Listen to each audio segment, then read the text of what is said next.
Good morning, good morning, good morning, guys. This is Pinkie, the housewife, and today is Monday, June 30th. We got the Diddy trial starting back today. This is the jury get the charges today for deliberation. And then who knows, we may even get a verdict. Everybody's still waiting on the verdict because the judge uh, today, he's supposed to be going over the assignment um, for the deliberations, going over the charges with them, plus uh, so they can go into deliberation and then the verdict. Okay, so we are just waiting, watching. Everybody is here. I'm going to take my avatar down in just a minute. Soon as I go pull off these pajamas, put some clothes on. But in the meantime, I'm going to go ahead and get it started because this cannot wait. I do not want to be caught without knowing what the verdict is, finding out later. Okay? Let me just welcome everybody to the Pink House this morning.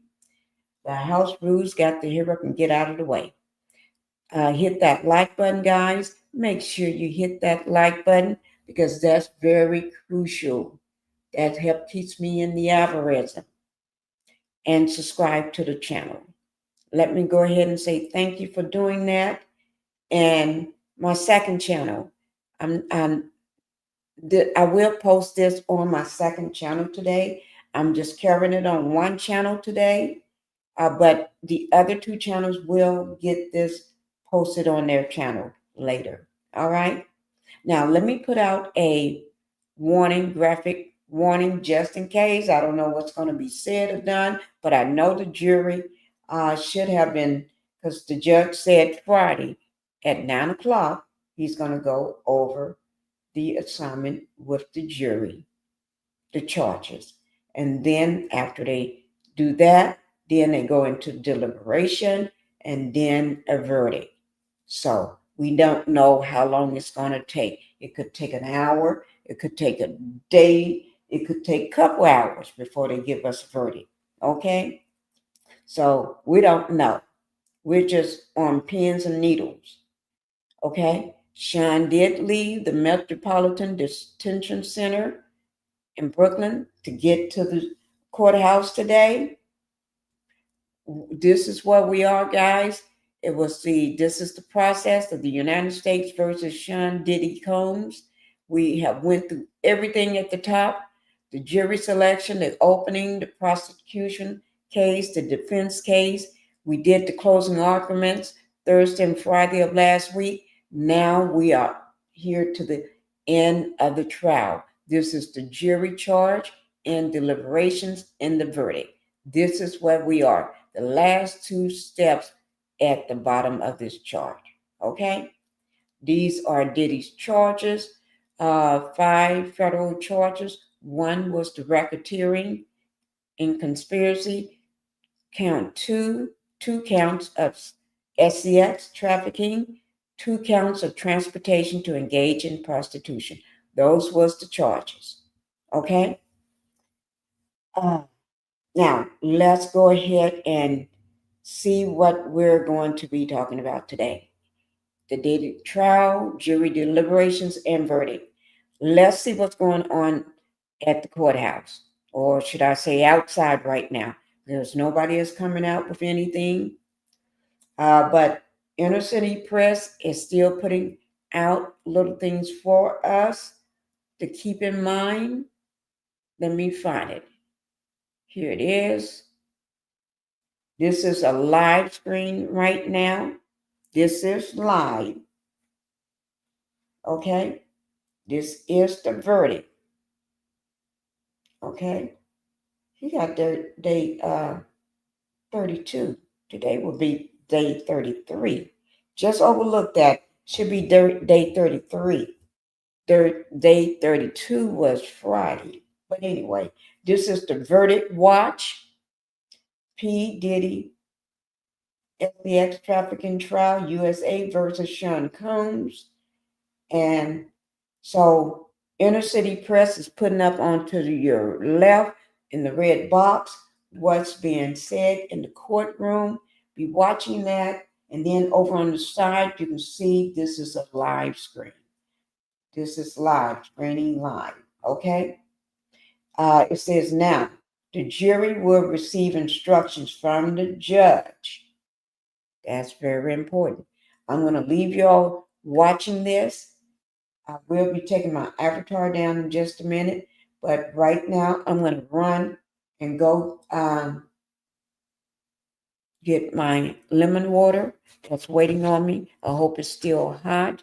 And then I'm going to pull these pajamas off and put on a shirt, a top, a hoodie, a blouse, or something. Put on a shirt or something. Okay? But I'm going to leave you all watching this. This is live, okay? And I will be watching it too from my phone. So if anybody comes into the Pink House, I will be able to say hello to you from my phone. Okay, while I go do that, it won't take me but a minute to get that done. Okay, all right. And let me see, this is muted. I'll mute this so if Jesse or as Elizabeth or someone come out to speak, you all will be able to hear it, and me too. Okay?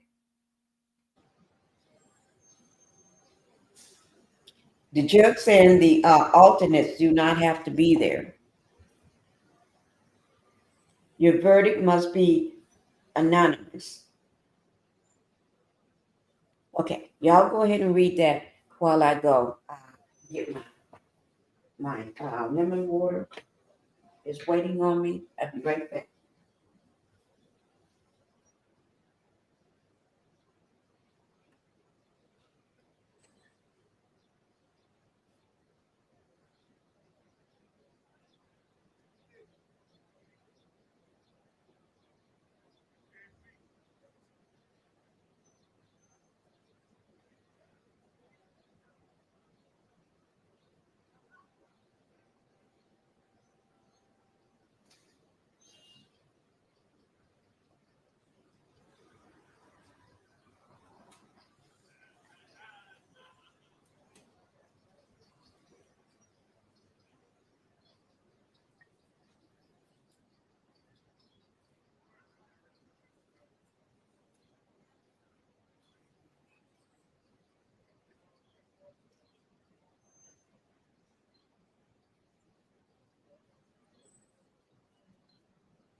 Hello, James. Thank not ooh, Jamestown Show, Carlton Jamestown Show.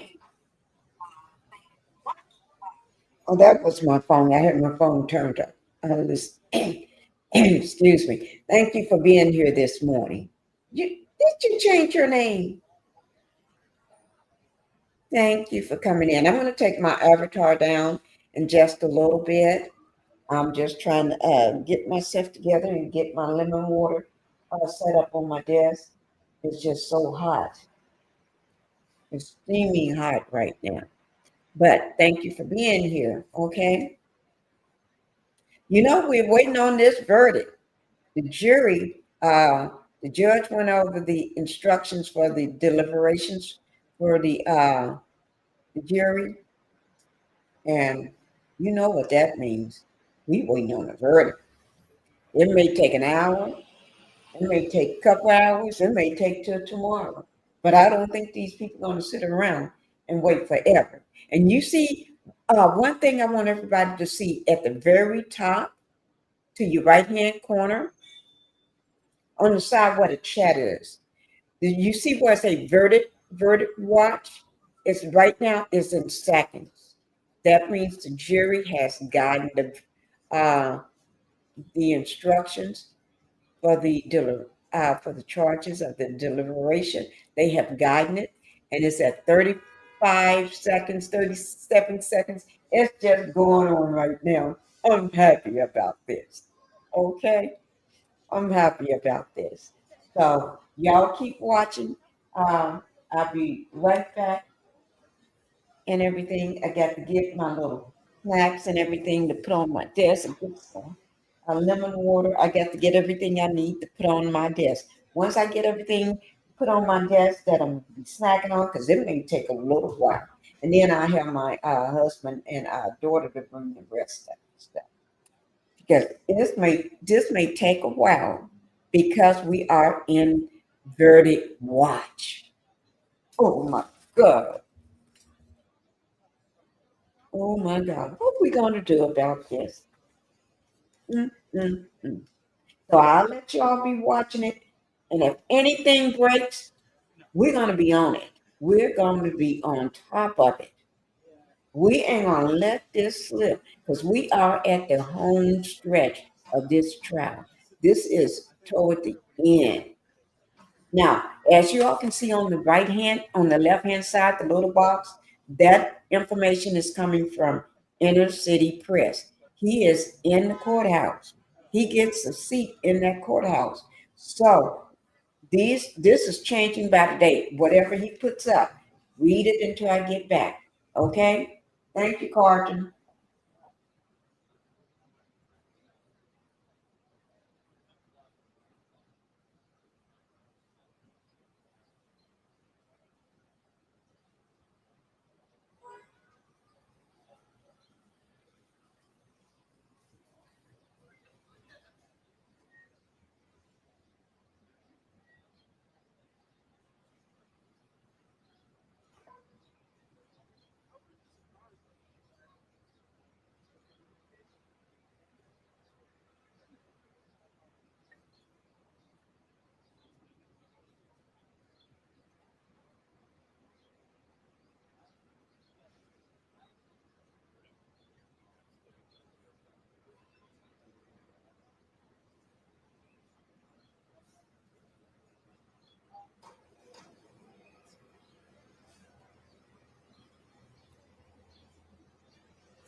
Combs is guilty or not guilty, his attorneys or the defense attorneys will come to this mic.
It's not going to be a pressure, right? What'd you say? It's not. Is that the new 200? I have my British shop. Can I look at that camera? I get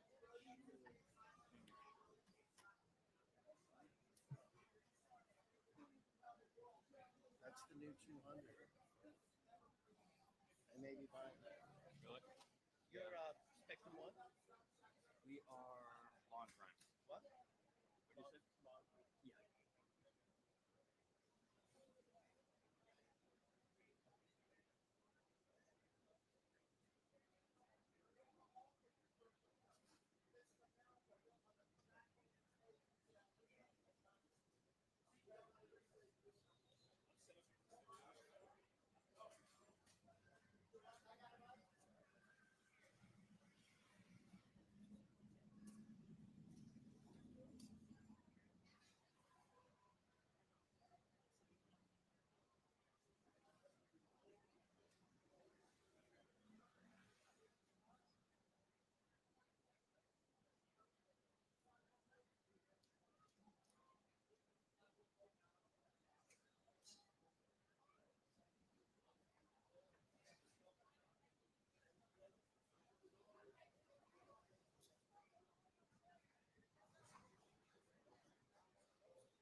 Okay.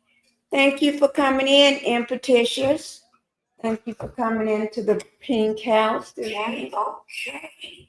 Thank you for coming in, Impetitious. That's my phone, guys. I keep forgetting I got my phone on. Oh, Lord.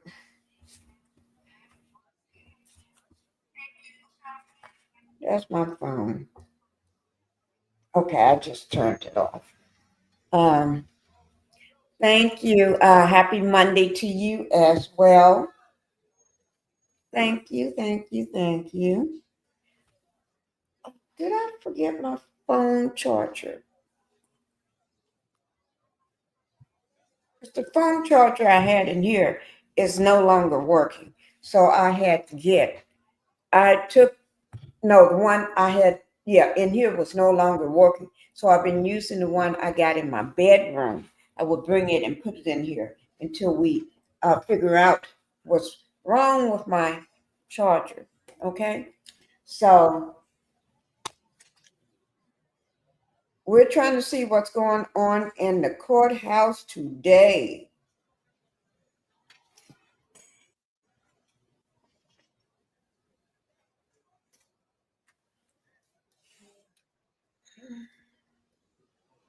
We're trying to see what's going on in the courthouse today. We're waiting on, let me just tell y'all something. We are waiting on this verdict. That's what we're doing. We're waiting on this verdict. I don't know about what other people waiting on, but that's what I'm waiting on. And that's what I know we are waiting on, the verdict. Okay? Now, in petitions, you wasn't here, I don't think, when I mentioned at the right-hand corner, this is a live feed, okay? So at the right-hand corner, that little blue box, over there by the chat, where the chat is, that's the verdict watch. We've been watching so far 27 minutes and 46, 47 seconds now, but over 27 minutes. So that is the verdict watch. If anybody want to know. Hi, Black Titanic. Thank you for coming in. This is her new channel, guys. Omar officially.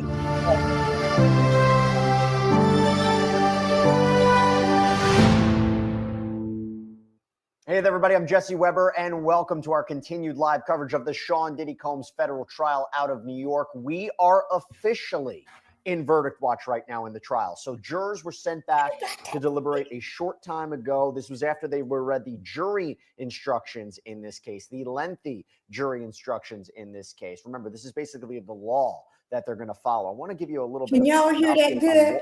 What Put one in the chat if y'all can. So significant moving into this. But I do want to let you know that for the next 2 hours, we are going to be taking your questions about this case as we wait for a jury verdict. Probably. I don't want nobody later on to tell me with a verdict. an hour later they can't hear. So if you all can, so put one in the your chat. Questions, submit them, we'll answer them. I have an all-star panel with me to go through it all. But I want to let you know about what's going on with these jury instructions. So, of course, the Judge Arun Subramanian, went through all of the elements of all of the charges: racketeering, conspiracy, sex trafficking by force, fraud, or coercion, transportation to engage in prostitution. But arguably the most complex is racketeering conspiracy. And for instance, the judge said the government is going to have to prove that there was a mutual understanding to cooperate in a criminal enterprise, one that the government says that Sean Combs led.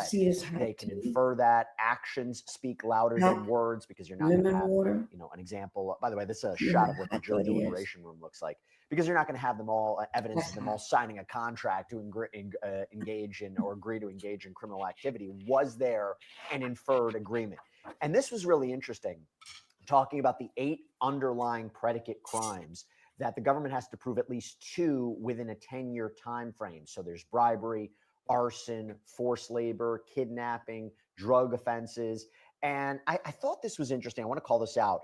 The judge said that witnesses who were given immunity in this case, they should be examined with greater care than ordinary witnesses. We know that there were a number of witnesses who testified under immunity. that witnesses who are permitted to testify under pseudonyms, for example, Mia, for example, Jane, that bears on your evaluation of their credibility. That the defendant had no responsibility to testify. You can't attach any significance to that. In other words, because Sean Combs chose not to testify, you can't use that against him. This was interesting as well. Voluntary intoxication may actually negate the intent requirement of the RICO predicates. We'll talk about what that means. Uncalled witnesses. For example, Christina Quorum, whose name came up, I don't know, every single day with almost every single witness. These people who were mentioned but never called as witnesses, each side could have called them. That's what the judge said. Don't speculate or consider this.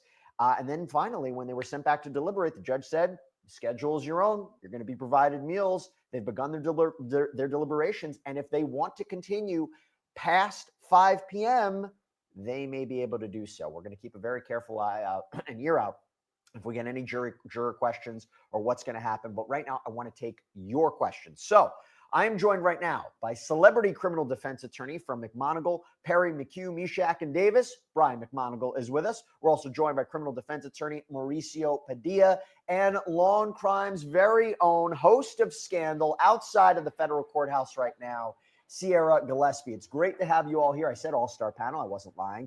Segarra, I'm going to start with you because we got a super chat question from Diana YX3GU. Thank you so much for the super chat question. Does the jury return home at the end of the day, or are they sequestered in a hotel? What do we know, Segarra? This is a really great question, because especially when it comes to a trial like this where so much is on the line, huge stakes for P. Diddy. I mean, if he's convicted, he could spend the rest of his life behind bars in prison. So we want to make sure the jury is paramount. So that is a question. Could they be sequestered? Will they, won't they? And the answer is they will not be. They were not. So every night after, the whatever happened in the courthouse behind me, they listened to all the testimony, went through the evidence, wrote in their notebooks, and then got on the subway, took a train or an Uber, walked home wherever they went, and that was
Okay, well, I'm glad y'all didn't hear me. Thank you. I'm glad because I was saying some foul things. I'm glad you all, thank you, and Patricia, you're the only one that told me that you couldn't hear me. But I'm glad you didn't hear me because I was saying some foul things. Well, let me just get to the gist of it. The reason why this is paused, because Black Titanic had put out a question in my chat. Do y'all think all these charges will stick? I answered her. Some rat that's in my life or in the bushes removed that. They deleted my answer to her. And I had said, but I didn't know I was on mute, that I'm going to go ahead and let y'all watch this. And I'm not going to pause my thing for somebody that's trying to interrupt my chat. I was saying some foul things, and I'm glad you all didn't hear them. They're trying to interrupt my life because, one, they may be jealous. They don't want Pinkie on YouTube because they're threatened by me. Or is it the money? Or I don't know what. But it's not going to work because I'm going to do my thing. Okay? So, because you see this nice Pinkie that's been laughing and having fun on her live, y'all forgot. Did you forget who I am? Did you forget what I can do? Did you forget I really don't play? Did you forget I said in 2025 I was going to be a better version of the Pinkie that y'all knew before?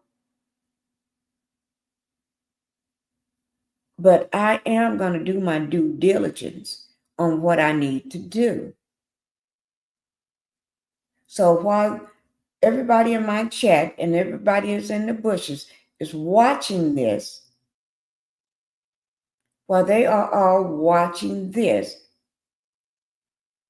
I may take my avatar down so I can do my due diligence. So when I find that rat that just blocked my answer to BT, your ass is mine. Because I'm going to give you the 15 minutes of fame that you want. Because whenever I found a rat that behind the scenes doing things, I always put their name up on a slide and I put the word rat. I put a picture of a rat right up under their names or right over their names or whatever you want to call it. So and I give them the 15 minutes of fame for a while. Almost every time I go live, I show that picture of a rat in their name. So y'all go ahead and watch this, okay? And let me do my thing. But they're not going to stop my joy today. They can't stand the fact that I've been happy and just doing my thing. Now, let me just say this. If you're doing it for any other reasons, trying to mess with my channel for any other reasons, for the reasons I think you're doing it for, you just made a big mistake. You just made a big mistake because I'm not going to let that go. Okay? I'm not going to let that go. I'm getting ready to come to you with all full force blasting. Okay? I'm coming after you. Let me find out who you are, unless you want to step up to the plate. If y'all so strong and so bold, step up.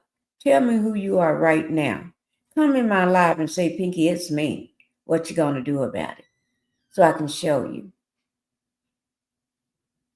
I don't understand people hide behind the screen and do things and too afraid to let me know who they are. That's what I don't understand. If I'm going to do something to you, I'm not going to hide behind a screen. I'm going to let you know what I'm going to do. And then I'm going to let you know what you're not going to do. back to me. Because once I do something to you, then I'm going to give you options. You better not use my name, or you better not try to do a get back, because that would be your last and only mistake. And 2, you better hope I don't ever find you or know who you are. You better pray that that's the only time you do that, because once I find out who you are, it's game over. Game over for you, because I'm coming for you. And then if we have to play this, I tag you, you tag me, by taking each other's channels down, that's okay with me. Because once mines go down, we're going to leave it down for a while. You know why? Because that's giving me all the attorney, all the chance, all the turns in the world to mess with you for the rest of this year, or until I get tired.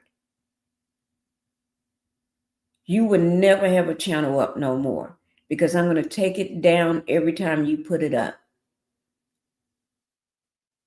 You would never have peace no more, because I will be stalking you forever until I get tired. You would never be able to go over to nobody's chat, because every time I hear or see that you are in a chat, they're going to start wanting you to stay out of their chat, because they know Pinkie is going to be right behind you, causing chaos. And I don't care who chat it is. It can be people I like, but I'm going to stalk you, and it can be people I don't like. I'm going to stalk you in every chat you go to. They're going to have to kick us both out.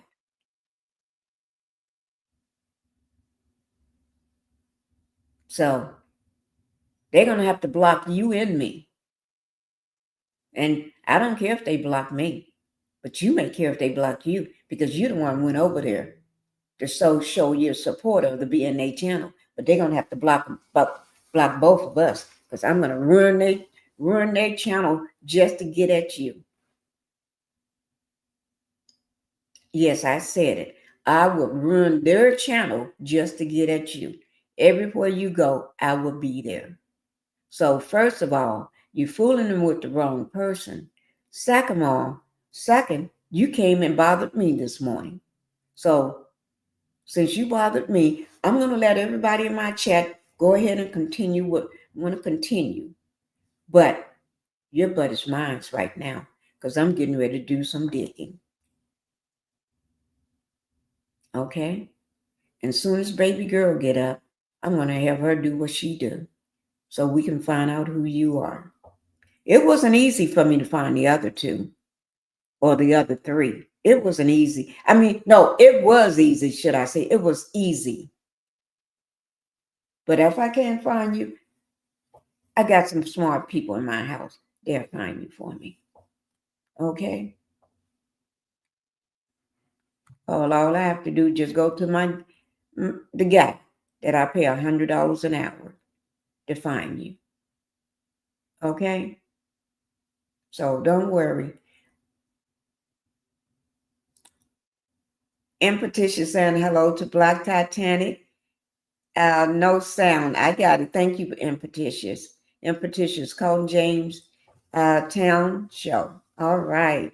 That's Black Titanic speaking. Okay. We're going to go ahead and get on with this. We're not going to let whoever that is. But don't worry. When my avatar come down, that means I'm doing some work right now. Okay. But I got my hot lemon water here. I have to do it like this to make sure it's not too hot for me to drink. So it's good. So, ooh, it's good. It's good and hot. So I'm going to be working on drinking my lemon water and getting down to the matter at hand. Let's see what she said, because we was live and at the get-go, okay? Until some rat decide they want to play games. Go play games with your mama. Go play games with your mama. Yes, I said it. And while you at it, play games with your daddy. Okay? You and your daddy go play some games. All right? And take your nasty mama with you. Okay, so here we go, guys. Was their night. So over the weekend, this is something I've been thinking a lot about, Jesse. Over the weekend, after we heard closings from both sides and the rebuttal, they went back home to wherever they're going. So to me, I'm thinking it's got to be going through their minds, right? They're going to be thinking about what they heard on Friday and really throughout the entire case so far. I'm sure it's kind of been in their minds as they're leading into deliberation. And as it continues, by the way, they'll still go home tonight once everything's finished. If we're still deliberating tomorrow, or they're still deliberating tomorrow, I should say, they'll go home. No need to stay in a hotel or be sequestered. Yeah, if I had to take a guess, unless they were close to a verdict today, I think they're going to want to go home by 5 o'clock. I don't believe that we're coming back with a verdict today. I think this case is so complicated. They have so. I think we are coming back with a verdict before the day is over. You know why? Because I think they're already made up their mind. They can't handle the shenanigans. Let me see what this thing said. Do you serve as a juror? Have you served as a juror on a state or federal trial? No. I'm going to check no for this answer. Wait, give me 1 second. I'm going to say no. 86% said no. 14% says yes. Okay? So I just answered that one. Okay. Here we go. Much material to go through. I think this is going to take several days. Maybe we'll put up a poll. Maybe we have a poll up about how long we think the jury deliberation process is going to take. Let me bring back in Brian and Mauricio. Brian, you ready for this? We got a question from @Leon the Spesh One. I don't blame Leon the Spesh One asking this, but what's RICO? What's RICO, Brian? Well, it's a statute that's existed for decades, and it was created to really shut down organized crime, but it requires precisely that: racketeering, a racketeering enterprise, a conspiracy to commit racketeering. And you need, as is reflected in the statute itself, a criminal enterprise. So the first thing the government has to prove that there was a criminal enterprise. The second thing they have to prove that criminal enterprise engaged in at least 2 predicate acts that had been highlighted in the indictment of the many that were highlighted. They've got to prove those acts beyond a reasonable doubt in furtherance of the conspiracy, which is the racketeering. And if the government's able to do that, then this gentleman's going to spend a long time in prison. And if they're not, as I suspect they might not, he could be acquitted of these charges. But, it's interesting because this statute long ago was created to deter organized criminal activity. And now we're seeing it in cases like this with wealthy individuals who have the money and the means by which to get together with other people and sometimes commit criminal acts. So it'll be interesting. To me, it's a very significant test case for the racketeering statute. I agree with you. Look, the prosecution's narrative is he had these assistants, he had these bodyguards. They knew exactly what was going on. They knew exactly what was happening behind closed doors. They helped set up the sexual events. They helped clean them up. They were instrumental in the kidnapping. They were instrumental in forced labor. They were instrumental in drug distribution. They were instrumental in bribery. He couldn't have done it alone. Defense's perspective, and we heard it from the defense's closing argument with Mark Agnifilo, who did he conspire with? You didn't hear one person talk about a criminal enterprise, say they were part of a criminal enterprise. Christina Coram, that's the co-conspirator. She's not a co-conspirator. And I think it was interesting because Mark Agnifilo had said, if it was John Gotti and Sammy the Bull was the co-conspirator, you think people are calling Sammy up for help? I mean, because the idea is that the alleged victims were calling Christina Coram up for help. So it raised kind of an interesting question there. Mauricio, I go to you. We got a question from LaRob Show 6300. Question is he cooked on the Mann Act charge? So that's transportation to engage in prostitution. Or does he have a shot? And overall, what's your gut feeling on the rest of the charges? More likely conviction or acquittal? I'm thinking more likely conviction when it comes to the Mann Act of transporting, persons for the sake of prostitution. I don't know. I think they have them dead to rights. I've heard a lot of testimony about a lot of people that were directly engaged in it, and that came out through multiple witnesses. And I think it was something that he wasn't really worried about, because I don't think, and I've said this on various occasions, I don't think P. Diddy was as conscious as he should have been about the fact that a lot of the things that he was doing were illegal. So I know that there was a lot of testimony regarding airplane tickets, credit card charges, different assistants that paid for these prostitutes to fly in from other states. So I think when it comes to that particular count, and I think it's a good question, I think they got him dead to rights on that one. Yeah, and this is not to blame the defense, because I thought they did a really good job. They don't really have much of a defense to that. I mean, they can't argue that they weren't prostitutes. That was abandoned. Okay. And no, let me rephrase. That was excluded during jury instructions. It only matters if men were transported and there was a completed commercial sex act. So they can't argue that. And the idea, well, how is he supposed to know that's a crime? How's he supposed to know that's illegal? You know, porn stars can be paid for sex work.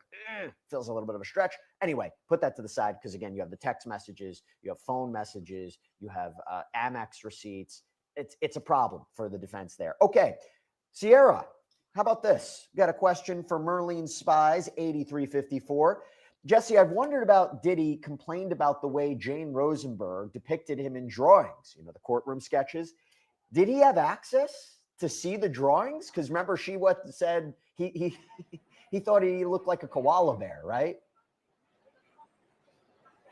Yes, that is what he said. I personally didn't see the whole koala bear thing, but I mean, you guys, we're all our own worst critics. So I'm sure that Diddy was looking at them under a finer tooth comb than you or I are looking at them. So yeah, Diddy definitely was able to see them. And I do think too, we saw some change in the style of these courtroom sketches after we heard that bit of a complaint. And I don't know, I think it just says something interesting about P. Diddy, that's also something he was concerned about during all of this. I know that his image is obviously very important to him. He's facing some pretty serious allegations. So I don't want to necessarily say that his image is completely tarnished, because again, these are allegations and innocent until proven guilty. But we have the civil side of things too. So he's had some pretty heavy allegations weighed against him. And one of the things that's important to him is how he looks in these courtroom sketches. I think it's interesting, but hey, I go back and look at these live streams and say, oh, my hair looks terrible, or, you know, my outfit was terrible, or, you know, whatever. So I can understand it in a way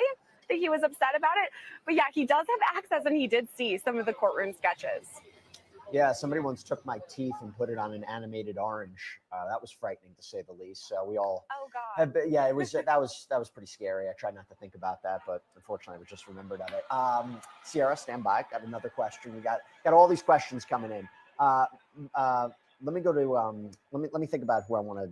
Yeah, Brian, I'll throw you this one, and then I got a good follow up for you, Mauricio. Brian, we got this question from Antoinette Gregory from 7311. Jesse, you're fabulous, and we're going to miss you, Queen Lizzie. So kind. Everybody's been calling Elizabeth Milner Queen Elizabeth. I'll make sure to tell her that. But Brian, what is the likelihood that the government will go after Christina Coram next? As I mentioned, she's been brought up almost every single day by almost every single witness. Sean Combs, purported chief of staff, the main co-conspirator, alleged co-conspirator, not brought as a witness here, not charged. Is there a chance they will go after her? I think there's a chance. I would be stunned. I mean, if they were going to make that move, they should have made that move a long time ago. And I think a lot is going to depend on this verdict. You know, if they swing and miss on RICO and they swing and miss on sex trafficking here, the last thing in the world they're going to do is bring another prosecution. So I would doubt it for sure. And I would be surprised if they did bring such a prosecution. But clearly, any decisions along those lines are going to be predicated on how they do here. And I think this is going to be a challenge for them to get this RICO conviction. Let me just follow up, Brian. You know, I mentioned in the jury instructions how they said, the judge said to the jurors, if there were uncalled witnesses, each side could have called them. Don't take anything from that. You know, don't use that in your deliberation process. You think they're actually going to follow that? Well, you know, they do that for a reason, so nobody can curry favor with the jury in saying, well, they didn't call so-and-so and they have the burden of proof and they didn't call so-and-so. I don't know that that's really going to matter at the end of the day to this jury. This case is going to rise and fall on the issue of coercion. You know, as we talked about in the very beginning in this case, this is a sex trafficking case that involves adults, not minors. a RICO case that involves a celebrity instead of a mafia boss. This jury is going to focus on whether or not these young women were coerced into criminal activity. They're going to look at their text messages. They're going to look at the many things the defense has exploited during the course of this trial and come to a decision as to whether or not we're really dealing with coercion in the true sense of sex trafficking. And the problem with Diddy on the flip side is some of these predicate acts are easy knockoffs for them, including the prostitution charge, including some of the intimidation charges. So it's going to be an interesting jury watch. Yeah, I wonder when you look at transportation to engage in prostitution, you look at bribery, you look at maybe arson, kidnapping, you can make the argument that some of these feel stronger than the others. It is an interesting question, and they really have to go through each one of those, which is why I don't think you're getting a verdict in an hour, unless, of course, these jurors have already come up their mind and they're not really looking at the facts and the evidence, considering what was in front of them for 7 weeks. I hope that's not the case. There should be a significant deliberation process to really get at the heart of what's happening here. Mauricio, let me go to you. Let's go talk about it. This is from Heather Stein, 4575. How long do you think deliberations will take? Hours, days? And remember, we got the July 4th weekend coming up. Mm-hmm. I think in almost every high-profile case that I've done, I think that the jury knows that everybody's watching. So even if they have made up their mind, I think that they make it a point to show the world that they're giving it the importance that it deserves. So I would, I'm saying minimum a couple of days, because there's been so much evidence that they're just not going to want to go in there, take a vote, and then say, okay, we're going to convict them. I will be shocked if they do that. Well, so I think at least a couple of days. Before, you think do you think they're going to hold off and not come with a verdict until after July 4th? They're like, we got to get out of here. No, We got I to don't go. believe that. So we have today, tomorrow, and right? the next day, and then what? Thursday, right? Yeah, Thursday, I think. No, I think that they could come back before the July 4th. At the end of the day, listen, it's a long trial, but they've been sitting through it, so they don't have to regurgitate piece by piece every. I don't think they're gonna. I think we're gonna get a jury verdict no later than tomorrow, sometime tomorrow or soon. I don't think they're gonna wait until after the 4th or right up into the 4th of July. I just don't see it. Every piece of evidence, but in my experience, even the ones that you think are slam dunks, when the media is involved, and especially at this level, I mean, this is as high profile as you can get. Everybody's watching, and the jurors really want to show the world that they've really done their work, and they're taking the case seriously. So could it be before the 4th? Maybe, but I definitely think that they're going to take a couple days. Okay. All right. We have Queen Elizabeth with us. We have Elizabeth Milner, who is inside that courtroom. She is with us, everybody. Fan favorite. Elizabeth, great to see you. Thanks so much for coming on. So I'm going to get right into it. We got questions coming in for you. This is from RSS 9965. What will Elizabeth Milner do the rest of the day while the jury deliberates? Will she remain in court in case jury has jury questions? Yep. Well, I will definitely be back inside that courtroom again once, I do my hit with you, Jesse, once I chat with you guys and say hello. But my plan is to go get some food, go upstairs, see what's going on up there. But I have a book with me just in case, because I know it's going to be a long deliberation and I don't expect them to come back with a verdict anytime soon. But we'll see. You never know. All right. Well, I'm sure we're going to get questions about what the book is, but I'll allow our viewers to ask. Okay.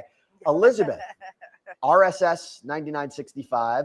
Has Elizabeth made any press court observer friends? If yes, can she bring them on as guests during our next break? Oh my God, I should go find them. I feel like they're all kind of scattered around here a little bit. Some of them are probably doing their own live hits. Some of them are probably still inside the courtroom right now, just kind of waiting to see what's about to happen. What we do know is that, and I'm pretty sure you've probably already reported on this, Jesse, is that they've finally and officially selected a 4-person. So that's probably the biggest news that we've come out since the jury's gone back to that room to start their deliberations. But I'd love to bring on some of the friends. Like, we should bring in like all 21 of us and have just one big giant like live shot and conversation. But if I can find someone, I might bring them on. Who knows? Just stick around and stay tuned. If you try to get 21 people onto this live shot, our control room's going to have a heart attack. So I'm going to probably they're gonna be advise so against. Yeah, upset. they're going to have a heart attack. So I'm going to advise against that. Let me ask you this. Jury instructions can be rather bland. I think they are so important in this kind of case. Was there anything that stood out to you today about them? I think the judge even said, I'm going to try to make it a little interesting for you. Was it interesting? Was there anything that stood out to you? Maybe it was about the racketeering charge. Maybe it was about sex trafficking. As I mentioned before, that was interesting. Yeah. How to weigh witnesses who testified under a pseudonym, witnesses who testified under an immunity agreement. What stood out to you? Yeah, well, definitely the judge was like, oh, well, I'm going to try to make this interesting, but no offense to the judge at all. It wasn't as interesting as I think he probably wanted to make it for the jury, but he did do it in a pretty quick speed to the point where I was like, oh, this is it. And then they're done. Then they went back to deliberate. But I think some of the points that kind of stood out to me was, one, that these jurors have to be impartial. Two, I think another thing that stood out was just the indictment versus how important the indictment is to the actual jury deliberation, in that you shouldn't be taking the indictment as just the word and that's just the say so and that's how things go. I think also the jury, because we discussed this earlier, Jesse, about whether or not will the jury have in their mind that the defense didn't put up any witnesses, that the defendant didn't testify in his own defense. But the judge, according to his instructions, said you can't take that into accountability take that into account, I should say, only because the burden of proof is all on the government. The burden of proof is all on the prosecution, and they are the ones who have to prove their case. Because, and despite what a lot of people may want to assume, is that Sean Combs is not guilty, or excuse me, he's innocent until proven guilty. And so I think a lot of people, especially the jurors, have to keep in mind that, they may have had thoughts in their head, but until they all have that discussion over at that table, I think it's a round table too, in that quiet room, in the courtroom, for that matter, I think that they all have to kind of really talk through everything. That just because we outside in the press who have been covering this case since the start may have our opinions about things, but it's up to these 12 jurors, these 4 women and these 8 men, to decide what is the fate of Sean Diddy Combs, and it's up to them to be making that decision. Yeah, again, we are in verdict watch right now. They just went back to deliberate. If there is a court update, if there's anything that happens, we will bring it to you live in real time. Elizabeth, before you have to jump back in, you got a bunch of compliments. Poison Ivy 3, Elizabeth's hair is popping. We got Smarty Pants 1225, super chat comment. Thank you so much. Queen Lizzie, your hair looks glorious today. Everybody loving your hair. Thank you. And then Splunks. Thank you. Yeah. And then Splunk's mama asks, Elizabeth, what are you currently reading? Oh, that's a good one. And don't judge me, everyone who is watching this live stream. I'm reading Wicked. Why? Because I'm so excited for Wicked Part 2 to come out. And I was like, let me just read the entire book. And I know it's a lot different from the movie, but I was so excited. So that is my book of choice to be reading while the jury deliberates in this case. And I'll tell you what, I don't blame you for reading something completely off topic from what you've been covering, because you, like the jurors, have been inundated with a lot of disturbing information and evidence over the last 7 weeks. So to get your mind off of it, I don't blame you at all. Elizabeth Milner, great to see you. Thank you so much. We're going to have you back on later. I think you and I are also going to be doing, by the way, Elizabeth and I did a sidebar today, like 8 a.m, about the highlights from the prosecution and defense's closing argument. We're going to try to get that up immediately, because you have to imagine that's what the jury is going to be considering. So hope everybody can check that out. And Elizabeth and I are also going to be doing a sidebar recap at the end of the day as well. Elizabeth, thank you so much. Awesome. Thanks, Jesse. You got it. Okay, let me go back to the questions. Brian, we got a super chat question from Celtic Girl, I think Celtic Girl, but GH, spelled girl with GH. Celtic Girl Kaz, thank you so much. Will the jury take a vote straight away to give them an idea of where they are at? Not necessarily. I mean, it's been my experience that what they'll do is they'll kind of start with the first count, because that count is first in the indictment. But they may find very early on that they don't have unanimity on anything. And they may then jump to the third count and say to themselves, well, you know what? We all seem to be agreement here. Let's start here. Let's look at the easy stuff before we get to the more complex stuff, and see if they could find a unanimous verdict on the third count. Jurors do what jurors want to do in that deliberation room. And, we talked a lot about how long it's going to take for them to deliberate, when they'll come back with a verdict. We don't know if this jury is going to be splintered. We don't know right now if of these 8 men and 4 women, or if I think I have that right, where they stand, and if there's going to be an impasse on one count or multiple counts. But where they begin, they usually start with the indictment, and they usually will track the indictment because they're going to have a copy of it back there with them. And what ops they hit along the way might dictate how they pivot and then look on to different charges. And I wonder if they'll start with racketeering, or they'll start with sex trafficking, or maybe they'll start with transportation to engage in prostitution, which again seems to be like the more streamlined, more simplified charge to potentially convict Sean Combs on. And that's not advocating for him to be found guilty. That's just, in my legal opinion, feels like the strongest case for the prosecution. Let me go to you, Mauricio. Jesse, what's interesting about that, I wanted to add was, let's assume that this jury only convicted him of that third count. Yeah. Under federal sentencing guidelines, he's only exposed to, believe it or not, 15 to 21 months of incarceration on that count.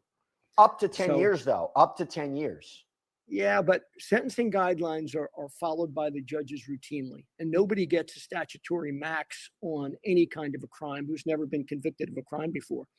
So the guidelines this judge will start with for that count is only 15 to 21 months. So you talk about a victory for the defense. If that were to happen, it'd be a home run. He's almost got that time in. Yeah, because think about it like this. He's looking at potentially life in prison for racketeering conspiracy. He's looking up to minimum 15 years in prison on sex trafficking. So yeah, 100% that would be a win. Okay, Mauricio, we go to you at Stella K80 or K80. How much does a lawyer's charisma, likability, and skill with the razzle-dazzle influence the outcome of a big trial such as this? Great reporting and hi from the UK. Thank you so much for the great question, and thank you for watching abroad. So I guess, how much does a lawyer's charisma, likability, skill, razzle-dazzle, how much does it affect the jury? I think it's everything. I think it's everything. You have to keep them entertained. You have to keep them paying attention. They have to, at some level, like you, and they have to, at some level, like your client. If you expect for all of them to acquit your client, I've said this previously. I mean, when I first started doing trial work, I would look at other attorneys, and sometimes I would be like, "Oh, that guy's too dramatic." And after doing this for 23 years, I can tell you that you can never be too dramatic.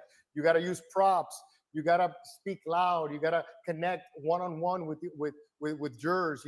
Eye contact. They have to really believe in you, and they have to believe in their client if you expect for them to acquit your client. So yeah, it really is everything. And in this particular case, they had some of the best in his defense.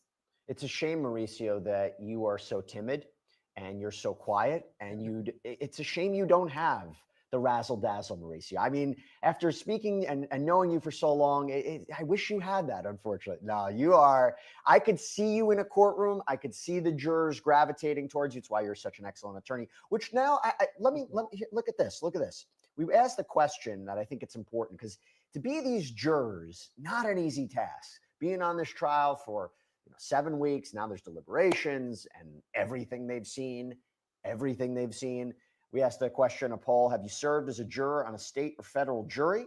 14% said yes, 86% say no. Yeah, not a lot of people. Okay. Brian, I have to ask you, this is my question. Voluntary intoxication, negating elements or negating criminal intent for the predicates, the 8 underlying predicate crimes. Can you explain that to me? How does that exactly work?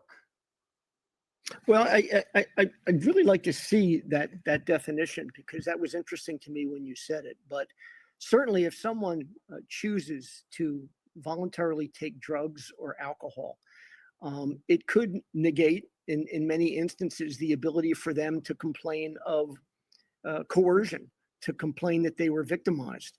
If it's a co-conspirator in the case, and that individual is intoxicating themselves, they have a hard time arguing that they were in league with or conspiring with somebody, because they aren't in the right frame of mind to have done so and shared that, what we call that specific intent, or that intent to commit the crime. But I was interested I'd be more interested to see what that related to and which particular count. Because let me throw something out, what it might be. Yeah. A big theme is for sex trafficking. Did he know that they didn't consent. Okay, that's the allegation, right? They didn't consent. And the idea would be, how was he supposed to know? Maybe he didn't know.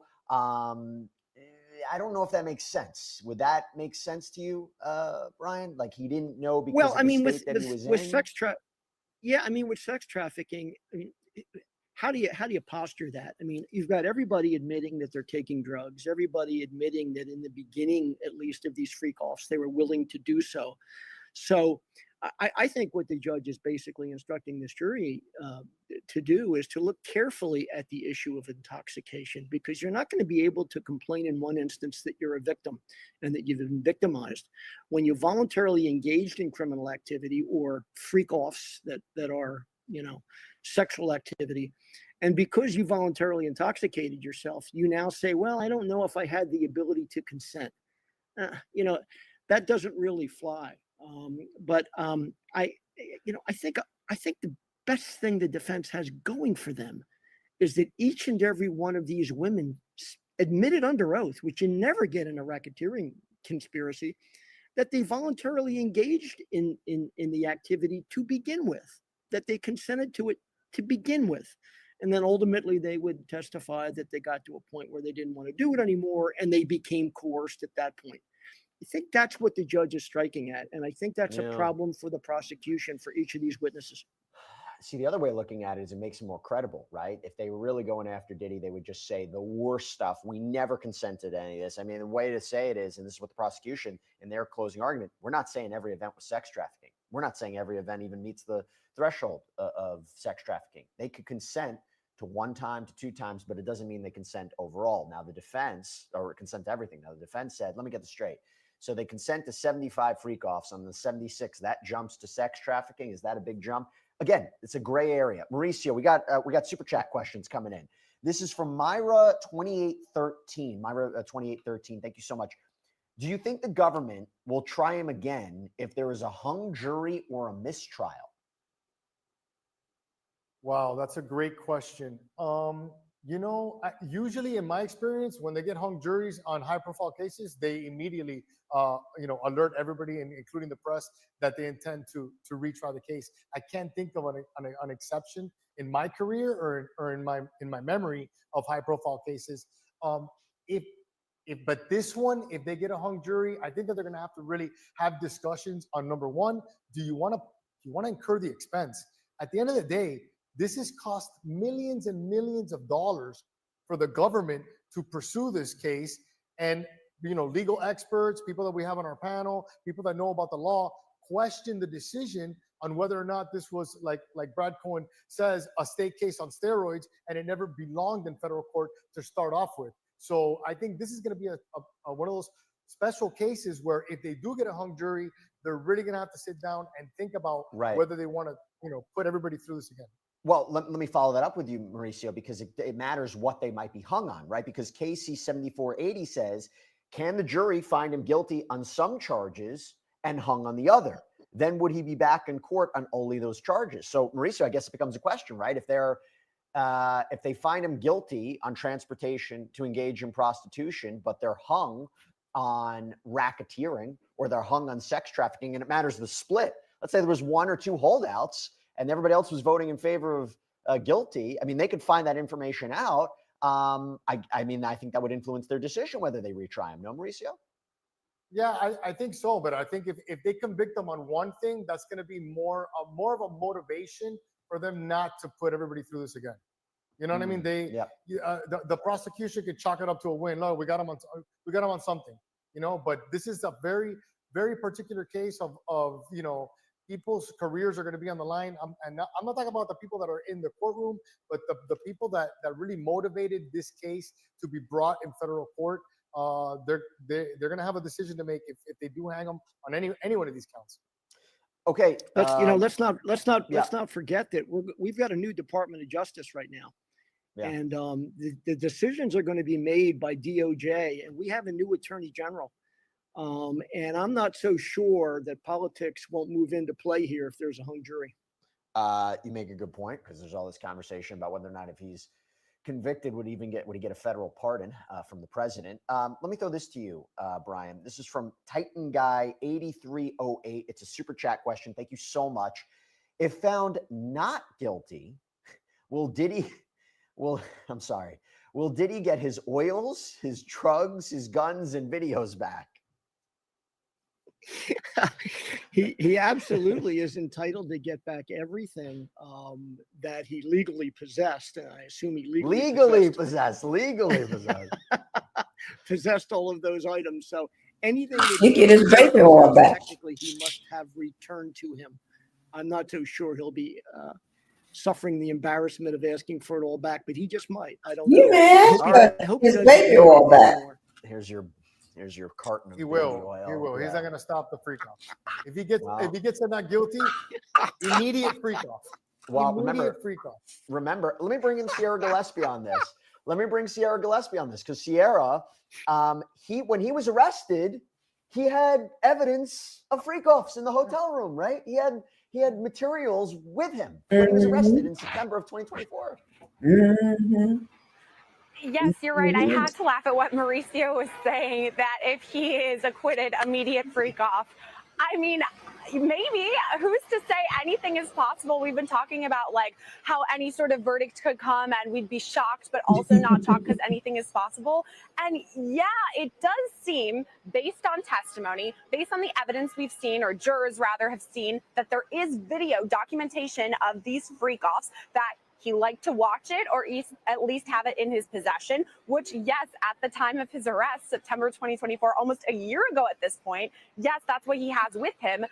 Interesting choice, but a lot of the choices that he has are pretty interesting in general. So I don't know. If he's acquitted, maybe he goes out and gets some more baby oil and lube. I don't know. I don't think he's becoming a sponsor for Johnson & Johnson anytime soon. But I'll tell you this much, Sierra. We don't know. Look, the time frame matters, right? When you're talking about these crimes, they have to say it went past 2019. They have to say it continued basically up until his arrest. That helps their case. So the fact that when he was arrested, he has evidence purportedly of these, and if we're treating freak-offs or Wild King nights as crimes, that helps the prosecution. Okay, we got this question from LaRob Show 6300, Sierra. What time did the jurors wrap up today? Is there a chance the judge lets them deliberate into the evening if they want, or is there a strict cutoff for the day? This is a really good question because it varies depending on case, right? I know a lot of our viewers here have probably watched many a trial here on Law and Crime, and it varies depending on the judge or the state. Now we're in federal court, and the answer is, I don't know when we're going to be done for today, okay? So it's really going to be up to the jurors. If they, are really close to something and they feel like they want to wrap it up at 5, okay, they can. Or rather, if they want to keep going, it's up to them and their discretion. So it's kind of TBD right now how long we're going to be here today. I mean, I'll tell you, we're going to be here. Elizabeth is in the courtroom now. I'm going to be outside until we get the okay, they're done for the night. But it's really up to the jurors at this point. It's in their hands in so many ways. Oh, absolutely. And let me throw a super chat to you because we're hogging all the super chats. Sierra gets a super chat too. Don't think we're leaving you out of super chats. Got a super chat from Melanie Fox, 4314. Thank you so much. Sierra, what's your prediction for the verdict? I mean, this is difficult. I wish I had a magic 8-ball for nostalgia reasons and because I would like to know. Although, to be fair, would a magic 8-ball tell me the answer? I'm not entirely sure. My guess is a mixed verdict. I think that that's most likely. I do think that there is enough evidence for a conviction in some way. Again, we've talked about this. I wouldn't be surprised whatever happens, but I think overall, the strongest one has got to be transportation to engage in prostitution. That's what I would have said prior to closings. I do still think it's pretty strong. However, after closings, I think RICO might have been clinched too. So it might be all of them, but I'm going to say mixed just to be safe. I've said it time and time and again, the closing arguments in this case, I think the whole trial is built around them. I think this was a complicated case. Both sides needed to lay out in a very digestible way whether or not this was RICO, whether or not it wasn't, whether or not they met the elements or they didn't. And I think both sides did a really strong job. The transportation to engage in prostitution, I mean, if I had to side, I think the prosecution nailed it there. But you got up in the bag with sex trafficking and racketeering. By the way, By the way, I want to let everybody know something. We have incredible viewers. We have incredible questions. And I want to let you know that right now we're announcing this. We have the #1 live stream on YouTube right now for the Diddy Verdict Watch. That's right. So this is amazing. This is all due to you guys. Please stay with us for the remainder of the day as we continue our coverage. We're going to do this all day.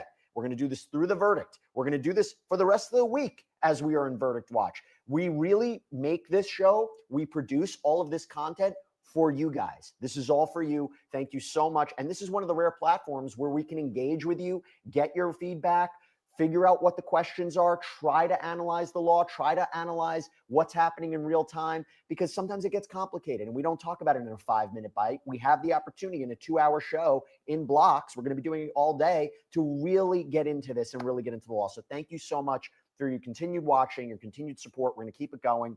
Okay, let me bring it back in, Mauricio and Brian.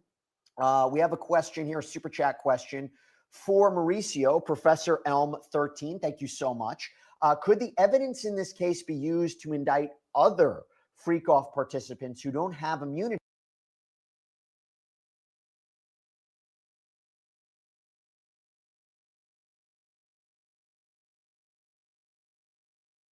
Guys, I'm trying to slice my lasagna up. You can see I'm eating lasagna up in smaller pieces so I can eat it. I got all my little treats here, everything that I need here. Even got me some lemonade. This is hot lemon water in this cup here. And this is ice chilled lemonade. And all my little treats here over on this side, my lasagna over on this side. So in between me doing my avatar and not doing it, I will be eating, okay? But I'm still here. I'm not going nowhere. See, I'm do that. Still here. I'm just eating in between, all right? So we're going to go ahead and listen to Jesse in his panel. I.e. other celebrities. What could the charges be? Now, to be clear, I didn't hear anything about other celebrities being a part of Freak-Offs or Wild King Nights, but, you know, you talk about the potential sex workers or the purported sex workers. You tell me, could the evidence in this case be used to indict other people? The answer is yes. The fact that they use the evidence in this case doesn't preclude them in the future from using that evidence to, you know, to charge somebody else. I don't think that that's going to happen. I think that they've really put themselves out there and even charging this case the way that they did. And I don't think that, you know, whatever happens in this case, whether they convict them or not, I don't think that the prosecutor's office there in New York is going to want to continue with this. I don't see them charging, no matter who the celebrity is. I don't think that they're going to want to be involved in this type of case after. I don't think that's right, because if another celebrity is flying XEX workers cross state lines to engage in prostitution, that's still a crime. And then if they're forcing young women, little young women, 18, 19-year-old, these young girls, 20-some-year-olds, to engage in something that they don't want, that's a crime. So if you're committing a crime, regardless of what the crime is, if it's the same thing that Diddler was doing, you still need to go to jail. Should you get a pat on the hand, a pat on the head, or a slap on the hand because we don't want to try a case like this again? That's just like saying they don't want to try a RAPE case again. If you're doing wrong, you're doing wrong. After this trial, so I don't see that happening. Hi, Miss Butter. Thank you for being here. Thank you for coming this morning. But legally, yeah, they can. The fact that you use evidence in a trial does not preclude the prosecution from using it in future cases against different people. Brian McMonagle, let's make something very clear. This is from Joshua White, 3661. Super chat question. Thank you so much. Nothing is illegal about having a freak off, right? Correct. Well, if you use prostitutes, I guess. Well, you didn't say that. Yeah. I mean, having a freak off isn't illegal. You want to pay for a prostitute, prostitution's illegal. You want to transport prostitutes across state lines or people across state lines to have sex, that's illegal. So freak offs, you can have them every day, all day. It's just, you got to make sure that in putting it together, for those that have interest in it, you don't violate any state or federal laws in doing so. I think he's cleaning it up now, because what he said at first is not what he said saying now. Because now he's cleaning it up, sorry to say. Yeah, force, fraud, coercion was Yeah, used. you got to clean it That's up. the issue. And You you can't know, say that.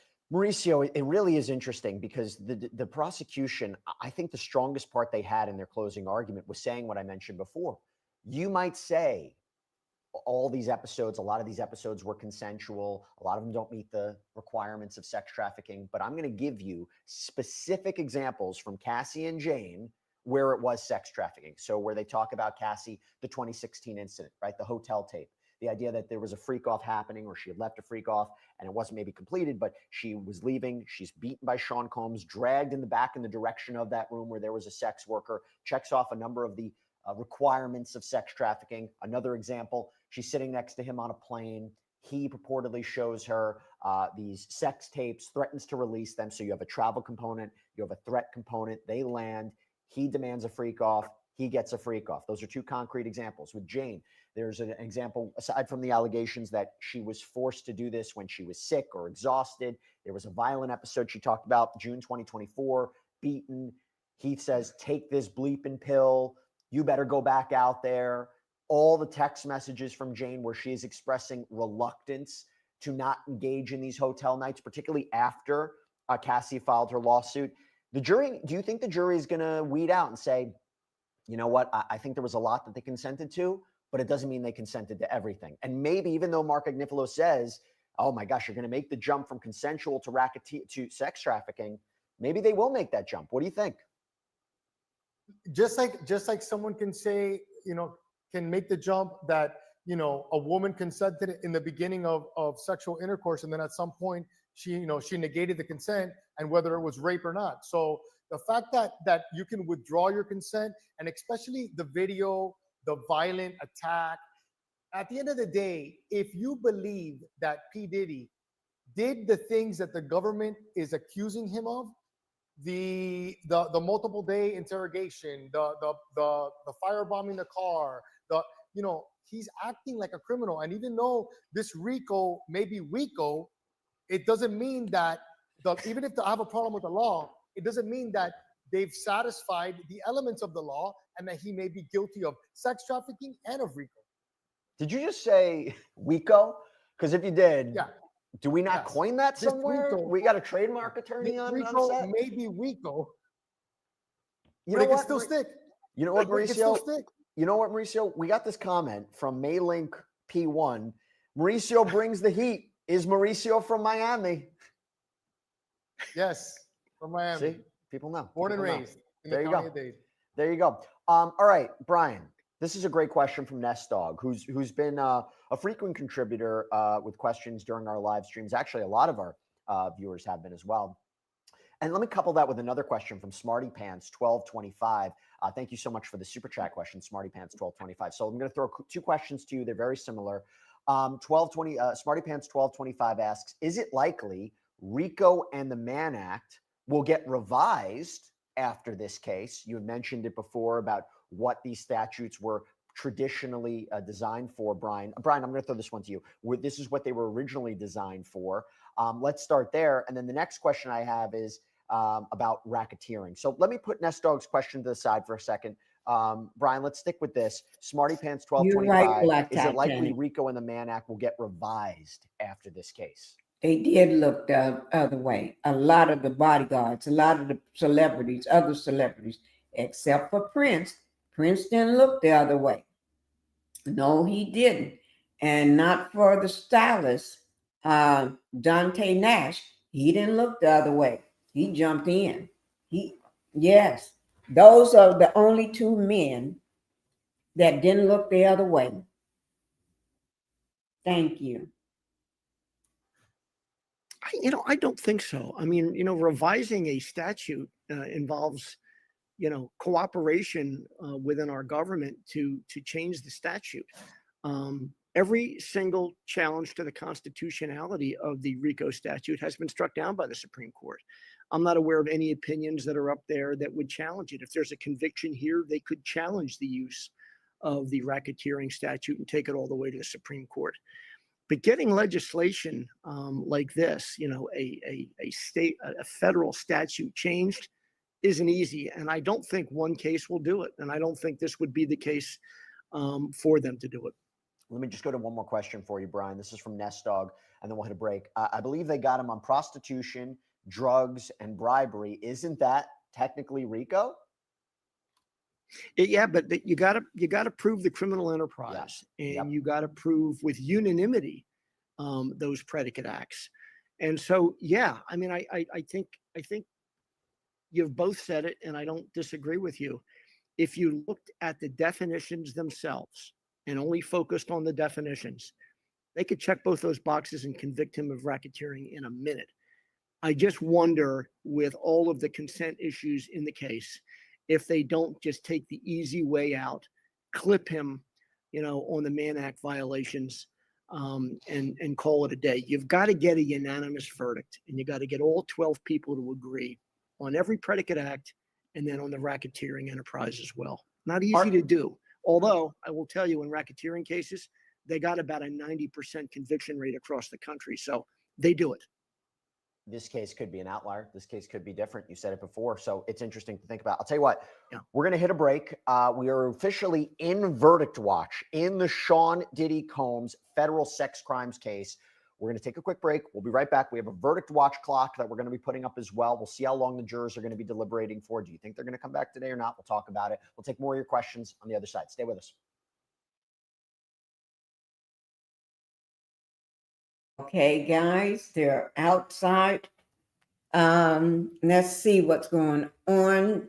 I see they got the mics and stuff up, hoping, well, at least it's not raining today. There's no rain falling today. Hoping, let's get caught up, because remember, we was a little behind because I had to pause a little. So we're a little behind. So I'm going to refresh to get us caught up. Okay. The juries can always use that against you. They're not supposed to, but like Now there's we're certain caught up. cases, like, cases that involve children and touch that kid. And that's something that I've we're had to caught deal up, with guys. in my own career. So there are situations where a jury is going to expect you to take this. Verdict watch. Remember, it is at the right-hand corner, right next to the live chat. You see verdict watch in red, and then the hours is 1 hour, 32 minutes, and 55 seconds in the verdict watch right now. Okay? And we will be keeping tabs on this all day long. We may go in and out to other videos and different things, but this is the main one, Law&Crime Network with Jesse and his panelists. We will come back and forth, okay? And Elizabeth is inside the courtroom. So she comes out and tell us all the drama that's going on inside the courtroom, okay? So let me see. Case, and they failed to do so. So, I don't think that it may have been a mistake. Only they would know, because we don't know who they have, who the defense has talked to, what witnesses they have. So we really don't know. Let me bring back in Sierra Gillespie as we're waiting for this juror note, more explanation about what this juror note is. Sierra, you can let us know if you found out any further information about it. But more importantly, I want to ask you, you're outside the courthouse right now. There was quite a scene during the course of this trial. During opening statements, Kanye showed up at one point during the course of this trial. We all remember when Kid Cudi had to testify. What's happening right now outside the courthouse? Have you seen any notable figures? Are there people either in support of Diddy, against Diddy? I mean, this is now the start of jury deliberations. Theoretically, we could get a verdict today. Maybe unlikely, probably unlikely. But what are you seeing outside the courthouse right now? Yeah, this is a good question because we have seen a couple of high-profile people like Kanye West, for example, or Kid Cudi, or of course Cassie, one of the star witnesses in all of this. As of right now, no celebrities that are here. Actually, we don't even have that much of a crowd. I mean, I guess I say not that big of a crowd. There usually is some sort of crowd outside of the courthouse, maybe 10 or 15 people over there. They're kind of the same people who have been here since the start, really. People who are live streaming, like you and I are, talking about the case. Most of them just with their phones, or maybe they have a selfie stick of some sort. And then the bulk of the people really are up and down the row I'm on here and even around the corner. Other people who have cameras set up and lights, people doing live shots. I've actually seen a lot of who I believe are tourists, you know, wearing the I Heart NY t-shirts, taking pictures of like me talking to you, Jesse. They'll be like, oh, there's a live report going on behind us. So mostly it's people who are like, hey, what's going on? Is there a verdict yet? So people are curious, but not a lot of commotion in the way of support for Diddy or support for Cassie. Not too much of that, but there's still time. And I don't know if you know the answer to this question, but do we know if there is an announcement of a verdict, how long it's going to be till that verdict is read? 30 minutes, an hour, 15 minutes? Because I imagine when it's announced, oh my gosh, there's a verdict, the scene outside could change and could change quite rapidly. Oh, yeah. And I do just want to note for all of our viewers that are here, we are up. We are in our little tent. We have our lights and our camera, and we're ready to go. So if we ever hear the word that there is a verdict, we will be up. We will be up as soon as we can. So, I mean, keep watching because you never really know when it's going to be, right? I know that Jesse's going to be glued to the chair at some point to make sure to share this news. We don't have it just yet. And to your question, Jesse, I don't know exactly. Generally, from the cases I've covered in the past, and you too, the bailiffs usually like to give media a heads up. I mean, if we're talking about our girl, Queen Elizabeth Milner, she's recognized by name and face inside now. So I'm pretty confident that they would tell her, okay, Elizabeth, hey, we have half an hour until we're going to read the verdict, whatever. But I don't have an official number or time amount that they would let us know. Okay, and I know you're going to keep up to date on what that jury note is. So as soon as we have more information, it could be quite telling. So we'll let everybody know. Want to bring back in Brian and Mauricio on this. So we have more chat, more questions.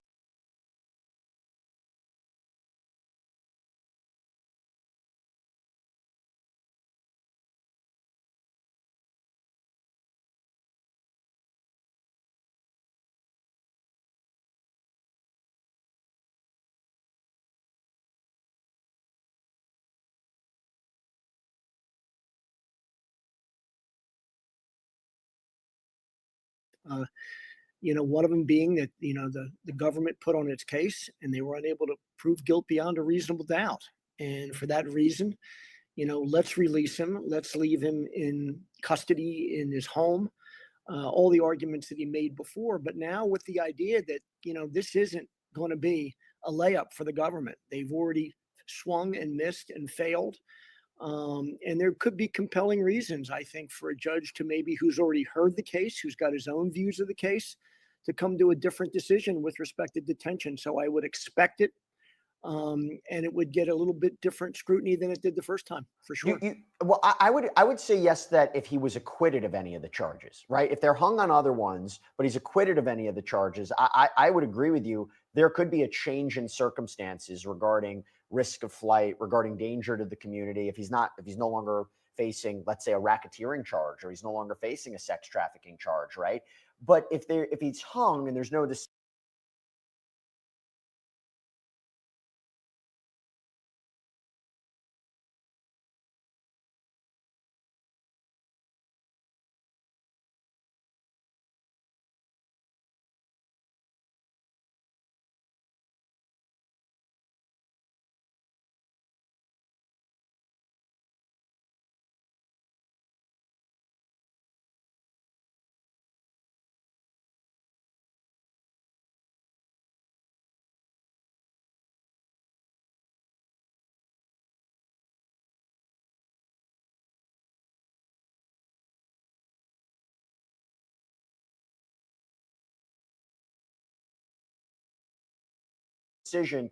couldn't the judge just say there's not a change in circumstance? He's still facing, unless, of course, Oh, sure. the prosecution decides not to recharge him.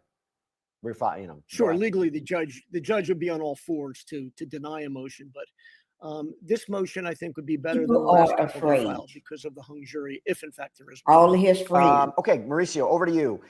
This goes to the heart of a question that I have had since the beginning of this whole saga. The question, of course, is, we got it I think it was last week, if Diddy had settled with Cassie before the lawsuit was filed, before it was made public, would we be here? Right? That's a fair question. Well, Nancy Nicole D asks, if Cassie had been married to Combs or lived with him in California, thereby making her able to sue for alimony instead of the short-lived New York victims law, which is, I believe, the law that she had used to file the lawsuit against him in November of 2023, got everything going, would Combs be here today? So if she was married to him in California and had, I guess, another legal avenue to sue him or collect money from him, although it doesn't change the fact that she probably could have still filed a lawsuit against him for these very same allegations. But you tell me where you stand on this. Well, I mean, listen, whether or not she could have sued him for alimony, she sued him and she got $20 million. So we go back to the question that you posed, which is something that Brad has been pretty outspoken since the beginning of that he messed up in not resolving that case before it hit the media. And if he would have resolved that civil case,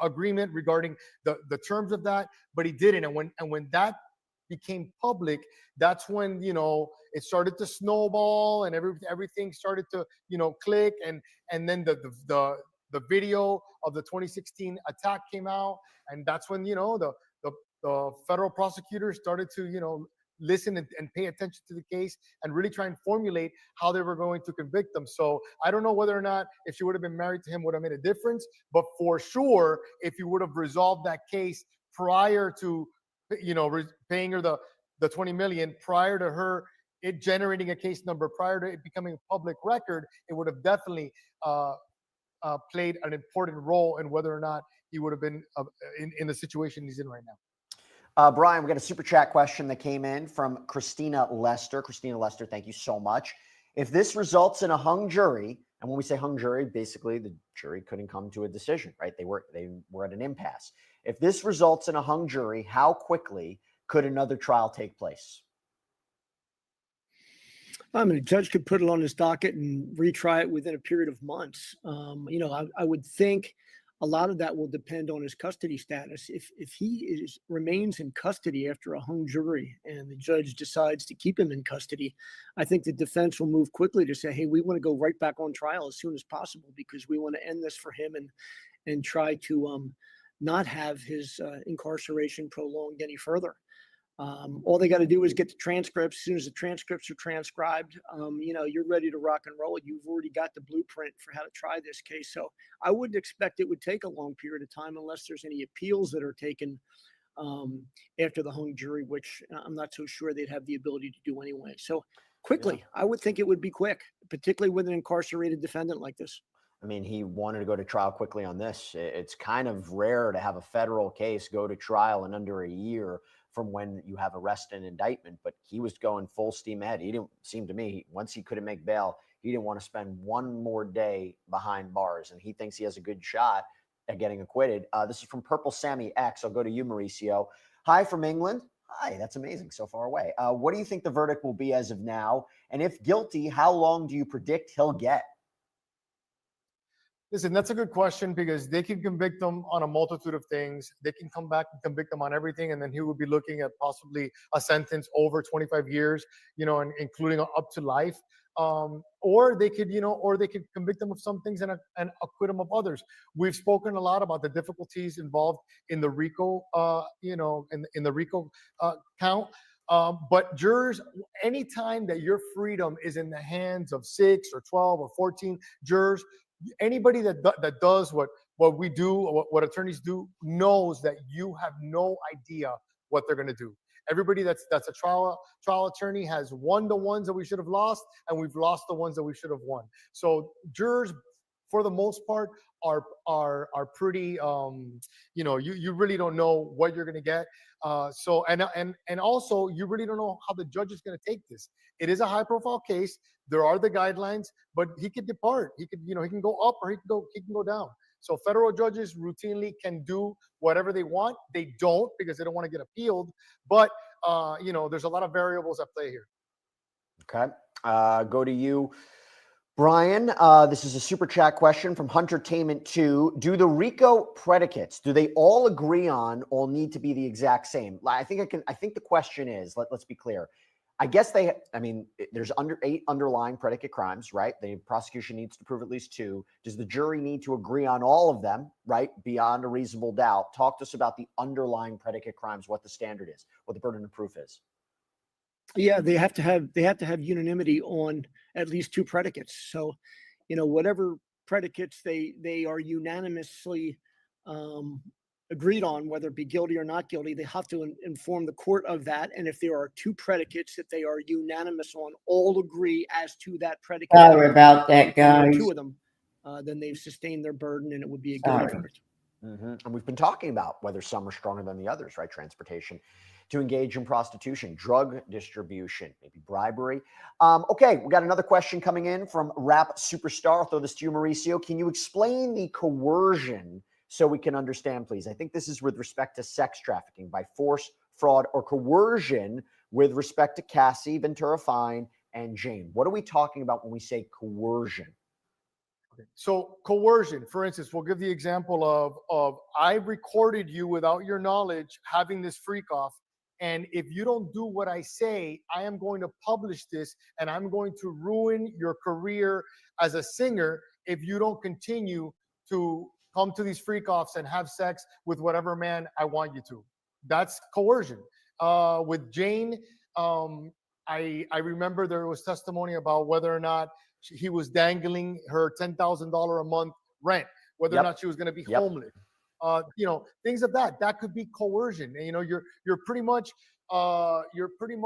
forcing people to do something that they don't want to do with either a threat or either, the promise of something or taking away something. So, it seems to me that the government proved that they at some level, it's not the coercion that maybe we're used to. And I've made the distinction between, with sex trafficking, we're always thinking about, some van in New Mexico, shuffling teenage girls to a motel. But the law doesn't require it to be that. The law could be, private jet, 4 seasons. But if it's sex trafficking, it's still sex trafficking, we learned that in the Epstein case. Well, and I think it's also the idea of they've spent a long time talking about the guns, talking about the violence. I mean, focusing on the idea that Sean Combs went to go confront Suge Knight at Mel's Diner with guns. And if Cassie was aware of that, right, this is the environment she's in, this threatening, violent environment. I mean, I don't think the prosecution necessarily said this, but they should have, in my opinion. You know why she didn't fight back as much as she could have? You know why she didn't leave as much as she could have? You know why she didn't stand up? Because look at the 2016 tape. That was in store for her if she didn't do what he wanted. And, coercion can take many different forms. Now, the other side of it is the defense said she could leave anytime. She ultimately left. Nothing happened to her. Jane, they say he tried to do the right thing. He paid her rent. He's damned if he does. He's damned if he doesn't. So you have these competing narratives. I would love to be a fly on the wall in this jury deliberation process because I think they're going to be battling back and forth about whether or not these are willing participants and whether or not this is coercion. You could talk about violence, right? You could talk about force. Force is easily defined, but coercion, something else. Okay, I have a poll. Excuse me. Do you believe the jury will reach a verdict quickly? Yes, within a day or two, 64%. 36% say no, it will take several days. I am in the 36% camp. I think we've been talking about it, that it might take some time. Let me go to you, Brian, on this one. Debbie Phillips 176 asks, who protects all the witnesses if he walks?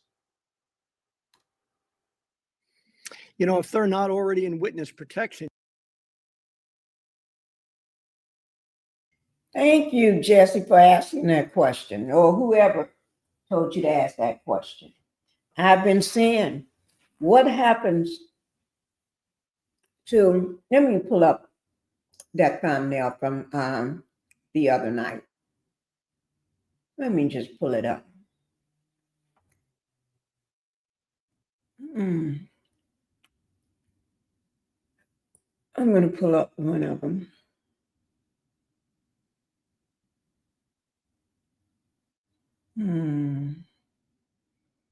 I'm looking for it, guys. I see one, but there's a particular one that I'm looking for, and I don't see it. Oh, here it is.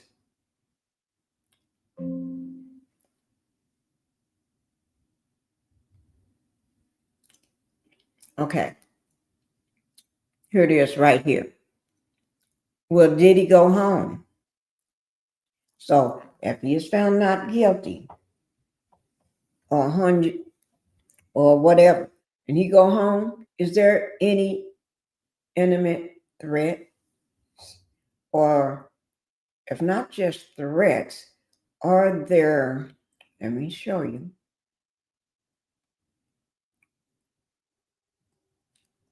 threats to people he know? What if Diddy is found not guilty? Are there threats to his fake friends? When I say fake friends, the people that was all hanging at his party, all hanging around his neck, all up in the freak offs with him. Some of them rappers, some that taste that juice, hanging over the pool in a swing.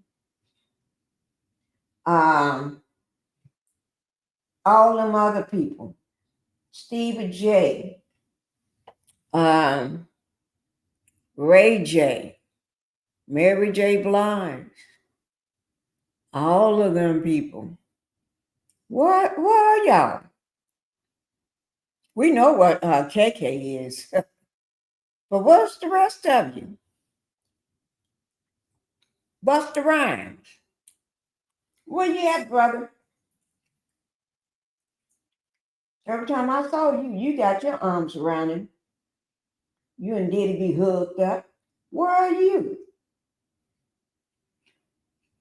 He's not part of the Fun Boys Club no more with you. What about the one that had his clips, his clap? What about that one? The Philly rapper. What about the Philly rapper that dressed like him? What about you? Where's Usher? Where are y'all? I don't know. I'm just asking. I know where Ellen is. Ellen, she gone. Ellen just left. Ellen said she ain't coming back. You know what I'm saying? So some people I know ain't coming back. Y'all trying to leave.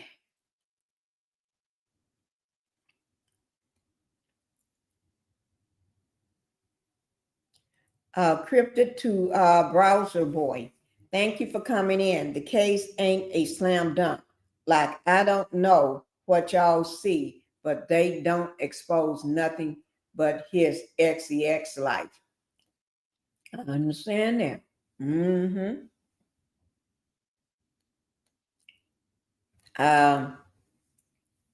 Cryptid, this is BT. Is responding to Cryptid 2. If not going to be a slam dunk, it's not going to be a slam dunk. It's the reason it taken the jury so long. Yeah, we got jury watch, guys, at the very top on the left-hand side of this video. You see what I say, the chat is screening, right in blue, blue box. That's the jury watch. We'll be here watching this jury.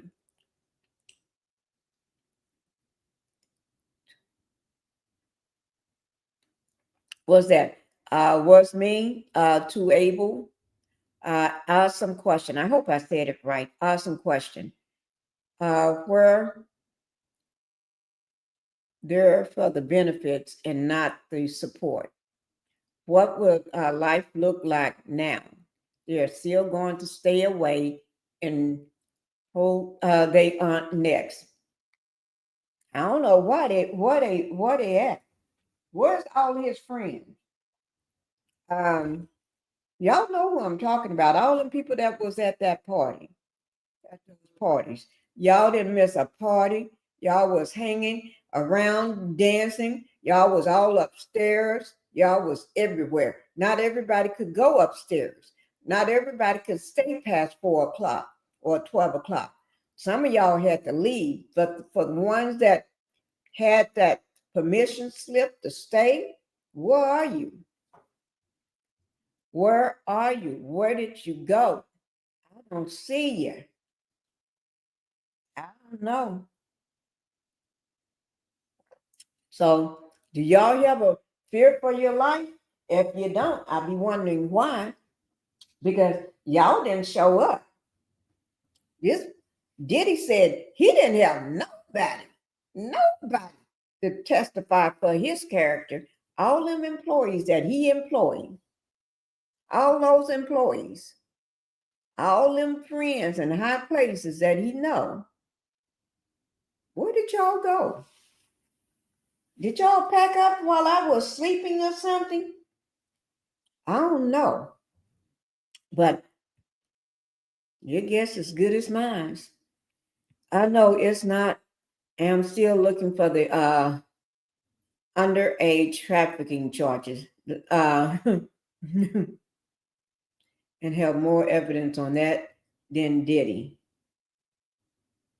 Okay.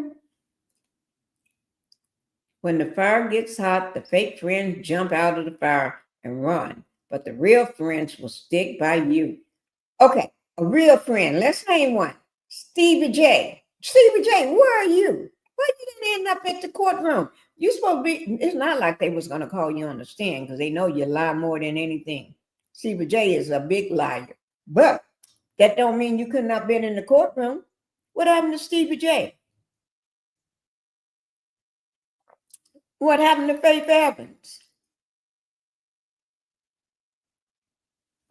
Y'all, I'm just asking questions. Okay? I'm not trying to start nothing. I'm just asking questions. Okay? Okay. Let me let this play right quick so we don't get too behind. And the answer is nobody. You know, the government's under no obligation to protect witnesses. And quite frankly, this isn't the kind of case where you would expect that kind of concern, at least coming directly from him. Now, fans and how crazy people react to these verdicts and acquittals and convictions, particularly in today's world. Obviously, everything is a danger. We see it day after day, but legally, nobody. If witnesses aren't testifying pursuant to some agreement where there's witness protection involved, then unless they've got the means, the local police and nobody. By the way, just go back to you on this question, Brian. We have this note that we're waiting for. A note this early in the deliberations. What could it be, and what do you expect it won't be? Well, sometimes I expected it's not a verdict, and I expected it's not a indication of them being hung in any way. I think what it probably is either a request for a clarification on an instruction or perhaps to see an exhibit. I don't know what exhibits have gone out with the jury. A lot of times, some of the first questions you got is, hey, could we see this tape? Could we see this text message?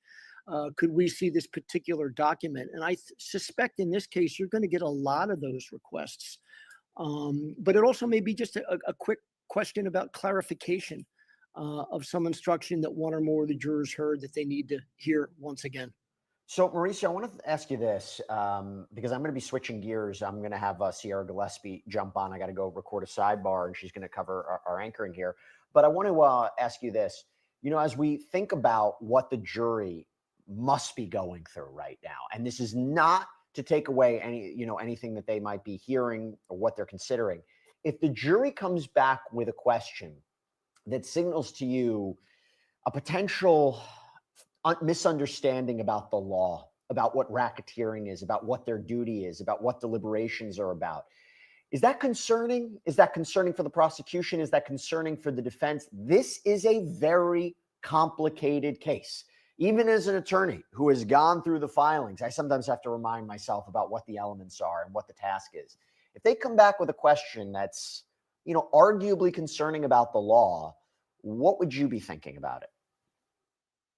Well, listen, those questions are, they're the worst. Like everybody gets so nervous and you try and read so much because you really want to be that fly in the wall that you're talking about. You really want to get an inside idea of what the jurors are thinking, what the foreperson is thinking. But if they come back and they're confused regarding the law, then the judge is going to point them to the jury instructions. I mean, at the end of the day, that's what the jury instructions are there to do, to instruct the jury and to make sure that they're clear on the law, on the elements of the law, and on what they need to consider to either, acquit him or find them guilty of the different counts. So it's concerning. Now, if it's more concerning towards the prosecution or to the defense, the actual question is what's going to really determine who's more nervous, whether it's going to be the defense or whether it's going to be the prosecution, depending on the question. All right, here's what we're going to do. Brian, Mauricio, stand by. I'm going to be jumping out, okay? Sierra Gillespie is going to be jumping in. We're taking more of your questions. We will find out what this jury note is about. We are in verdict watch right now in the Sean Diddy Combs criminal trial. We'll be right back right after this.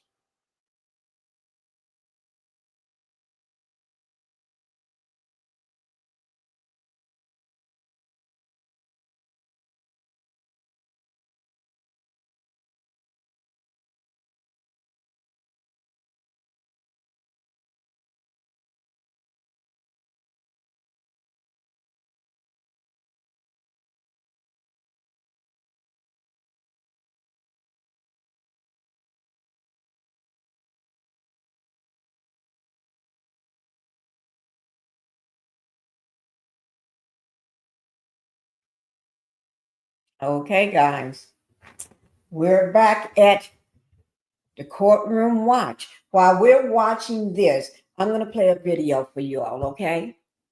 I'm going to do a video. But let me just say, for everybody that used to being in my life before, y'all know how we do it, okay? So I go in and out, and I always keep an eye on the courtroom doors. I always keep an eye on that courtroom door, okay? You may not be able to see the courtroom door, but I can see the courtroom door. So, with that being said,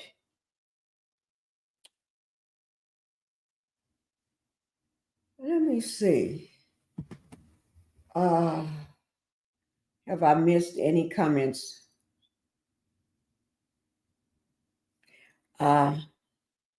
No, I read that one. Okay, I read that one. Okay, I haven't missed any. Okay, we're gonna continue to see what else is going on. All right, but like I said, I keep an eye on the courtroom door. So if anything breaks, y'all will know. We're 1 hour, 53 minutes. Let me just refresh and make sure that is correct. Oh, shoot. Gus, Mauricio, I've got to I'm not ask pausing you, no what more. does this mean? What are your thoughts? This is new. Early on, they're fighting. Once- They're not even fighting about this the is new. decision. They're fighting about how they're gonna come up to the decision. So I think that when you read into the question, I think what the question's highlighting is a power play that's going on. So one person is not getting along with another person. Maybe the foreperson has a problem with another person, and now he's saying, you're not following the rules given to us by the court. But when I hear that question, for me, it highlights that there's personality issues at play, and that they're fighting. So let's see what happens. But shocking that it's happening so quickly. And imagine it's not. It would foreshadow that this is going to be a long, drawn-out deliberation. That they've come up with that question only 2 hours in. And I mean, the jury is so important, right? They're so paramount into all of this. And as you were talking, Mauricio, I was thinking the same thing. Like, if they're already arguing about all of this, we're looking at a long deliberation time, which, by the way, I am hosting live from the field, so I don't have a projection of like what we're seeing. So I do want to say that our note, I think I said we weren't quite at 2 hours yet. It looks like we're at 2 hours and 2 minutes, at least in the last minute, as far as the jury clock, or the deliberation clock, rather. It's being kind of funky, but that's kind of where we're at. So 2 hours, either way, pretty early. Now, I got to get to some of our viewer questions that we have for you guys, because a lot of you have provided us with some really stellar questions. So I'm going to start with this one for you, Brian. This is A Fly Guy says, a question for the panel. Is the jury in a federal trial exposed to the gallery where those people could see them, or are they somewhat secluded? And I believe I have a general answer to this. I haven't been inside the courtroom, but we do have our reporter, Elizabeth Milner, who's been in, talked to us about how the jurors are responding to things specifically like those freak-off videos, were they hiding their faces? What were they doing? So what is your answer to this, Brian? Can they see the gallery and kind of interact in a way? Well, in every trial I've ever had, the jury can see the gallery. They can see the entire courtroom, and the entire courtroom can see them. I know that there are issues in this case where they have kind of blocked off things for one reason or another. But the simple answer is yes, they're supposed to be able to see the gallery. It is a public courtroom, and it should be open, and it should be, a situation where everybody can see everybody. Mm-hmm. And I mean, that is the beauty of America. These are public courthouses. So if you are watching right now and you want to come see the Diddy trial, I mean, they are in deliberation, so they're a bit more secluded then, but you're allowed to just come down to this courthouse here in Southern Manhattan, walk in and go. I mean, that's really all you need. Now, for a case like P. Diddy, obviously there's a bigger list. There's media credentials and things that go into it, but that's really what it is. And it's only kind of different in the federal system that we don't get cameras because it is federal. In some states, we can live stream the court. I mean, I know a lot of you Law&Crime viewers have seen all of that. So it is interesting. Now, on to another question that we have from one of our viewers, Navy Mom FL, I'm guessing Florida, 7294. This one's going for you, Mauricio, because I know you have a history with Florida. So maybe this question doesn't have anything to do with Florida, but hey, I'm connecting you two. Now, she says, Law&Crime Network, what are the odds jury tampering occurred? And did Diddy somehow pay off a juror? Sounds like a movie, but movies are based on reality. I mean, anything's possible in this case, Mauricio. What do you think about jury tampering? Well, listen, anything's possible, but I think it's a stretch to read that into the note that was just published from the jury. They're just saying that there's a juror that refuses to abide by the rules given to them by the court. It's a little bit of a stretch to now imply that P. Diddy bought a juror, but I mean, the way that he's conducted himself, not only historically, but ever since his incarceration, it wouldn't be something that I don't think anybody would be shocked at. Because he seems to be such a controlling individual. He seems to be the type of guy that thinks that he can control anything, including a federal trial, including jurors. So I wouldn't be shocked if something like that comes out eventually, especially since I remember in this case they had him on the jail phone talking to people and trying to influence certain people. I know that he tried social media to try and influence, certain chunks of the population with his social media presence. So I wouldn't be shocked, but it is a stretch to read that into the note that was just published. Now, I do have a real-time update for all of you. Thank you, by the way, to our producers who are working tirelessly on this live stream to bring you the updates. Juliana, Jordan, Alex, Nick, so many people are going into making this possible. So keep sending us questions and shout-outs for those people. I love to say it. Okay, so here's an update that we have about juror number 25, right? The juror in question who says they may not be able to follow the directions, the jury instructions. So here's what we know. According to NBC, I do want to cite that, juror number 25, a 51-year-old male from Manhattan who has a PhD in molecular biology and neuroscience, so got the credentials there. He listens to classical music and opera, and his hobbies include art, science, cooking, and the outdoors.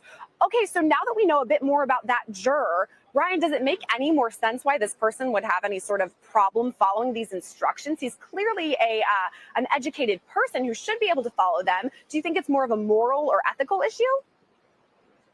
It makes absolutely no sense to me based on the individual that you've just described, if in fact that is the individual who, according to the foreman, is creating the problem. But, you know, people are, Mauricio will tell you, everybody's different. Everybody reacts to things differently. Everybody's got their own personalities. There may be significant personality conflicts. You may have the foreperson being of one personality, the individual in question of another, and they're just colliding. And you see that a lot with juries. You just don't see that kind of question this quickly. Usually you get that kind of a question, you know, 2 days after deliberations, where everybody's been banging their heads and they can't have a meeting of the minds, and somebody goes and sits in a corner. You never have it 2 hours in. So there's a significant issue here where somebody has angered somebody else, or basically decided that they're just not going to communicate in some fashion, which is a real danger for the prosecution. It sounds like things are fiery. I mean, I'm here in Manhattan. I have my fan. This is my third fan. I have 2 more here. So things are hot outside, and it sounds like things are hot inside too. I mean, if this soon, what you're saying, Brian, this soon we have somebody who's stirring the pot in this way, I mean, I don't know, things are fiery. And again, I did describe juror number 25. I talked about, you know, his history, all of that. That is from NBC. I do want to cite that and report that because we're still early on in as far as our reporting about this specific juror. So I gotta, you know, make sure to cite them and all of that. Now, we do have another person who wrote in asking about this question.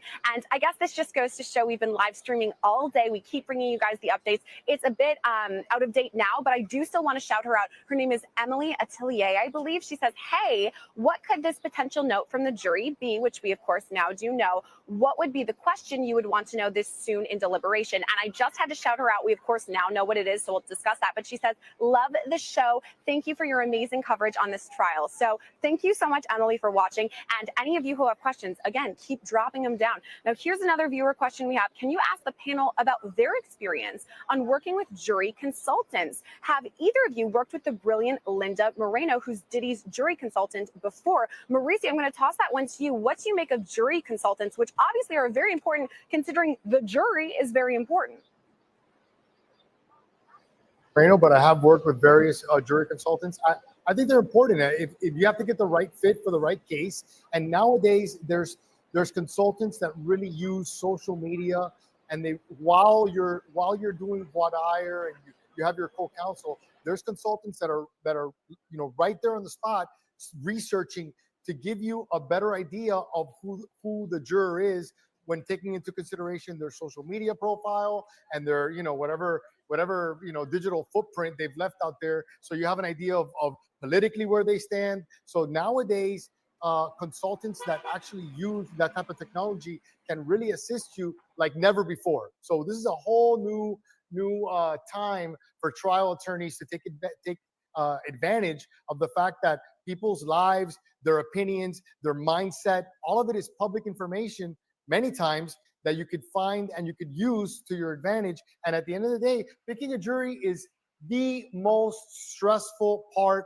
of a trial. Why? Because trial attorneys know that you make a mistake there, you're going to lose. So regardless of what you did during the trial, if you made a mistake and you got that wrong juror on the jury, all of it was for nothing. The 8, 9, 10 weeks. And I've seen it play out in front of my face to my detriment and to my favor. So I've been around long enough to see it, you know, work in both ways. I mean, the stakes here are really high. The jury is of the utmost importance in all of this. And like I said, Diddy faces life in prison. That's why this is so important for the jury and this jury issue for it to get solved, which, by the way, we're going to stay on, hopefully, until we have some sort of resolution in all of this. So don't go away, you guys. We're going to take a quick break right now and then come back, hopefully, with some updates very soon. So stick with us.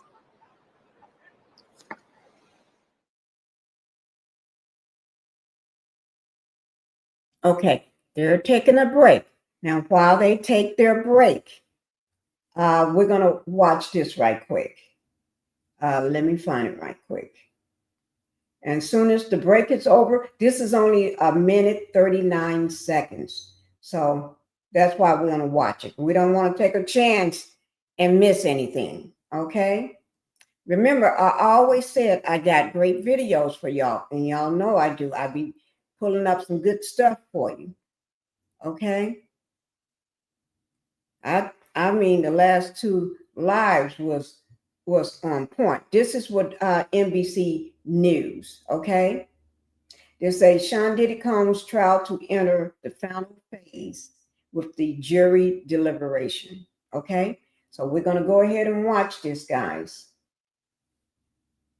It's not that long, and I keep my Following eye. 7 weeks. I will keep my eye at the front door of the courthouse. Oh, this is the front door too. Weeks of dramatic testimony on Monday, the fate of hip-hop mogul Sean Diddy Combs will officially be in the hands of a jury. A group of 8 men and 4 women will begin deliberating in New York federal court to determine whether Combs is guilty of 5 felony charges: 2 counts of transportation to engage in prostitution, 2 counts of sex trafficking, and 1 count of racketeering. The Grammy Award winner has pled not guilty, his defense team making their closing arguments Friday, telling the jury the claims against Combs are badly exaggerated and part of his swingers lifestyle. He may have done bad things, the defense argued, but he didn't do these federal crimes. But prosecutors alleging the singer, who didn't testify, ran a criminal enterprise and that Combs used power, violence, and fear to get what he wanted. The prosecution calling 34 witnesses, including his longtime ex-girlfriend, Cassie Ventura. Prosecutors playing jurors this 2016 security video showing Combs beating Ventura at a Los Angeles hotel, saying Combs physically abused and sex trafficked her and another woman, forcing them to participate in sexual encounters Combs called freak-offs. But Combs' lawyer telling the jury there's no evidence to support those claims and that if he was charged with domestic violence, he would have pled guilty. On Monday, the judge will give jurors instructions before deliberating behind closed doors. They need to reach a unanimous agreement on each count, with Combs facing the possibility of 15 years to life in prison if convicted. Liz Kreutz, NBC News. We thank you for watching and remember. Hope y'all. Okay, here it is. Okay, let me get that back.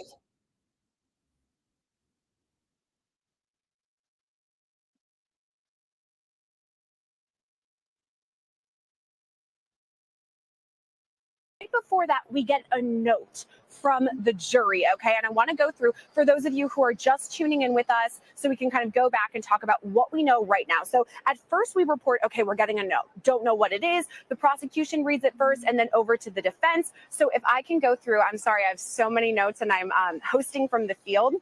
So I have to go back to find where this jury note is from, is saved for me. And again, I guess this just goes to show that we're live throughout all of this, you guys. We are here camped outside of the courthouse. We will continue to bring you updates as soon as we have them, as often as we do. So that's why sometimes things are a little scrambly, because we want to make sure that we can get them to you as soon as we possibly can. So here it is. I have found it. Now, the judge says we have received a note from the jury that we have a juror, juror number 25, who we believe cannot follow the instructions. I would like to meet with the court about it. And the judge says, I suggest we ask for more information.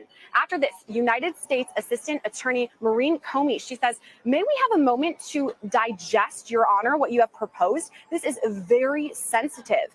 Mark Agnifilo then replies and says, I suggest we just tell them early, you are just getting started. If there is a further issue, please let us know. So then Comey replies and says, if we go that route, we suggest instructing jurors it is important not to include any information about what is going on in the jury room. And then she cites a specific case from prior to all of this. So the juror in question is juror number 25.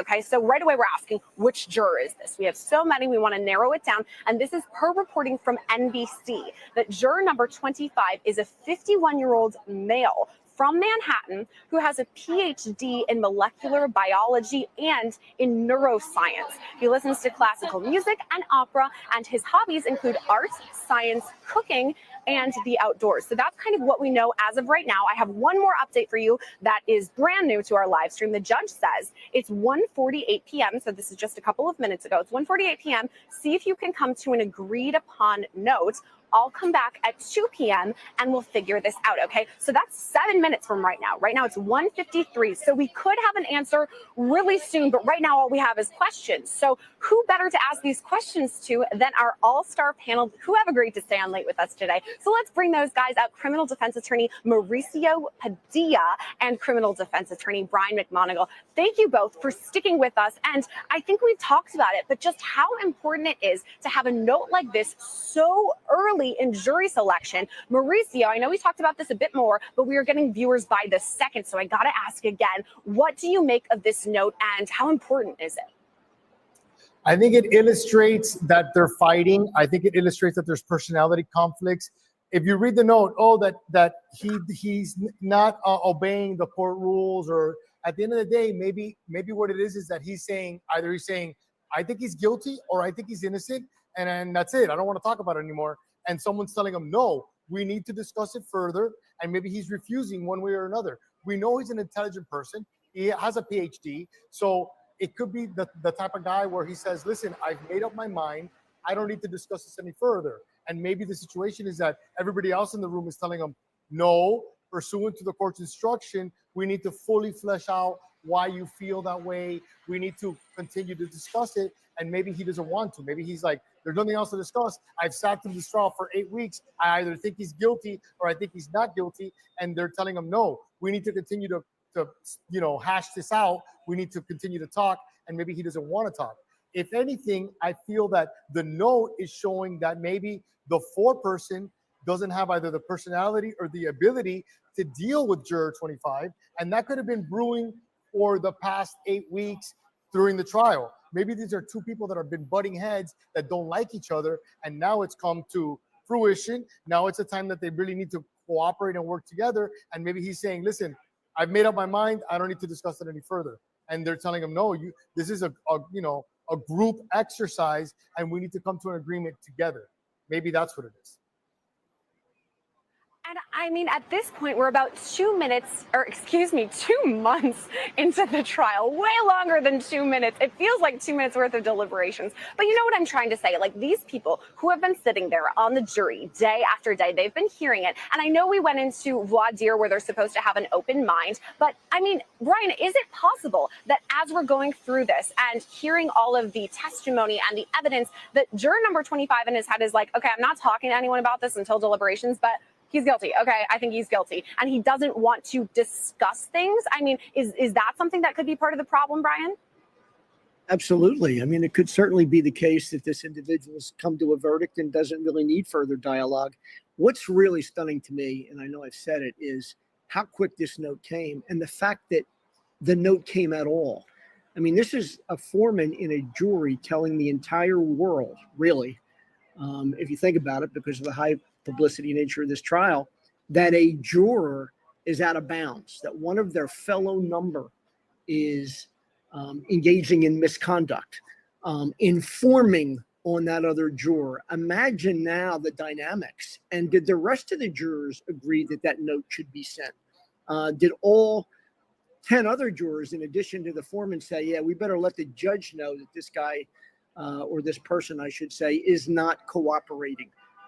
That's the thing that really strikes at me, that it happened so quickly and that there has really been a telling on this juror by another juror, the foreperson. I've never seen anything happen like this so quickly in deliberations. It really is stunning, and it doesn't bode well for a quick verdict at all if there's ever going to be one. This is a monumental trial for so many reasons. Least of all, what you just said, you've never seen anything like this happen before. And I guess it does kind of get me wondering, is this kind of a tattletale situation where it's only the foreperson who's like, I'm upset with this, I'm going to write in that note? Or is it majority of the jury who's like, hey, this is a red flag? I mean, when I think of jury deliberations, first of all, we all want to be a fly on the wall and know what's going on in there. But I always think of 12 Angry Men, the classic movie. There could just be that one who's like, I'm not changing my mind. You know, if that's what it is what it is. And is it the foreperson or the jury as a whole that is having issues with it? I mean, We can speculate, and let's do it. But first, I do have to give you a quick update. Per CNN, the parties are proposing that the judge send a note back to the panel. So, Mauricio, I'm going to go to you on that. It's kind of a two-parter. One, what would that even kind of look like with the judge sending this note back? Would they be further instructions? What would that look like? And then kind of off the tail end of what Brian is saying, he says, if at all there is a verdict, could this then lead to a mistrial? Well, listen, the problem is that when they're telling the judge to send a note back into the jury, judges are very hesitant to start doing that because that's a communication that the judge is having with the jury.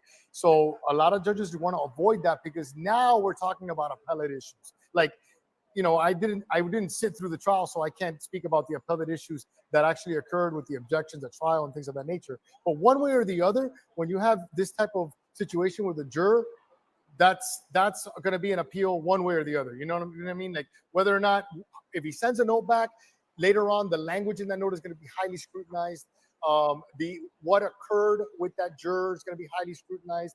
Whatever happens with them, like if they replace him with an alternate, that's going to be scrutinized. So what's happening right now in real time is going to be later on scrutinized by appellate attorneys with their highlighters, and I could expect that this would end up in some type of a appellate motion in the future.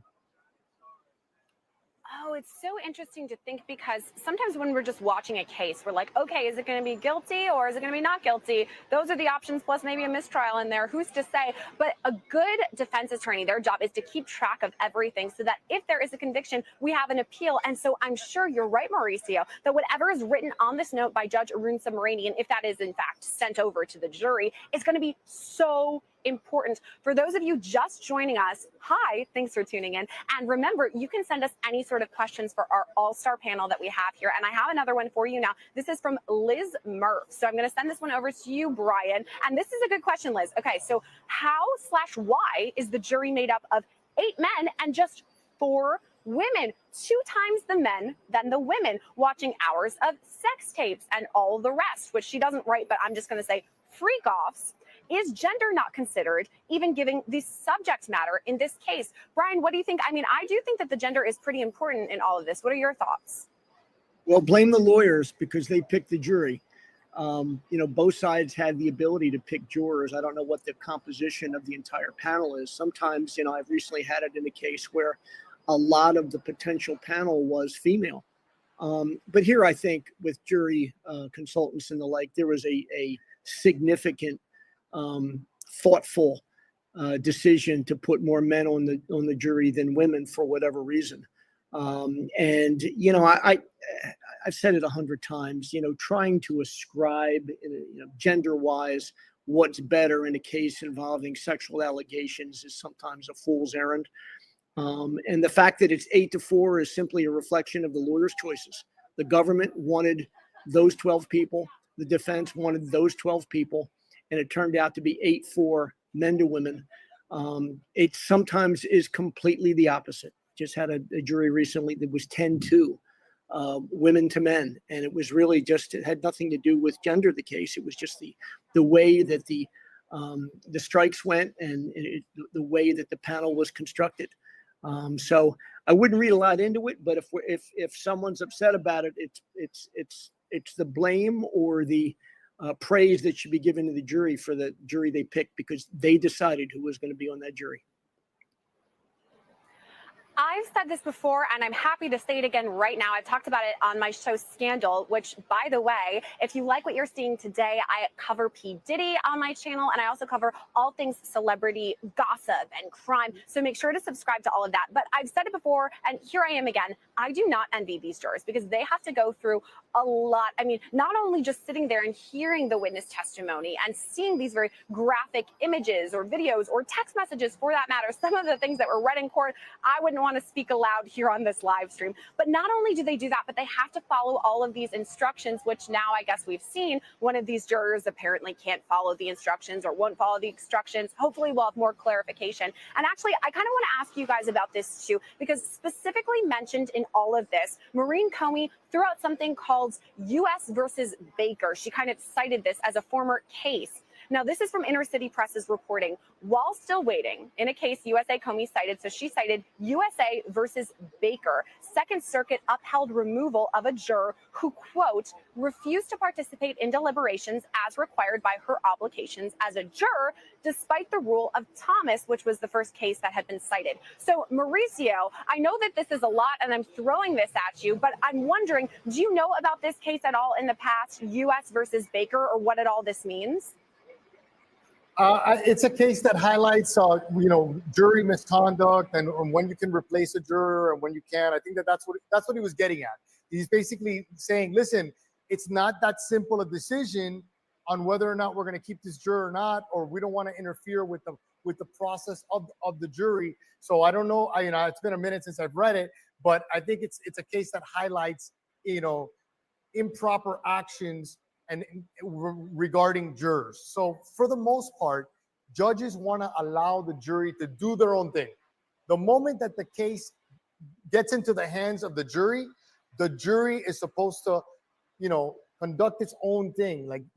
And you don't want to really affect that, because anything that you do is going to be scrutinized. Like right now, if the judge writes them a note and says, anything where the judge is crossing over and really instructing them improperly, then it could be a mistrial, then it could be an appeal. So judges don't want to cross any lines. They want to let them do their own thing. So I would envision that if the judge does write a note back, it's going to be very generic. Keep trying. Continue to work together. Look at the evidence. In my opinion, in my experience, that's the only type of communication that you can expect from a judge to a jury, because judges at the end of the day, they don't want to get appealed.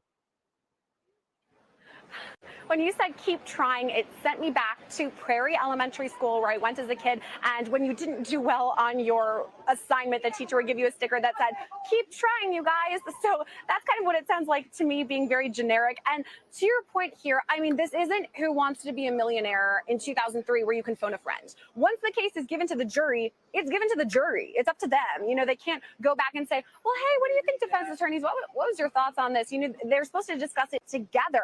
So to your point, I mean, I don't know. They should be talking it out. And also, I do have another update from court as of 2:02 p.m. So just a couple of minutes ago, the judge asks, do we have an agreed upon response? So it seems like perhaps maybe he's asking that the defense and the prosecution work together for a response to the jury. Now, Combs is Mark Agnifilo says, no, we do not. And Comey says, Ms. Slavic has emailed it to Chambers, which, so she's sent off the email, it sounds like. Now, the judge asks, do we have the defense proposal? Comey says, okay, it's going to be in Ms. Slavic's email. Now, another update, the judge said I would prefer,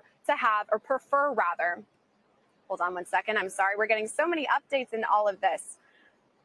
And again, just to remind any of you who are just tuning in, I'm live hosting from the field and getting updates second by second. So I'm trying to bring them to you as fast as I can and give you all of the updates on all of that.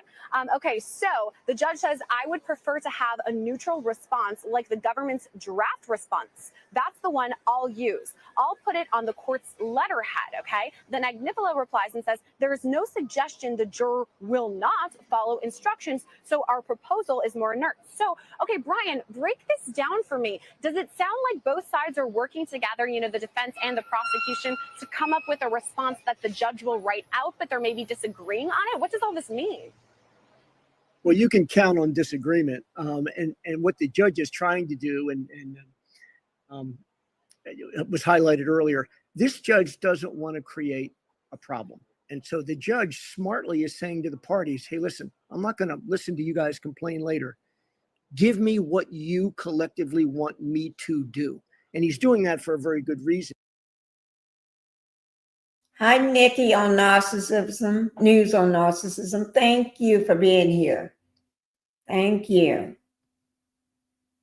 And move your mind and soul. If they remove, my voice is trying to go away. If they remove that juror, it has to be a mistrial. Okay, thank you. because he wants to protect both interests, both parties, and not give them a reason to complain later. The defense, though, very smartly is basically saying, no, we're not going to agree with some instruction that the government agrees to just for the sake of agreement. We're concerned about Diddy's rights. We're concerned about this case. We're concerned about removing a potential juror or influencing a verdict at this point. So it doesn't surprise me that the parties don't agree. They haven't agreed for weeks and weeks and weeks and weeks. And my guess is that the judge will, as he is suggesting, send something very neutral back to this jury so he can't be accused later on appeal of in some way molding this jury into a verdict, or perhaps causing a situation where a juror has to be removed. And that's the last thing anybody wants. But that case they cited is precisely what happened. You can remove a juror who simply is obstinate and not willing to interact and think through a verdict with his fellow jurors. But the judge is playing it right. It's the smart move. Try and get them to agree so nobody can complain later. Ryan, you're so right. I don't know why I was in any way surprised that the defense and the prosecution weren't exactly on the same page here, when they haven't been on the same page at all. They've had lots of arguments in the weeks, months really, since we've talked about this case, since the indictment back in September of last year. So of course they're going to disagree on this, right? And it's so important too. And actually there's another instance that we recently saw of a major disagreement from the government and of course the defense. And that takes us back to June 16th when juror number 6 was dismissed. So on that day, the judge actually dismissed juror 6 over the juror's inconsistent disclosures about where he lives. So another dismissal that occurred earlier on in all of this. And if you guys remember all of this, it was that the juror said that he lived in New York. He had a New York ID, a New York license. However, he stayed with his girlfriend, the mother of his child, at times in New York. But he specified, I believe it was his aunt. So this is off the top of my head. So if I'm wrong, chatters, correct me, because I know you've been following the case too.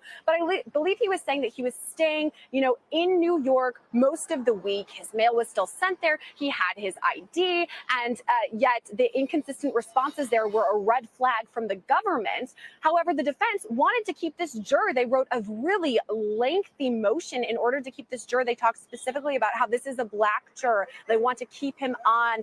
They highlighted that incredibly. What do you think about that, Mauricio? Is that at all telling, this past of dismissing juror number 6 with what could happen in the future for this issue with juror number 25? Well, first of all, obviously the defense is going to make a big deal about striking a juror that's of the same race as your client.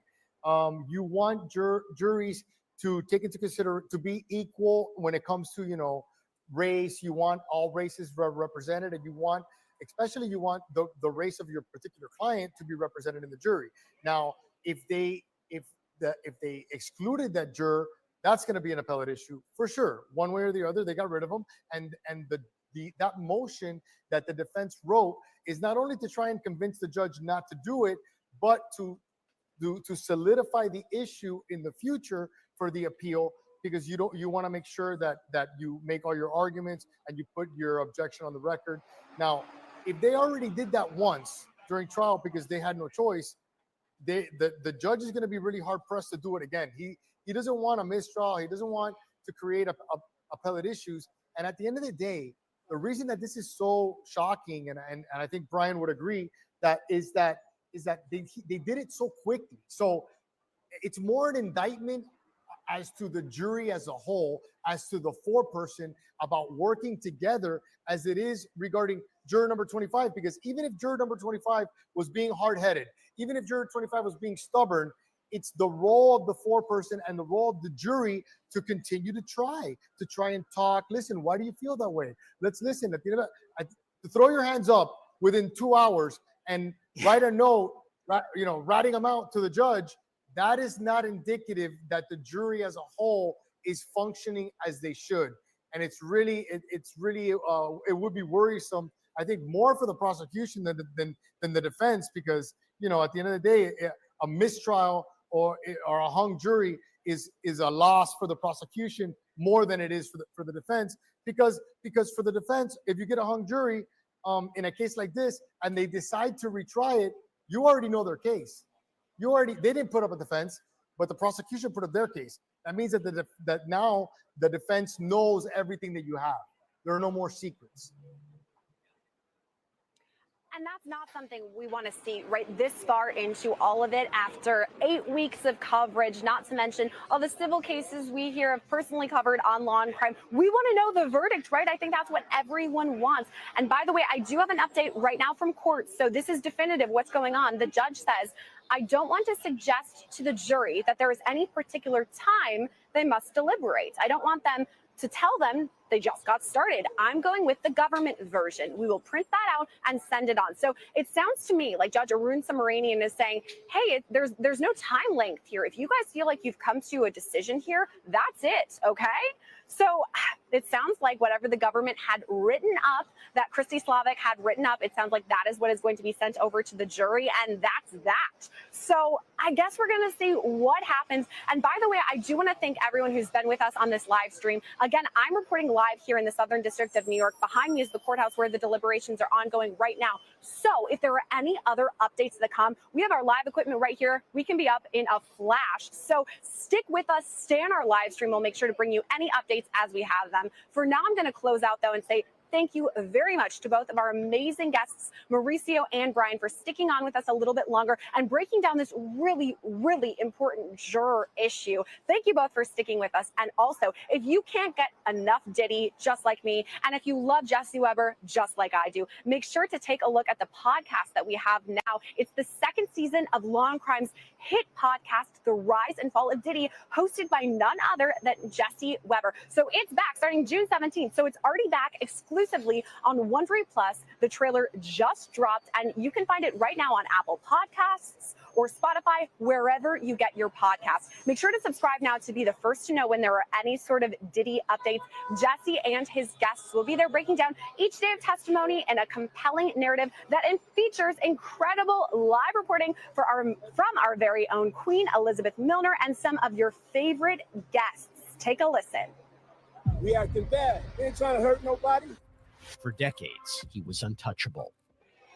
I've gone from Harlem to Hollywood. Sean Diddy Combs built an empire from the ground up. But now, it's all coming undone. Sean Combs, the mogul as we know it, is over.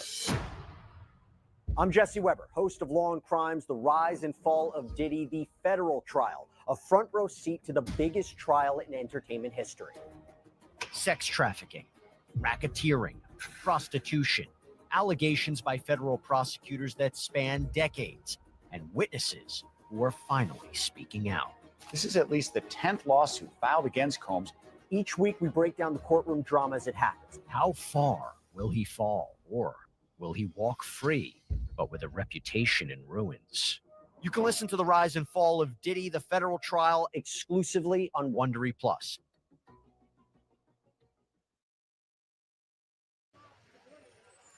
Guys, we're in front of the courthouse right now. Anything else break, remember, I'm going to be keeping an eye on everything. So if anything else break, I will switch it over to you all right away. Okay?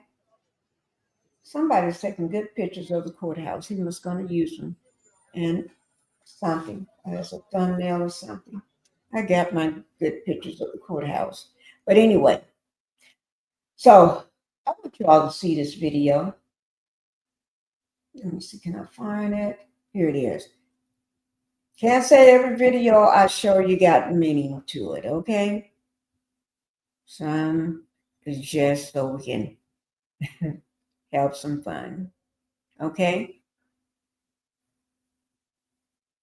Let me pause this. Okay.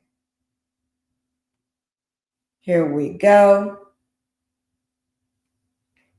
She's outside in front of the courthouse, guys. Okay. Let me see. Okay, here she is. She's going to tell us what's going on, I guess. I haven't seen it.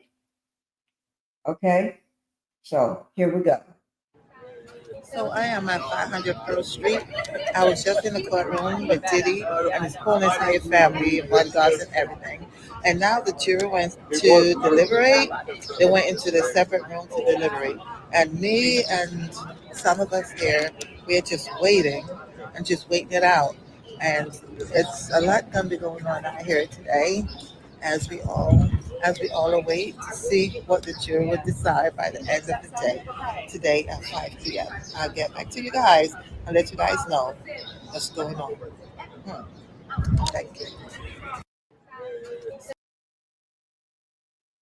I like her outfit, but I don't know whether it's the place for it. But let me just say, I like that outfit. Okay? Yes, I do. I do like it. But I don't think it's the place for that outfit. But it does match her hair, you know. But let's see what else is going on.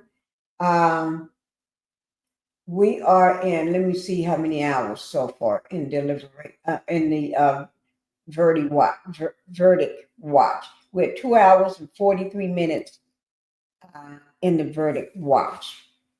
Once the judge read off the instructions, gave everybody instructions on from the court, he gave all the jurors instructions. It's 8 men and 4 women. And then juror number 51, which is a male, educated. He got a PhD. He's very educated. He have lots of different hobbies, okay? Fun hobbies. Some things I like to do. But anyway, it was said he cannot follow the instructions of the court. What part that you cannot follow? It ain't like we got somebody off the street. We got a highly educated person. And I'm quite sure you can follow those instructions if you want to.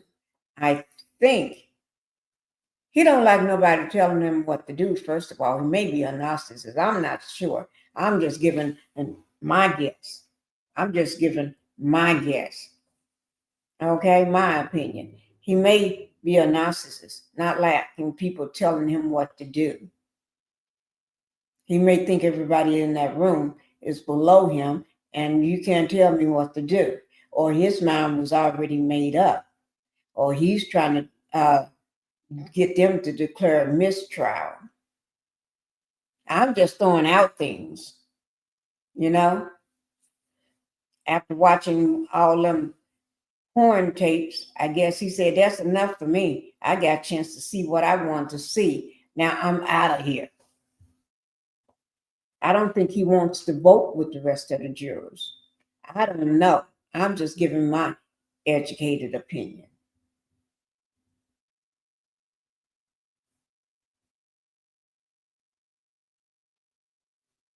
Sounds like he may be a narcissist to me too.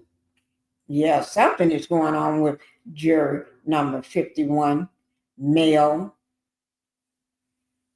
Yeah, something is going on. We're going to keep up with the verdict watch. We're 2 hours and 46 minutes. So if anything else break on that, I will be coming to you right away. But let's see what else is going on. Because I don't have time to fool with these crazy folks. And to me, he's one of the crazy ones. Okay, let's see what went on inside the jury room. Let me put this over here so I can see what's went on. Okay.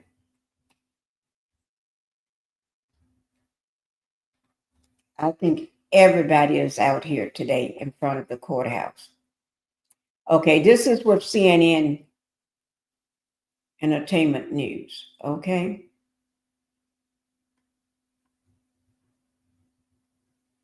Just give me 1 second. I always make note. And anytime I use any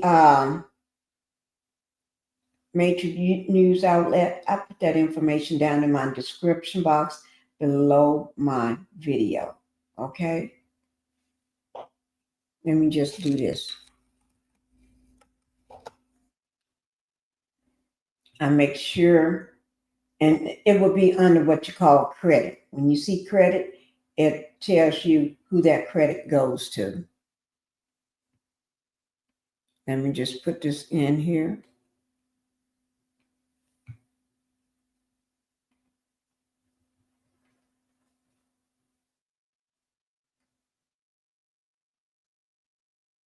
Okay, I'm just making sure I note it because I don't want to get ahead of myself and forget.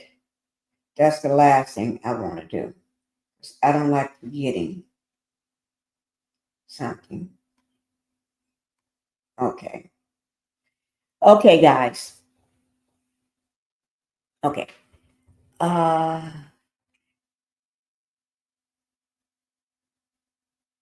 Okay.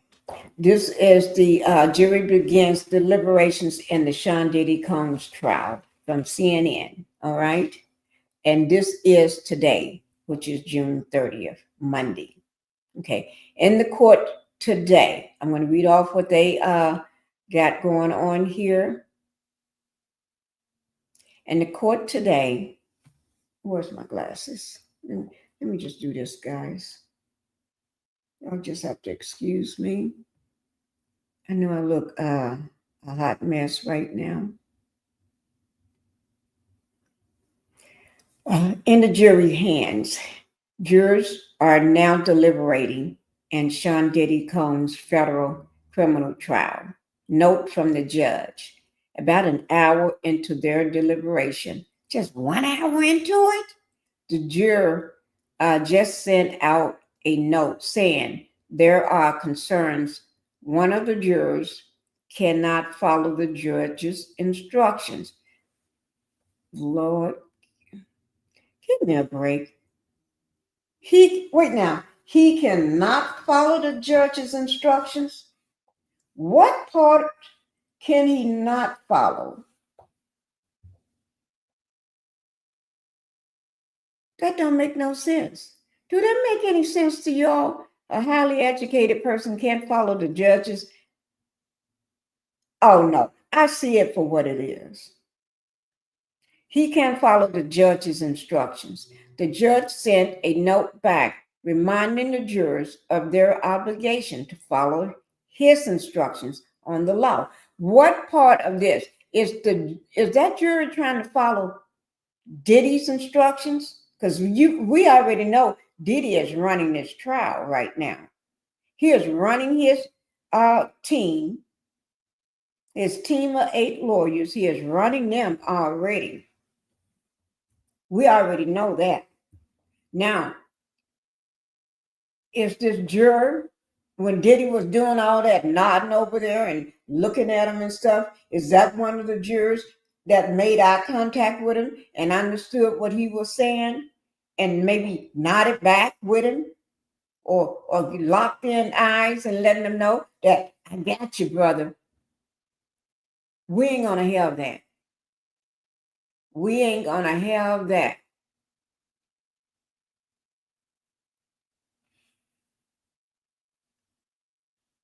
The charges. Combs, 55, is charged with 5 counts. 1 count of racketeering conspiracy and 2 counts each of XEX trafficking and transportation to engage in prostitution. If found guilty of the most serious charges, he could face up to life in prison. Okay, now we get into it. That was a summary of this morning. That was a summary of this morning and what Sean can face if found guilty. Okay, now this is 15 minutes ago. The judge to send the jury reply. Oh, wait now, okay, that is, okay, I am going the right direction. Okay, the judge to send the jury a reply note. The judge was stating, receive your note. I remind every juror of their duty to deliberate and their obligations to follow my instructions on the law. With that instruction in mind, please continue deliberating. The note also instructs the juror not to reveal any specifics about their deliberations in any future notes. Judge is trying to say, don't talk about it in the notes. Don't be writing no note to me or to nobody talking about it. They understand this man is educated. He's 51 years old. An old man. He know better. He know better. Ain't nobody got to walk him like he's a child or something. The judge adopted language proposed by prosecutors. The defense had proposed a similar note. The defense is always trying to say mistrial. They want to do a mistrial. They ain't fooling me. The defense ain't fooling nobody. Okay. The jurist notes about the wild card. The juror is significant, legal expert says. Shortly after the jury began deliberations, the four-person sent a note to the judge expressing concerns that jury number 25 cannot follow. Is it 20? Wait now. This is 25 minutes ago. Jury number 25 cannot follow the honor's instructions.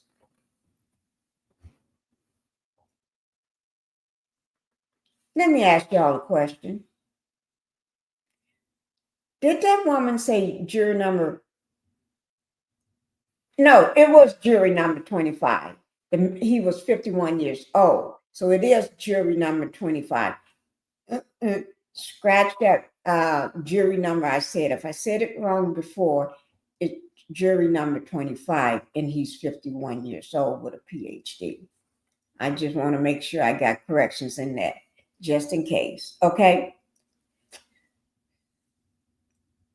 This is a significant development in the case because the concern is being raised so early in deliberations. Okay. According to someone named Allen, I'm not going to say his last name because a jury consultant and attorney not affiliated with the case. There's a wild card on this jury, and this is significant. It happened incredibly quick. There's a lot give and take, back and forth. Deliberations can get incredible heated, and that's part of the process.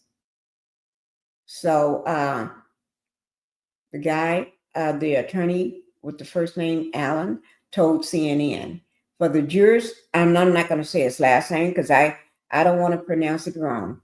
This is a name I may say it wrong. For the jurors to say that one jury is not going to follow the judge's instructions, that is quite notable, especially at this early stage of the process. According to the note, the foreman also asked to speak with the juror or to take juror number 25 interview, which Allen said to the next step in the process. He's an attorney that's not affiliated with anything here. Okay. And then it's really up to the judge to decide. Let me just check. There's still nothing going on there. I'll let you all see. There's still nothing going on in front of the courthouse. But we're still going to keep our eyes on that courthouse. We ain't going to let nothing pass us. See there? Judge, I don't want to suggest to the jury that there is any particular time they must deliberate. I don't want to tell them they just started. I'm going with the government version. We will print that out. Dad, send it in. It's got that. Send it in. Okay. This is from Inner City Press. Okay. So ain't nothing going on outside the courtroom. Okay, let me get back to what I was doing because ain't nothing going on out there. Jury number 25 is in trouble. Jury number 25 trying to act up. I think jury number 25 knows what he's doing. Because first of all, he's highly educated, right? Second, he's 51 years old. So he's not a kid. He understands what he's doing. He's an old man. He knows what he's doing.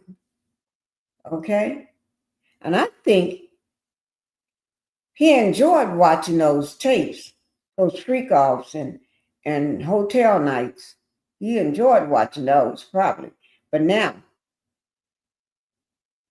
I think he was probably one of the ones that locked eyes with Sean Diddy Combs when the judge told him, if he don't stop making Google eyes and watching over there and giving signals and all this here stuff that he's doing, he was going to be put outside the courtroom for forever. You know what I mean? And Sean Diddy Combs tried to do it with the judge last week, talking about, you doing a great job, Judge. Like he don't know he doing it. This judge don't need you to tell him that. You was trying to hope that's going to swing your way. That was a way of your narcissism coming out, trying to let the judge know you are in charge, letting everybody know I'm in charge, like you in charge of your team. That's why your team bombed, because you're trying to run them. They're the ones went to college for law. You did not do this. They're the ones know what they're doing. But you want to run the lawyers and stuff when you pay them millions of dollars, but you want to run them. Don't make no sense. But what can you say? Nothing makes sense when it comes to a narcissist. Okay? Hi, Linda Gamble. Thank you for being coming in. Thank you so much for coming in. Okay, you're speaking to Nicki. And juror number 25 is in trouble. Yes, he is. Jury number 25 has been in trouble so much and still trying to act up. Okay, let's see what else going on. Okay.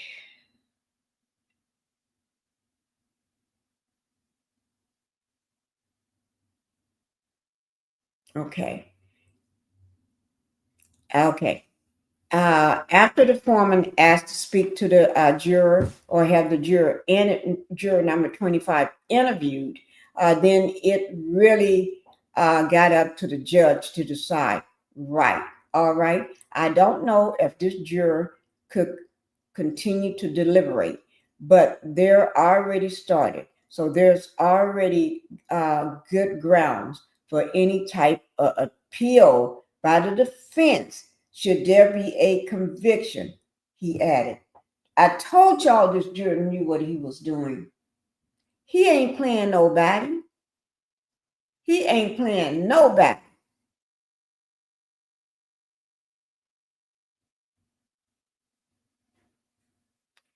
This scenario is a possible massive headache at this early stage of the game, especially since the judge already dismissed a juror earlier this month. Yes, he did. He dismissed juror number 6, I think it was. Oh, sure was, this month. Remember, jury number 25 is a 51-year-old male who works as a scientist. Oh, see that? Didn't I tell y'all? He works as a scientist. You can't tell me this. I don't know what to say. I don't know what to say. Can't nobody, like I said, this man is highly educated.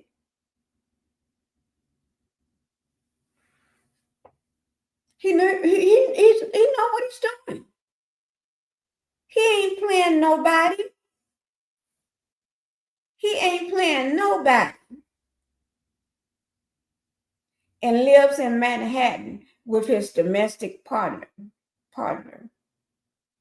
On June 16, the judge dismissed jury number 6.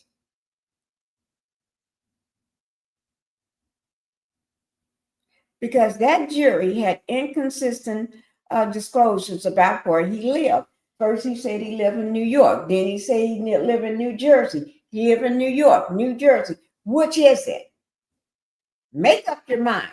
If you didn't know where you live, you should have shut your mouth about where you live. Could have kept that to yourself. Didn't nobody tell you to start talking about, oh, I live here. Oh, I live there. You see what that got you? Them jurors wasn't playing with you. When they heard that you don't know where you live at, they decide to make sure the powers that be hears that.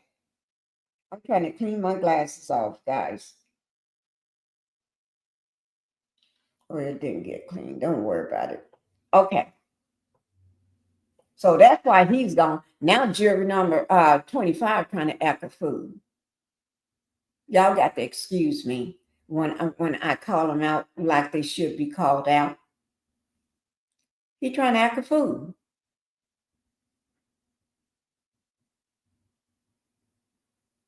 The judge, now this happens 47 minutes ago. The judge directs the lawyers to meet in conference until 2 p.m. Eastern Standard Time. Okay, so they're going to meet and confer until 2 p.m. Eastern Standard Time. Right now, it is 2:40, so they already did that because it's 2:40 right now in New York. They may have be done with it by now, or they still may be in the process of meeting and confer, okay, with the judge. The judge told prosecution and the defense attorneys to meet and confer until 2 p.m., in which point he said he'll return to the bench to determine how he'll handle the situation. Both sides are proposing that the judge send a note back to the panel. Okay. We're going to hear that soon. Probably we're going to hear that soon, guys. I tell y'all, these...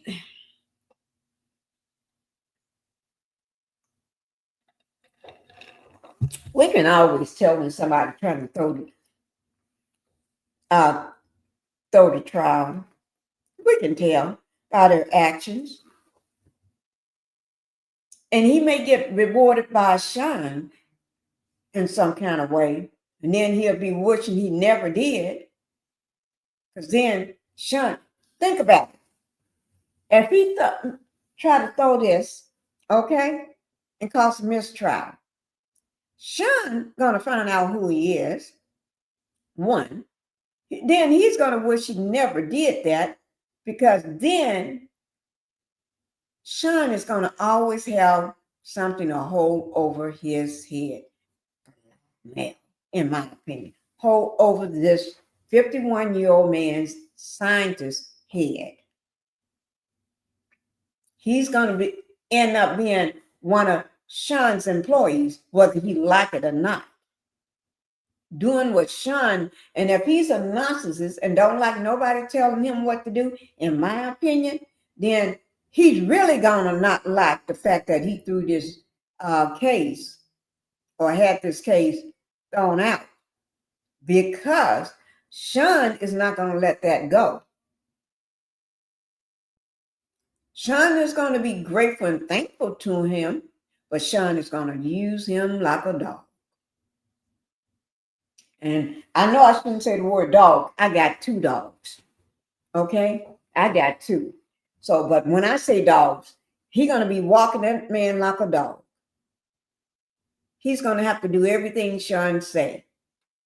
And he may end up in a freak off tape against his will, or doing something silly. Or maybe doing something really, really silly and crazy to appease Sean Diddy Combs. because Sean got him in his back pocket then. So y'all better watch what you do, because Sean can have you in his back pocket if he walks and you be walking like a minion. You be walking like a troll. You see how hard it was for these other people to get away from Sean. And if he was never locked up, he'll still be walking them like a troll, like a minion. Depends on which one you want to be, a troll or a minion. A lapdog. He'll still be walking you. If it took all these people, those many years, to try to break away and could never do it until he got locked up. And some still under his thumb. Some still being controlled by Diddy while he's locked up. Mr. Scientist, 51 years old, you don't want to be one of those. But seems like you may be one of them. You better think. Somebody better tell him, because I'm not going to tell him. Somebody better tell him. Okay. Oh, Lord, these folks as foolish want to be. Sean Diddy Combs' lawyers are returning to the courtroom, and prosecutions are also entering. The prosecution team is also entering. The note was first handed to the prosecution, then to the defense attorney, Mark, whatever his name is. Combs is back in the courtroom and reading the note, which fills about 1/3 of a lined sheet of paper. The court is now waiting for the judge. They gave that note to Sean. You think he's going to forget that? That man got a memory like an ox. He's going to remember that. Jury number 51. Jury number 25. Jury number 25. He's a scientist. He's a male scientist. He's looking at how many ways he can exploit this man to do what he want to do. He may have that man cooking up a different kind of stuff to give you pneumonia. Think about it. He may have this man cooking up all kind of stuff to give you pneumonia. Since everybody know about pneumonia, some other kind of stuff. Hello, Alice. Thank you for being here. Thank you so much for being here. We've been keeping an eye. Oh, let me explain to anybody new that just came in too, and Alice. At the very top right-hand corner, y'all see this blue box? That's the jury watch box. I'll make it big so you can see it. This is a live. This is live showing right now. See that blue box at the very top right-hand corner? That's the jury watch. So we are 3 hours and 11 minutes into jury watch. We're waiting for them to come back with a verdict because the judge already gave them instructions this morning around 9 o'clock. They got their instructions. Okay. So now, and then we got a problem with another juror, juror number 25. He's a 51-year-old male with a PhD. He's a scientist. Too smart for his own good, okay? I have to put that out there.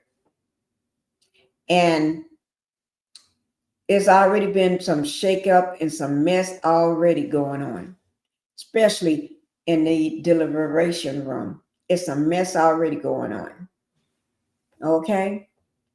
So you may hear me talk about that mess from time to time because he had already pissed everybody off, Alice, okay? And right now we're on the front door watch, okay? Whenever they're not speaking, we're watching this front door because right now it is 2:48 in New York, 2:48.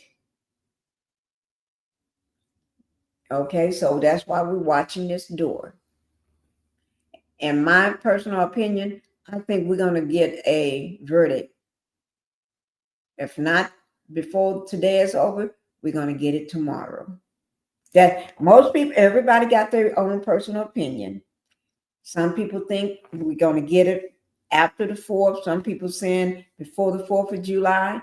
Some people, everybody got their own idea on when they think. I'm thinking we're going to get it very soon. All right. That's just where we at right now. Now, let me get back to telling you all, reading what's been going on in this crazy mix-up, okay? In this crazy situation. Okay. While the jury deliberates, CNN your questions about Combs' trial. So that means while they deliberate, CNN,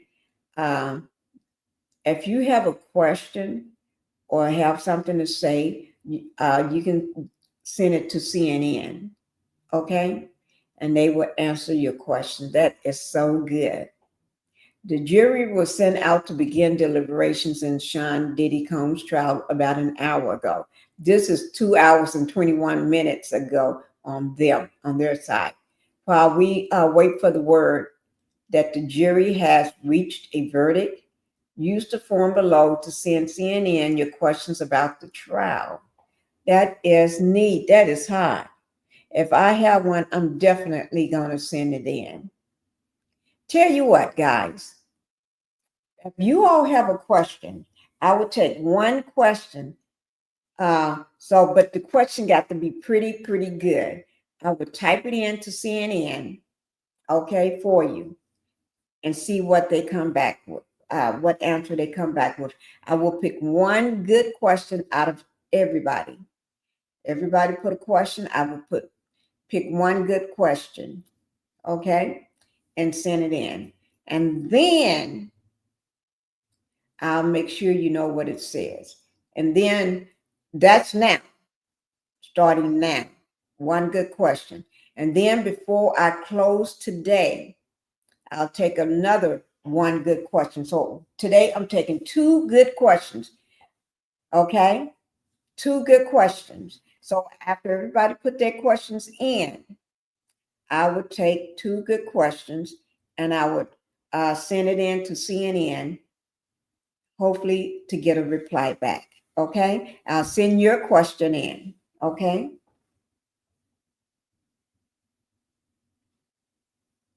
Thank you for catching me up, love. You're beautiful. Thank you, Miss Shaw, Miss Alice. Okay. 24 and 15. Thank you, Linda. Okay, so y'all go ahead and give me those questions. Give me a question right now. Or you can just go ahead and give me 2. I'll just pick the 2 best questions and I'll read them aloud and then I'll type it into CNN. Okay. And when I type that question into CNN, I'll let you see before I hit send.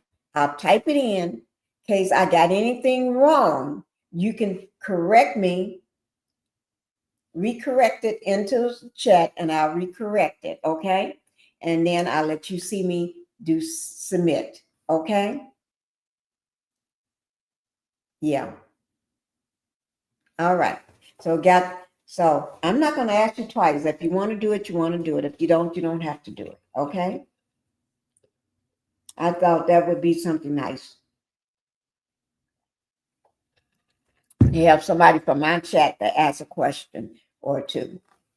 Okay, let's see what else they're saying from CNN. This is 2 hours and 42 minutes ago. Combs' loved ones hold hands and bow their heads before exiting the courtroom. They hold hands and bow their heads. I guess, I don't know, you're saying a little prayer. After the judge sent the jury and Sean Diddy Combs' trial out to begin deliberations, Combs' loved ones all stood. They all stood. They held hands and bowed their heads at the same time. Then they all started clapping. Combs' children and his mother were seen leaving the courtroom soon after. Combs also left the courtroom with the court marshal. But y'all hear that? They all stood at the same time. They held hands and bowed their heads at the same time. I don't know, did they say a little prayer or not and then start clapping? That's what people normally do. They'll say something and then when they get through, everybody clap. That's to show unity and everything. They're unified in it. Okay, let's see what else happened, okay? This 3 hours ago, jury selections, jury number 5 as 4-person. Oh, okay now. See, we're getting down to things. See, I'm just going backwards with it. I'm just reading backwards, I guess. Okay. This is juror number 5. They selected that person as 4-person, the 4-person. Okay.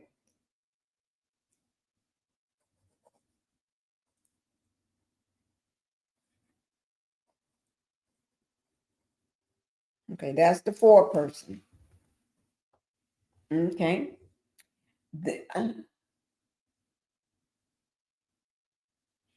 Okay, the jury sent a note. We have selected juror number 5 as our 4-person. The judge is left off the bench. The parties are leaving the courtroom. Okay, so the jurors is the one that in their room, in the jury deliberation room, they got together and selected a 4-person. The person that would pass the note, person that does, the main thing and make sure everybody keep the instructions that the judge said and everything. The person that's almost like a person, somebody got to be in charge of something, because it seems like they'll go crazy like juror number 25. I'm just saying, okay? Juror number 25 is acting up, okay? So now that happened over 3 hours ago, okay? Okay, let me see what happened. So I'm going backwards. I'm reading backwards, inserted from the top. But that, nevertheless, I'm doing it, okay? The judge grants request for Combs to have books in holding cell. See, we didn't even know that. So the diddler get a chance to have some books, I guess, so he can read. And probably one of the books is the book that he's been showing, carrying around, some motivation book or something. I don't know. He got some type of book he's been having with him. Okay. Judge grants the request. Defense attorney Mark asks if Sean Diddy Combs could take books back to the holding cell while he waits. Okay. This is also 3 hours ago.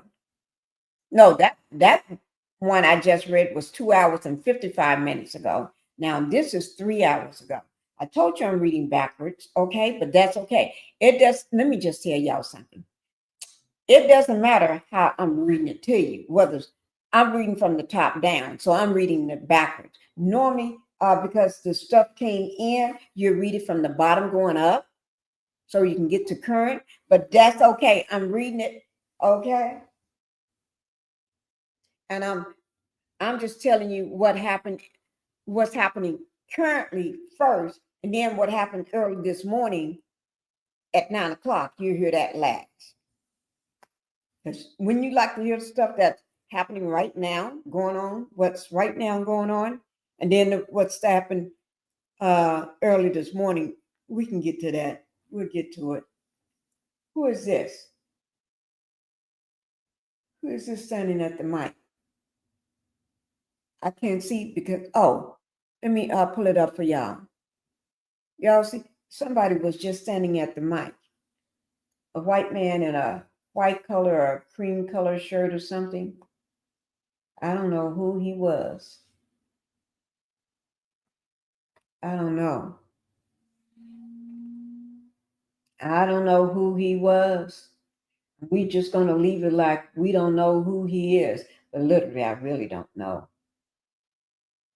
Okay? But let's get on with the shenanigans. Hi, Debbie. Hi, Aunt Debbie. Everybody, Aunt Debbie is in the house today. We wish you that you continue to get well, and God is watching over you. You and BT, y'all better get well. I need to grab both of y'all and give both of y'all a big hug.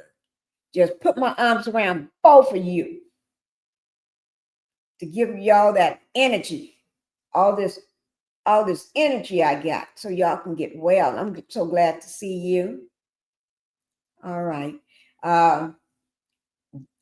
Debbie, we've been keeping track of everything that's been going on. We got a problem with jury number 25 right now. Now, jury number 5, he's the foreperson. Jury number 5, I think, is up to a lot of shenanigans. A lot of shenanigans. Yes, I do think so. Okay. Now, this happened 3 hours ago and 5 minutes. The jury praised, not the jury, the judge praised the prosecution and the defense attorneys for an exceptional hard case. Extremely hard case. This case, they are exhausted. Okay? Exhausted. But he praised them all. Unlike Sean Diddy Combs last week trying to praise the judge, and that was a no-no, Sean. That was something you should have never done, because that don't do nothing but get your butt in hot water. In hot water. But anyway, after sending the jury out to begin deliberations, judge addresses the lawyers in the Sean Diddy Combs trial, praising both the prosecution and the defense team for great lawyering. The case was really exceptional, tired by both sides in this case, the judge told the attorneys. He said that he appreciate both sides' cooperation throughout the trial. He also commended the parties for allowing young attorneys to deal with sensitive issues in the case. Yeah, the young ones, because these old ones, you can't break a dog from old tricks. I don't know whether that's a saying or I just made it up, maybe. The judge begins deliberations in the Combs trial. The jury are now headed to the jury room to begin deliberations. The judge told the alternates they may say goodbye to their fellow jurors as long as they do not dismiss the case. Okay. They can say goodbye for now, but as long as they do not dismiss the case. You dismiss the case, it may be a whole new problem then. Whole new problem. It's 3:02 right now. Time is 3:02 in New York. So I don't know whether, because judge did say they're going to start saying the 5, but I don't know whether, because of the deliberations, are they going to stay to 5 to deliberate, or would he let them go home under the pretense that you're not to talk about this trial, not to your family, not to your daddy, your sister, your mama, your brother, your cousin, your fiance, your boyfriend, nobody, not even the person, your driver. If you do driving in a cab, you know how people love to talk when they riding in a cab. You can't tell that cab driver nothing. You can't go to a bar and sit up and tell the bar person. You cannot tell your Uber driver anything. What is that big light? Oh, that got to be a big truck that came by and put those lights all over that big gold door. You can't tell nobody.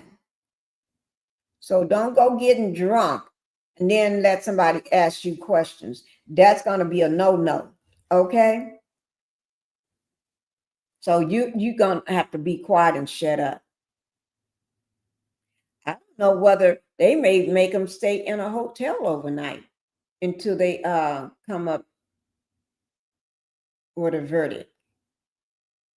But they let them go home like they've been doing.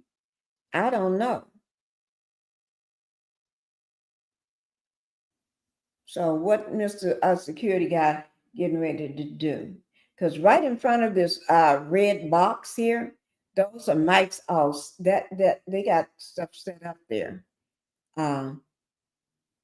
Okay, let's go on. Let me see where I left off.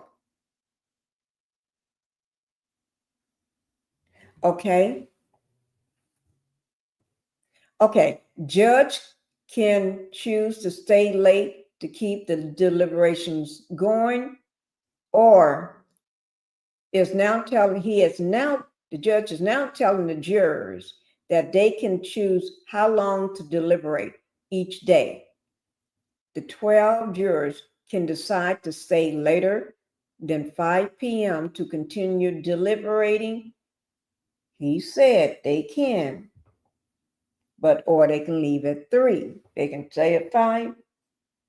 Oh, wait, let me see what's going on.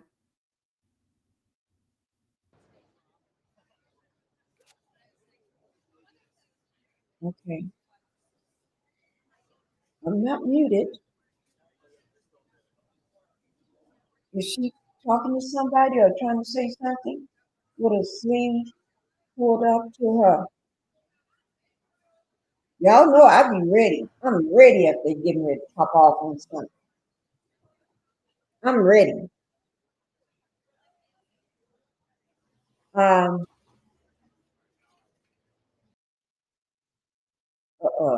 didn't mean to do that.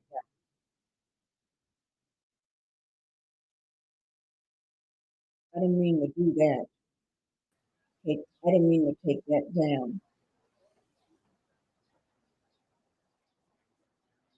Y'all know for the past this last week I haven't been throwing my link down because I've been too busy into the case. But today I dropped the link. Y'all, anybody want to come up? Black Titanic, you're here if you want to come up. Debbie, you're here if you want to come up. Anybody that want to come up. Nicki, if you want to come up. Anybody if you want to come up and say whether you think they're going to deliberate or not. Anything that you want to say about jury number 25, clowning and acting a fool at 51 years old with his PhD. That's a scientist that, in my opinion, I think he's trying to throw this case so they can get a mistrial.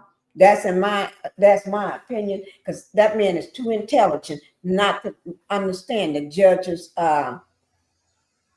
instructions. He acts like he don't understand instructions. He's a grown man, 51 years old. He understands. How are you going to be a scientist and you cannot understand instructions? Man, I can understand R. Kelly may not understood instructions because he couldn't read or write. And I know his wife said she was teaching him to read and write, but he was still at a first grade level or second grade level then when she taught him.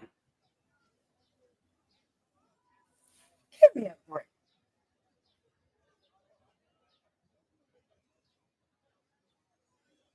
I don't even have a PhD. I did graduate from college, but I don't have a PhD. I'm not a scientist, but I got a great scientist.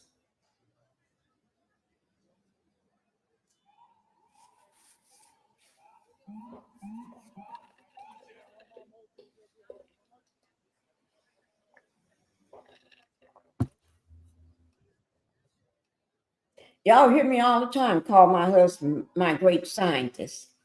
Y'all heard that many times, right? He's my great scientist.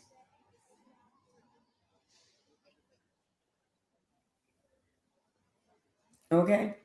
So I don't know what's going on, but I did drop my link if anybody want to come up. In the meantime, let me go on. It's, the judge is saying this. Judge excuses the alternate jurors. Judge told the alternate jurors they do not need to come back to the court while the main panel deliberates, but warned the 5 remaining alternates that they must remain reachable in case they are called to join the main panel. He also reminded them to continue following the court's rule about avoiding media coverage and discussing the case.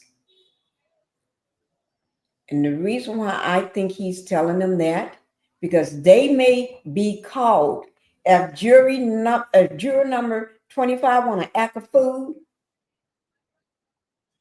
and try to throw the case, Ninja, you're going to be out of there. And that's why they got those other. That's why they still got these alternates. Because of people like you. So if you want to act a fool, go ahead. He still got 5 on waiting. He can call one of them on in and they can step up to the plate. So go ahead and act a fool if you want. I'm tired of telling you you're acting a fool. Alex, he's trying to get a book written. He's not crazy. It's a money maker, Pinkie. Oh, okay. It's all about the money for him. Maybe he ain't getting $11 an hour. No, I didn't get $11 an hour. I got $11 a day on the Juror. Although it didn't last for one day because we found him guilty the same day. The homeowner was found guilty. Okay, for what he did to his tenants. So it didn't last for one day, but it took me down near 3 to 4 months to get a check, which I didn't even need to check or want to check, $11, but I took it because it came in the mail. And I think Black Titanic said she got $25 for being on the jury. See, they don't pay you much. So I guess he said it's a book deal. Because this is a highly publicized case with a lot of dirt and nastiness in it. Make any book rocket and sell to the top.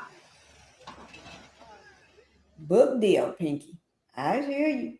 I believe you too. Now let me say we are 3 hours and 36 minutes in to the jury, the verdict watch. And let me just go back and finish up, and then we're going to watch another. Y'all know when I put on a video for y'all, I don't be playing with y'all. I put a good video on for you. The last 2 nights, it rocked our world. Okay.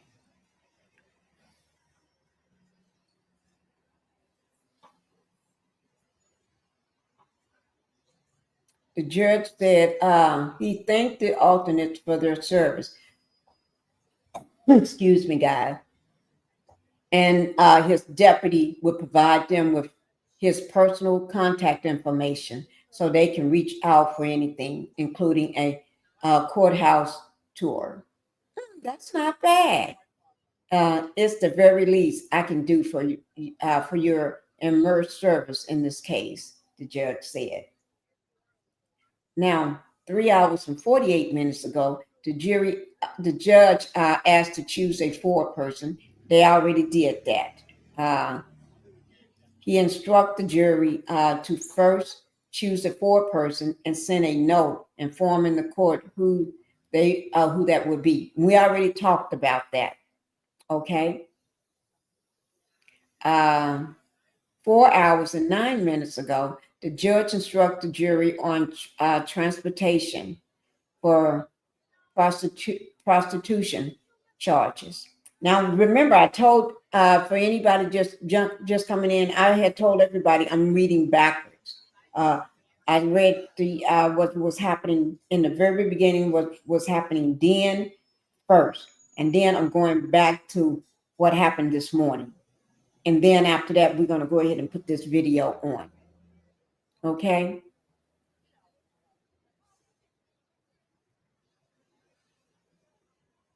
The judge is now instructing the jury on the 2 counts of transportation to engage in prostitution. Count 3 in the indictment alleges Sean Diddy Combs transported Cassie and commercial sex workers across state lines for roughly 2009 to 2018. And count 5 allege he transported Jane and commercial sex workers from 2021 to 2024. Now that I do believe. I give that a check mark. Now y'all can put down whether you believe that or not in the note, in the chat. And everybody got their own opinion. I don't discriminate. Okay? I remember the old Pinkie. Y'all put in things I didn't like. I would go off on y'all and wrap a snake around your neck so quick. But I don't do that no more. I don't do that no more. When 2025 came, remember what I said my resolution was? I wasn't going to call nobody no B's in my chat. I won't cuss nobody out no more in my chat. I won't cuss. I won't go off on you and threaten you in my chat.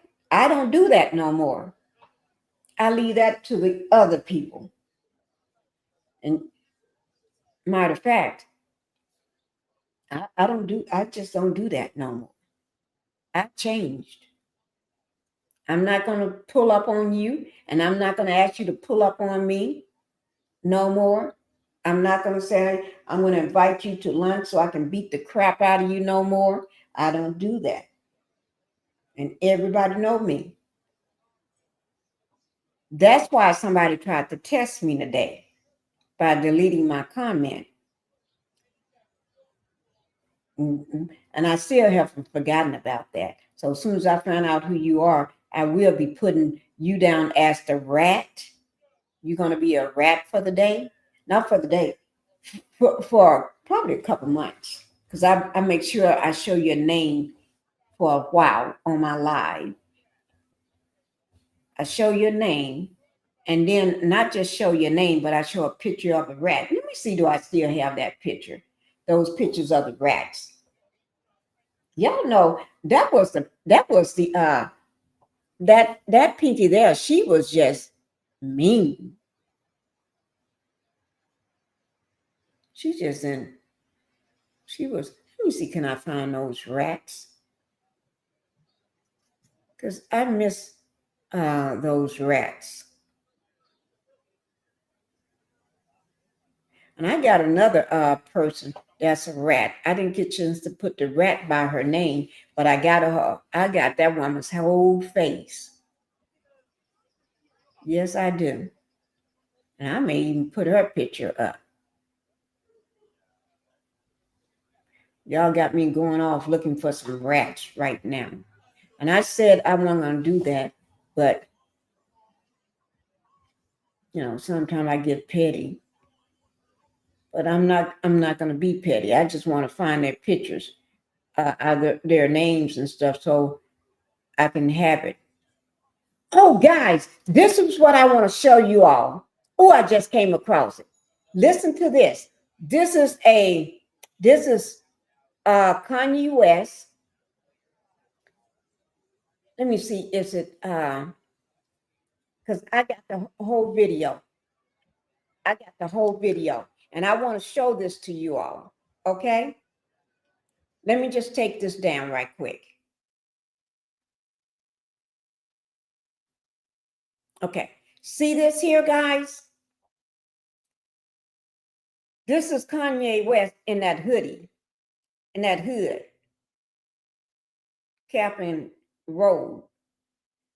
I got the video for that. I've been intending to do that for the longest. I got the video, the full video. I've been intending to do that and I keep forgetting. I need to leave that right there so I can do that video. You all must see that. How many have seen that full video? Have you seen that video that Kanye West made wearing his KKK outfit? Put a yes in the chat if you've seen that video. If not, that means I need to go ahead and do that video. And it's already done. All I just have to do is drop it. That was the thumbnail. All I have to do just, I got the whole video. I don't even have to edit that video because that video is perfect. I just forgot to do it. No, okay, no. You haven't seen it, Debbie. Okay, that's one person told me they haven't seen it. Let me get answers from other people because then that means after this, I think I'm going to go ahead and drop that video. After my live is over, I'm going to drop that video. But I want to know who all seen that video. Thank you, Debbie. Everybody else going to sleep on me. Okay. So, well, I'm not going to ask again because like I said, I'm not going to ask again. I'm going to go on back to what I'm doing. Okay. Okay. Now that's the jury that's the judge telling the jurors about the XEX trafficking count against the Diddy before they deliberate. Now the judge tells 8 alleged racketeering acts for the jury in Combs' trial. Let me see. Okay. Did I put that back up? Oh, I forgot to put this back up, guys. I forgot to put that back up. Okay. So if anything pops off, because this 321 in New York, I'm ready for this. Y'all hear the noise in New York. Let me mute it until something happens, because I'm going to be reading this. Okay. I'm going to be reading this. Okay. Now, this is the 8 alleged racketeering acts that the judge is reading to the juror in the Combs trial. This is so they can, this is him giving them their instructions and everything and telling them everything they need to know before they go back in the deliberation room. Okay. Well, they're going to be by themselves and talking. And then juror number 25, PhD, 51 male, is going to act a fool. He's a scientist. Okay. The judge is currently defining the 8 underlying acts for the juror can potentially find were committed by Sean Diddy Combs or a co-conspirator. To convict Combs of racketeering conspiracy, the judge must find that the agreement with at least one other member of his alleged enterprise to commit 2 qualifying crimes within 10 years of each other. Within 10 years, oh gosh, we can count a lot of people,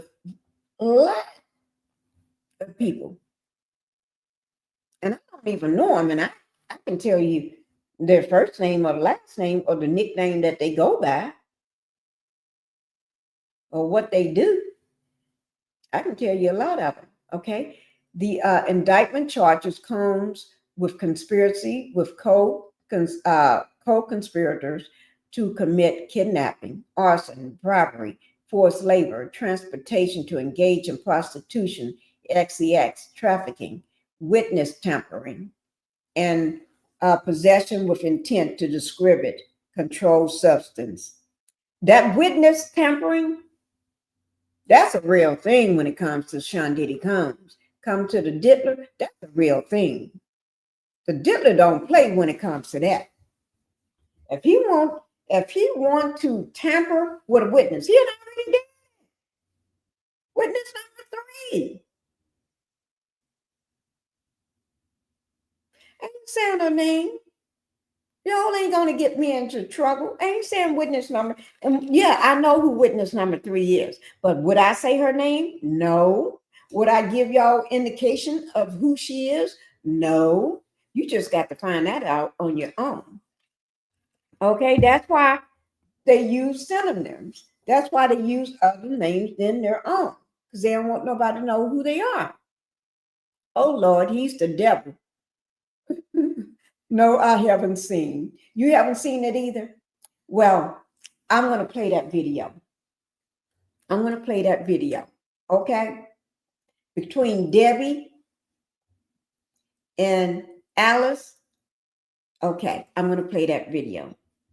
I'm going to play that video, and I'm going to drop it today after all of this is over, okay?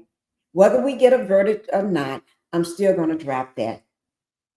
And that was that thumbnail I showed you guys. That was this is just the thumbnail.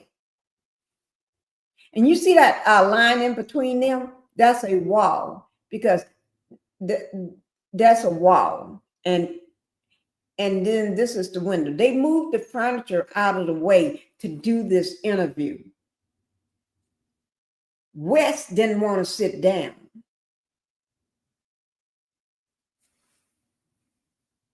They moved furniture. These two moved the furniture along with security, moving the furniture so West can stand. And then he was practicing his stand. When I say the man was practicing, I'm going to give you an example. I'm going to show you what I mean.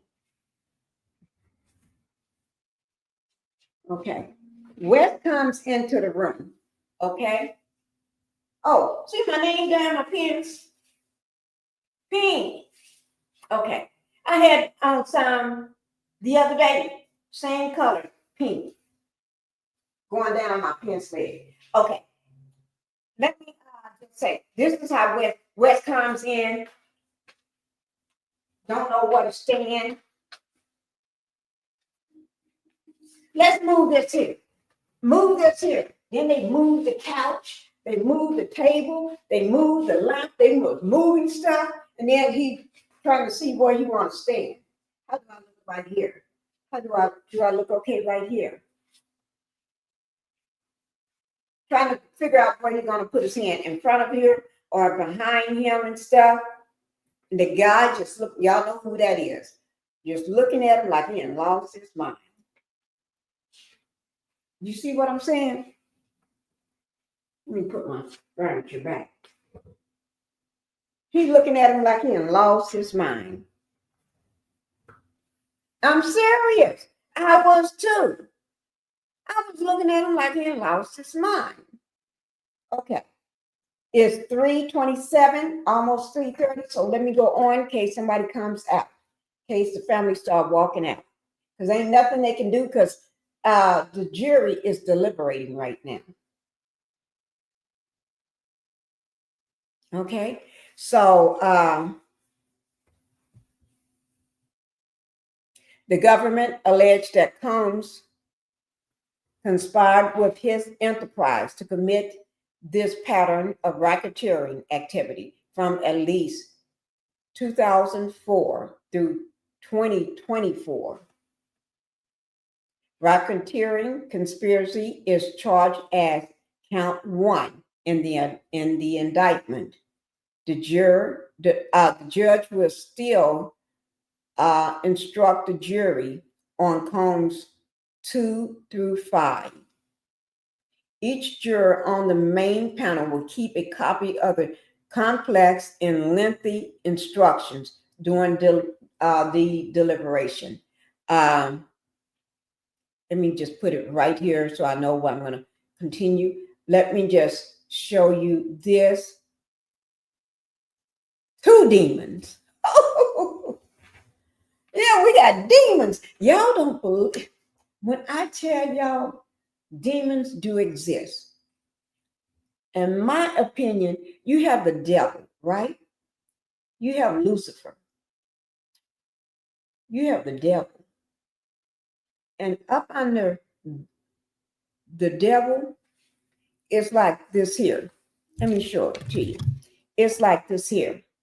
This is see that? It's like this here. And up under the devil is all the demons. All the demons. They're getting their instructions from the higher up. That don't mean that demon ain't got power. But he ain't got as much power as the devil.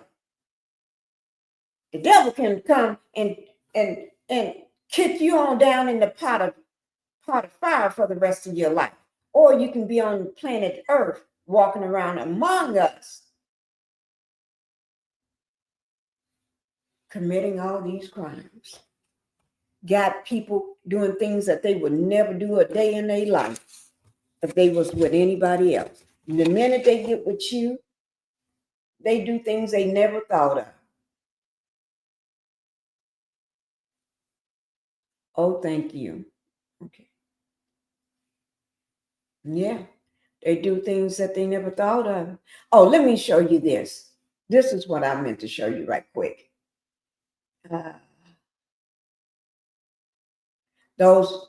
He's starting with the one count, the racketeering.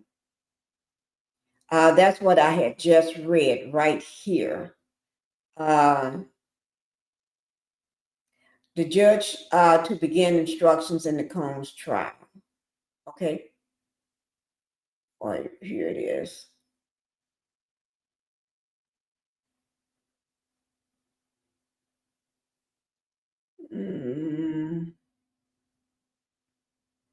The pattern of racketeering for at least 2004 to 2024. Okay. And then the judge to begin jury instructions in Combs trial. Judge will now instruct the juror on the law as it appears to the charges in this case. The pre-scripted instructions are expected to take more than an hour for the judge to read to the panel. Okay. Oh, wait now. Let me move this down. Who is this coming out, guys? Y'all know better than me. I'm not good with faces. Who is this? Oh, just came out of the courthouse. Do these faces look familiar to you? I want to know. If they don't look familiar, y'all don't think this is anybody from Diddy's team, do you? Because they all look alike to me.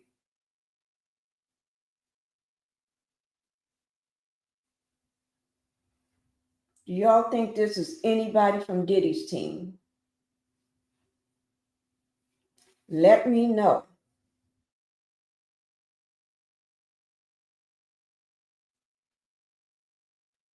Oh, because I really want to know.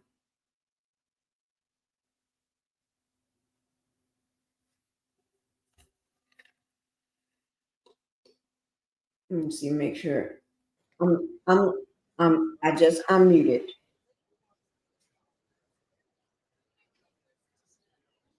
Alex, Pinkie, I don't know what woman in her right mind would fool with that man. There's not enough money for me. The minute I found out who he was and who he is and what he did, hell to the no. I wouldn't be fooling with him for nothing. Let me show y'all pictures of this team. So in case one of them come out, y'all know what they look like so you can tell me. Okay, this is Diddy's team. Okay, look at these women and tell me, do any of them look like any of these women or men? I'm trying to see myself because we only.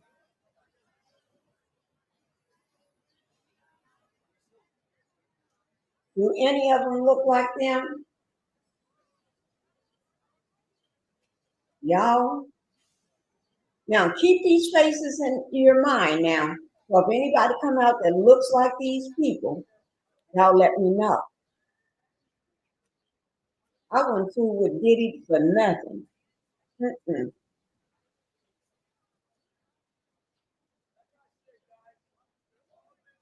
Mm-mm. So y'all keep an eye. And if y'all see the family come out while I'm reading this, put something in the chat and let me know. Hey, the family is coming out. Pinkie, nothing. Okay? I'm gonna leave it for right now.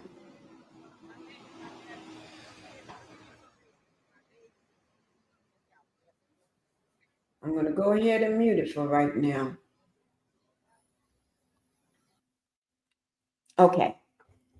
Y'all know Pinkie don't like missing nothing. Okay. But anyway. Okay. The judge is on the bench. The judge is on the bench and court proceedings are about to get underway. The jury is entering now.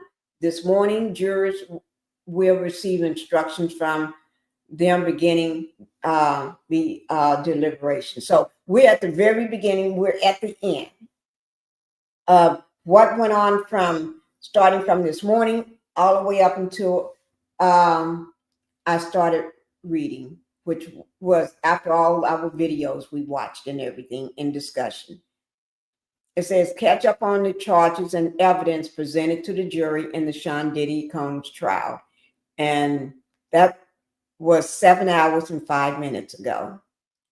It's been more than 6 weeks. I'm going to read this part now. It's been more than 6 weeks since testimony begun in the federal criminal trial of Sean Diddy Combs.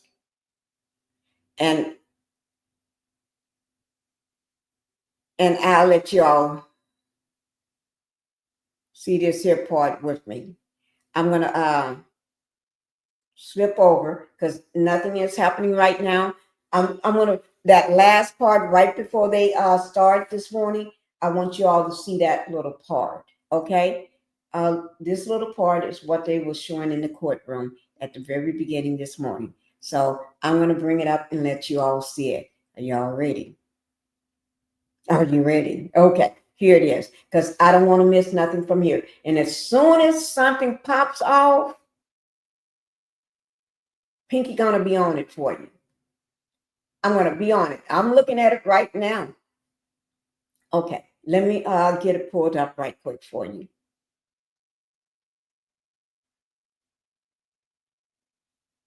Okay, here it is. Okay, this is where I was reading from. And okay, so here we go.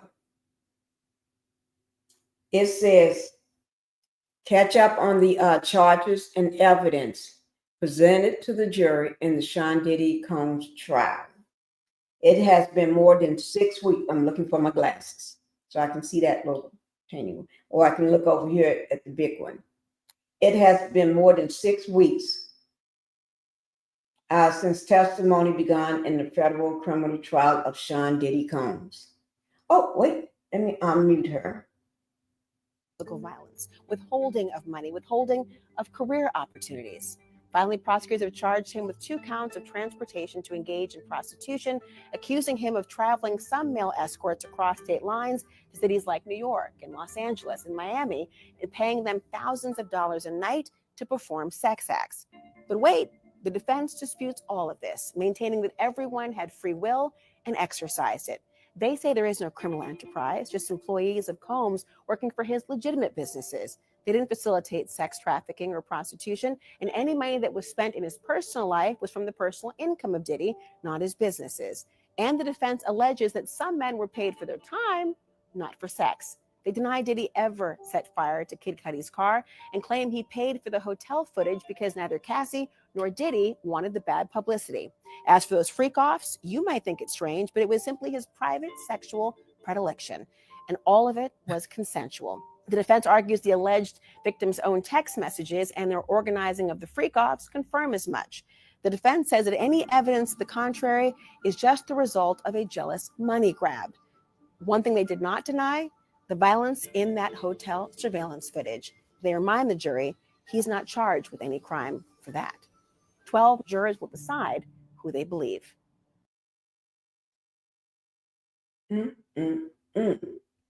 Okay. We don't want to hear that because that's talking about Donald. Okay. It says, as the case head to the jury today, CNN Lori Coates recounts the 5 counts faced by the music mogul and the key evidence jurors will consider. How media coverage of major trials has evolved in the post O.J. Simpson era. What they trying to say? Okay, I'm not talking about no O.J. Simpson right up in here, but that's it, guys. Okay, so I'm going to go ahead and get out of here. We're going to see what's going on at the courthouse, and then because we ain't gonna miss the courthouse. And I will be bringing up, I still got some more information and stuff I'm gonna bring up. I'm gonna unmute this. So if anybody start talking, we're gonna start listening. Okay? And if you notice the last couple lives I did, I've been cutting them off at 2 hours. Last night, it was 1 hour and 58 minutes. The other day, I think it was 2 hours. So I've been, and then I think the one before that maybe was 3 hours, but I've been trying to do 2 hours. But because, let me tell you now, because we are expecting a verdict any day soon, that 2 hours, we may not even we may way past 2 hours because Pinkie ain't gonna miss this over no 2 hours. I'm going to stay as long as I can because I'm not going to miss this. Okay? Just saying. I'm just saying, guys.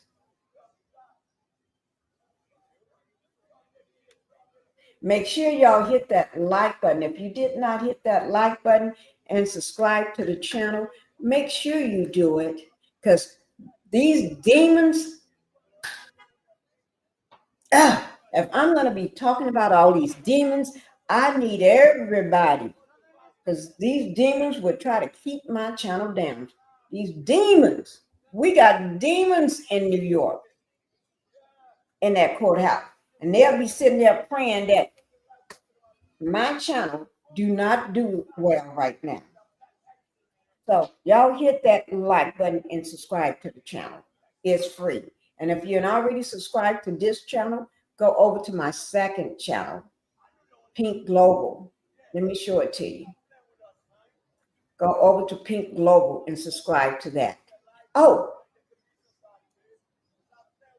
let me see. Are we caught up? We're supposed to be caught up because I don't remember being behind. We're 4 hours and 6 minutes into the verdict watch. And I'm so glad Law&Crime Network is keeping track of the verdict watch. I guess there's a lot more major outlets, news media is keeping track too. But let that play while I get the next video up for you guys, okay? We're going to let that play while I get it up.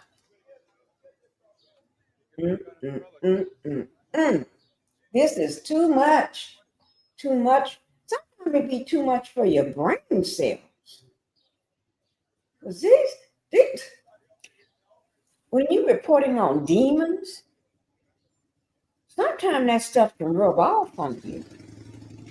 Get into your spirit, I bet. I don't know for sure, but I'm betting my banana on it. I'm betting my moon pie on it. No, I'm not gonna bet my lemonade on it because this got crushed ice in it. I'm not gonna bet that because that's too good. But I will bet my lemon water, and I still got some lemons in here. I'll bet that. But y'all got to watch out for these demons. When you're reporting on demons in a courtroom, you have to watch out for them suckers. They're coming. You got to watch out. Y'all hear them in the background. I'm going to mute it because there's people out there talking. There's them out there talking. Okay.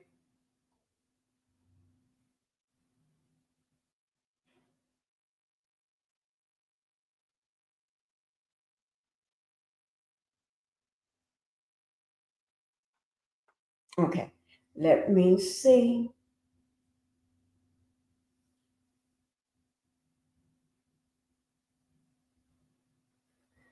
Okay. Okay. I'm looking right now.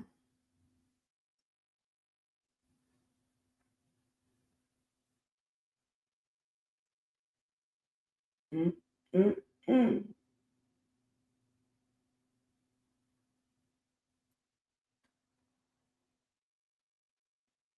Mm.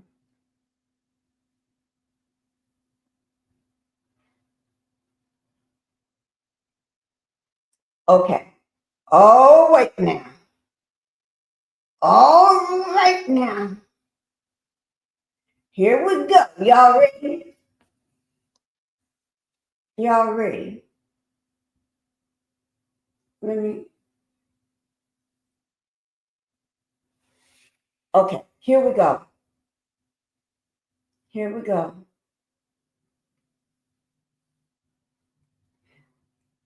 Now, this is only 10 minutes and 47 seconds.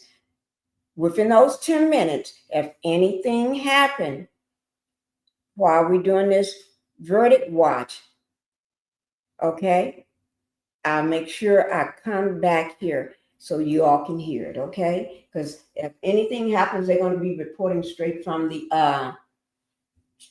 what's going on in the courtroom anyway. So I'll come right back. But this is just 3 hours ago, okay?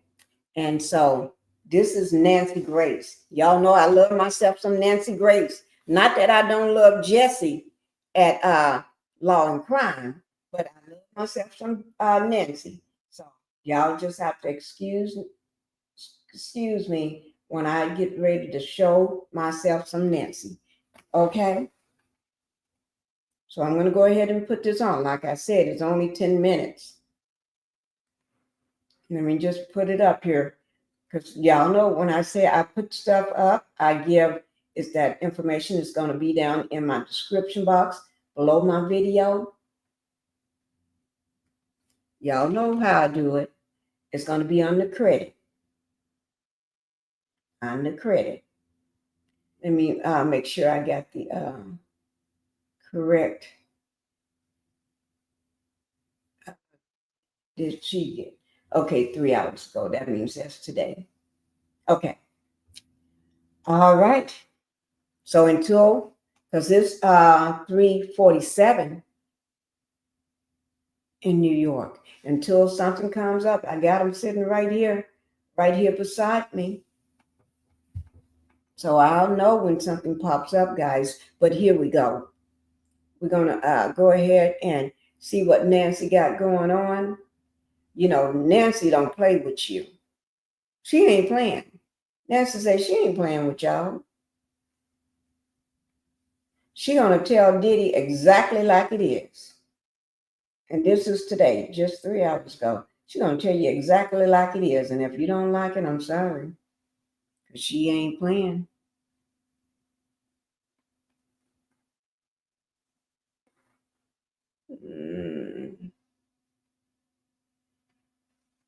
Okay, here we go, guys. Into the courtroom. Oh, namaste. What? What? a yoga Zen thing? Greeting his lawyers with a yoga studio-esque bow. Namaste, my rear end. This is horrific that he's allowed to walk into court and he's being all cute and calm. He can namaste his way all the way to the MDC. He wasn't all namaste in the middle of all these free calls. He can chill out behind bars for the rest of his life for all I care. So this guy isn't concerned at all with kicking her, beating her, dragging her. You know what he's concerned with? And Nancy, I'm going somewhere I never thought I would go. He's concerned with holding his towel up. He cares about keeping that. There you go. I thought I'd never go here, Nancy, but I have to go there because I woke up thinking about it. He's more concerned that we don't see that TR. I don't want to say the whole thing because this is a family program. Tootsie But that's Roll, what people you have could say even it gone for so him. far to refer to it as a little raisin. Straight back out to Sydney Sumner, Crime Stories investigative reporter. I understand that Sean Combs had his son, Christian Combs, along with his god uncle, Kanye, very busy last night. Yes, they have released an EP today, and one of the songs on that EP is called Diddy Free, and the lyrics say that we aren't going to sleep until we see Diddy free. And those lyrics actually mention you, Nancy. They don't understand, but they stand me. Tell them, give me grace, even Nancy. So this is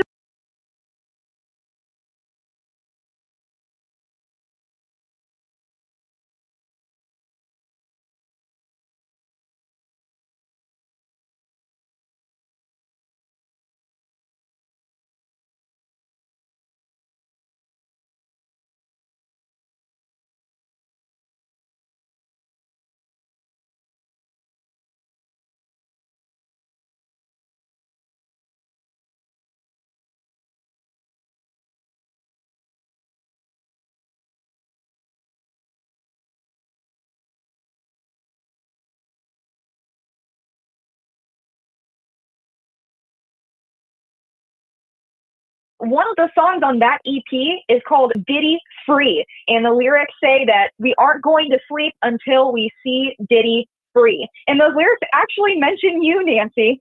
They don't understand, but they stand me. Tell them, give me grace, even Nancy. So this isn't the first song that he's released speaking about his dad's legal troubles. And honestly, I don't think they're doing any positive things for him. This Bible might come in handy. This rifle might come in handy. I don't think threatening gun violence is really doing much to persuade anyone that your dad is innocent of these crimes. Okay, the jurors get to go home every night. They are not sequestered, and they can be exposed to this rap song created by, God help him, Christian Combs and Kanye. Why you would want your child around Kanye, I do not know, but that's a whole nother can of worms. Let's take a look at the lyrics. Ain't gonna sleep till we see Diddy free. Ain't gonna sleep till we see Diddy free. When it gets sus, they try to play the victim. Playing the victim, that's an attack on the victims. Outspoken, I ain't keeping in. Blah, blah, blah, blah. Now, I noticed part of it refers to a Plan B, which is an abortion drug, which came up during this trial. It says they ain't got to lose. What are they talking about? The victims or the jurors? I ain't one of them. And then it goes on to talk about Astro Glide. And it says, like, damn, why the am I in the tabloids? You know what? That's a really good question. Why Combs's children have been dragged into this? They are being used as a PR tool. And now you want to tell me this happened without Sean Combs knowing that it would drop just before the defense closing arguments? Further looking at the lyrics that dropped last night, the Bible might come in handy. Like what? It's a prop. The rifle might come in handy. I don't know if my dad was charged with brandishing weapons, if that came out in evidence, that I'm referring to the Suge Knight attack attempt that the minions described on the stand. I don't know if I would be talking about a rifle. Then, of course, Christ gets dragged in. It's one night I want Jesus Christ to answer. Then they want to stop the kid like a Plan B. Okay, we heard the testimony. And we know about, whether the jury understands it fully, that one woman was forced into an abortion.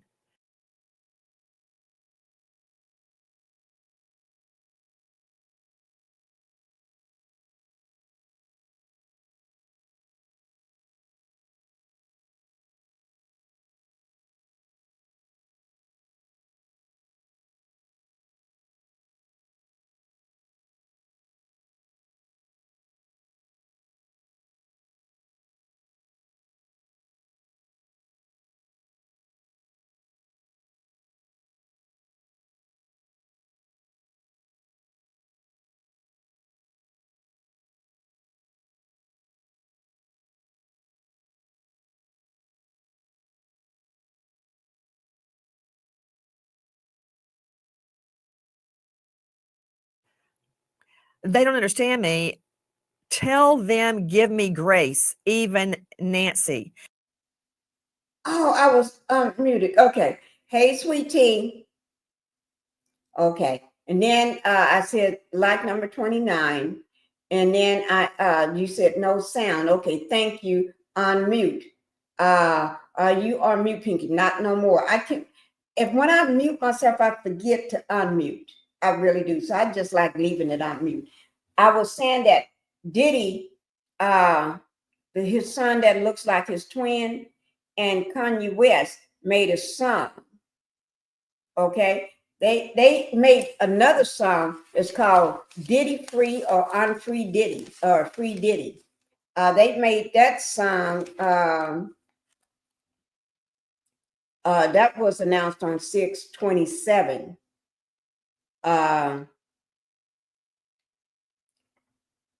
While on 6/22, they're making music together, West and his son. And then they dragged Nancy Grace's name into ish. So if they know Nancy Grace, he must got issues right now. Because Nancy Grace is not up on him. She ain't thinking about the Tootsie Roll. I'm with Nancy. And it refers to Bad Boy throughout. That would be Bad Boy Records. Okay, let's hear it. They don't understand, but they stand me. Tell them, give me grace, even Nancy. Okay, some people ask, are you angry? No, I'm not. I'm full of remorse for what Sean Combs is doing to his children. Mm-hmm. Eric Fatt is joining me, veteran trial lawyer. Have you ever prosecuted a case where the children, unless they were the victims, thought their parents did it? Because I don't think I've ever had a case where the children thought their dad was guilty, even adult children. They never believe the parent did it. And Nancy, I can't think of one. Really, the family often rallies around the defendant in these cases, provides support. They want to believe their family member is not guilty of these heinous allegations. And that's understandable. But oftentimes, like you mentioned, the family can be brought in sort of as pawns, sometimes in the trial itself, sometimes outside the trial, especially in these highly publicized cases. And I think a lot of folks think that may be what was going on with Diddy and his children. Let's take one more listen to Diddy Free.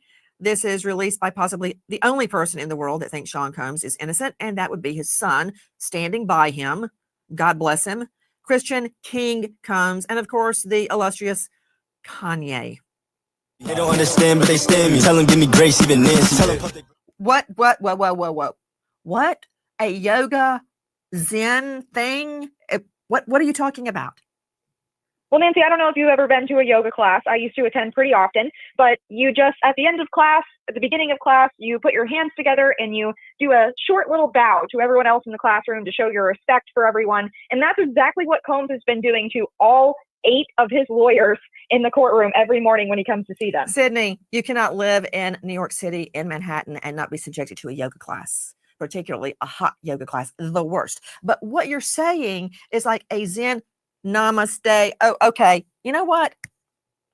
Straight out to Lynn Shaw joining me, executive director, founder of Lynn's Warriors, dedicated to ending sexploitation, trafficking of women and girls.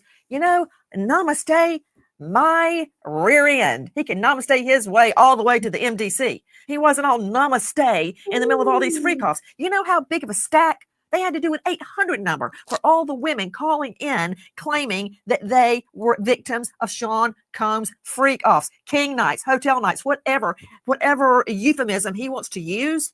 These women claiming they were drugged in their drinks, that they woke up covered in baby oil with their vaginas hurting, and he's all namaste, my rear end. What a slap in the face to all victims of any kind of sexual exploitation, abuse. I mean, this is horrific. And you know what? I'm putting my money on the jury that everybody can see right through this act of contrition, because this is horrific that he's allowed to walk into court and he's being all cute and calm. And you know what? Yesterday I was saying I don't want to call him the nicknames I've called him, Dirty Diddy and things like that. But today I want to go back to that because I am sick and tired of this. Who is protecting? Who is talking to? Who is giving advice, counsel to these hundreds, as far as we know, right? Victims of his, probably thousands over the years. So I'm just hoping that this playbook of his, this Dirty Diddy playbook, Everybody's onto him. Everybody's sick of him. And you know what? We have to turn that focus and hope and hope and hope that victims, survivors, anybody watching this, he's turning it into a laugh stock fest here, some kind of festival. This is a court of law. He's supposed to be up for his life, right? And the family and him and the lawyer singing. It's too much, Nancy. It's just too much. I know. Did you hear that yesterday, Dr. Bethany Marshall? You were with us last night when we learned that Agnifilo, the defense attorney, went on the mic and started singing, her name was Lola. He started singing Copacabana in a sex trafficking trial. And it just threw me over the edge because I have dealt with rape victims. Look around. I'm looking around the studio. At least 1 in 4 women have been sex assault victims. Think about that. Think about it. People you'd never suspect have been sex assault victims. And he's singing Copa into the microphone. And now Sean Combs comes in and does a namaste. Really? He can chill out behind bars for the rest of his life for all I care. Nancy, What's the it's not just dichotomy? What is this? Well, it's one more male, and females do it too, minimizing the severity of sex trafficking. Nancy, I don't think our nation or world really understands what sex trafficking is. This whole question that maybe the women consented, that means they were in a relationship and not that they were coerced, is so false when you think of the whole psychology of sex trafficking.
Judge did read aloud this particular note, and it was in part from the foreperson, which we know to be juror number 5. But in terms of juror number 5's concern, I guess it was a concern that all of them had, where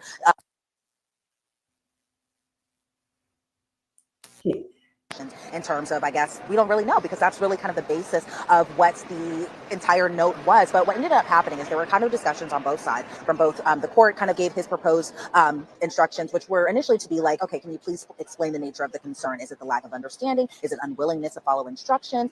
The judge just kind of offered that up as a potential idea. And then the government kind of had their proposal. The defense had their proposal. And it seemed like the defense was kind of adamant on their proposal. And they couldn't even come to a decision on that. But what the judge ended up saying. Let me just ask you all a question, okay? When she first came out, we missed what the judge decided to do about juror number 25. I want to hear that. And then when they go and switch us back to the the courthouse, where nothing is going on, then I'll bring us back live. But I want to scoot back a little where she first come out, okay? Because if you can see, that's the courthouse. So I'm going to get us a little, we're not even that much behind. You can see I'm barely moving it. I'm just trying to move it just a little so we won't miss her. Let me see.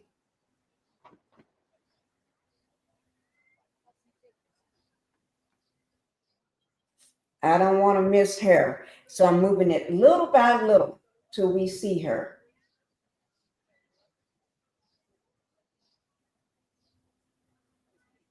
Okay, let me go. Okay, dear. In terms of, I guess, we don't really know because that's really kind of the basis of what the entire note was. But what ended up happening is there were kind of discussions on both sides from both the court kind of gave his proposed instructions, which were initially to be like, okay, can you please explain the nature of the concern? Is it the lack of understanding? Is it unwillingness to follow instruction? The judge just kind of offered that up as a potential idea. And then the government kind of had their proposal. The defense had their proposal. And it seemed like the defense was kind of adamant on their proposal. And they couldn't even come to a decision on that. But what the judge ended up saying is he decided kind of a happy medium between both parties, where he said the proposed instruction was, I received your note. I remind every juror of their duty to deliberate and their obligation to follow my instruction on the law. With that instruction in mind, please continue deliberating. And so the judge wanted to use this particular message mainly because it was pretty neutral. It wasn't kind of pointing out this particular juror or to kind of take any type of course of action in terms of even potentially possibly like dismissing it. That was not the case at all. Pretty much this note came back pretty quickly, because first note that we got was that juror number 5 was going to be the fourth person, and then this note comes around 1:30 p.m. So if you think about it in context, they weren't even deliberating for that long for potentially somebody to already kind of not be following the instructions. And so far there hasn't been a note sent. So right now the jury is still continuing their deliberations. Now we're into hour 4 of the deliberation process. So it's getting towards the end of the day a little bit, Anjanette. So we'll see what the jury has to say about coming back around 5 p.m. on whether or not they'll call it an end of the day or whether they'll continue on past 5 p.m. today. It'll be interesting to see what happens, Elizabeth, when it comes to around that time, around 5 o'clock, which we're getting closer to that time. What was your reaction? You know, as somebody who's been sitting in the courtroom the entire trial, you've been watching the judge, the jury, you've been watching both sides present this case. I mean, were you surprised when this note came out? Because you've been watching all of these people the entire time. So you're right. This is pretty early for somebody to send out a note saying, hey, we're having an issue, judge. So what was your kind of reaction, and what was the general feel in the courtroom when this happened?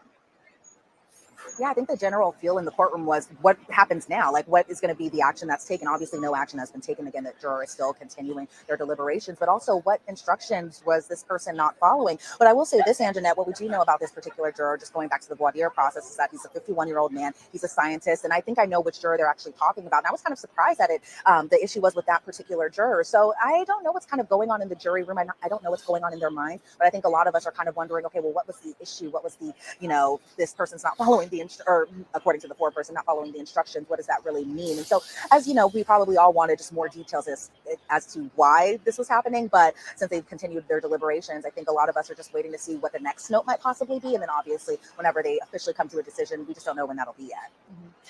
Did you see any reaction specifically from the defense about this? Because I'm wondering if the defense was like, wow, this is interesting. Like, we've got somebody who may be kind of leaning our way in there. Yeah, so the defense did kind of have a little bit of a reaction to it.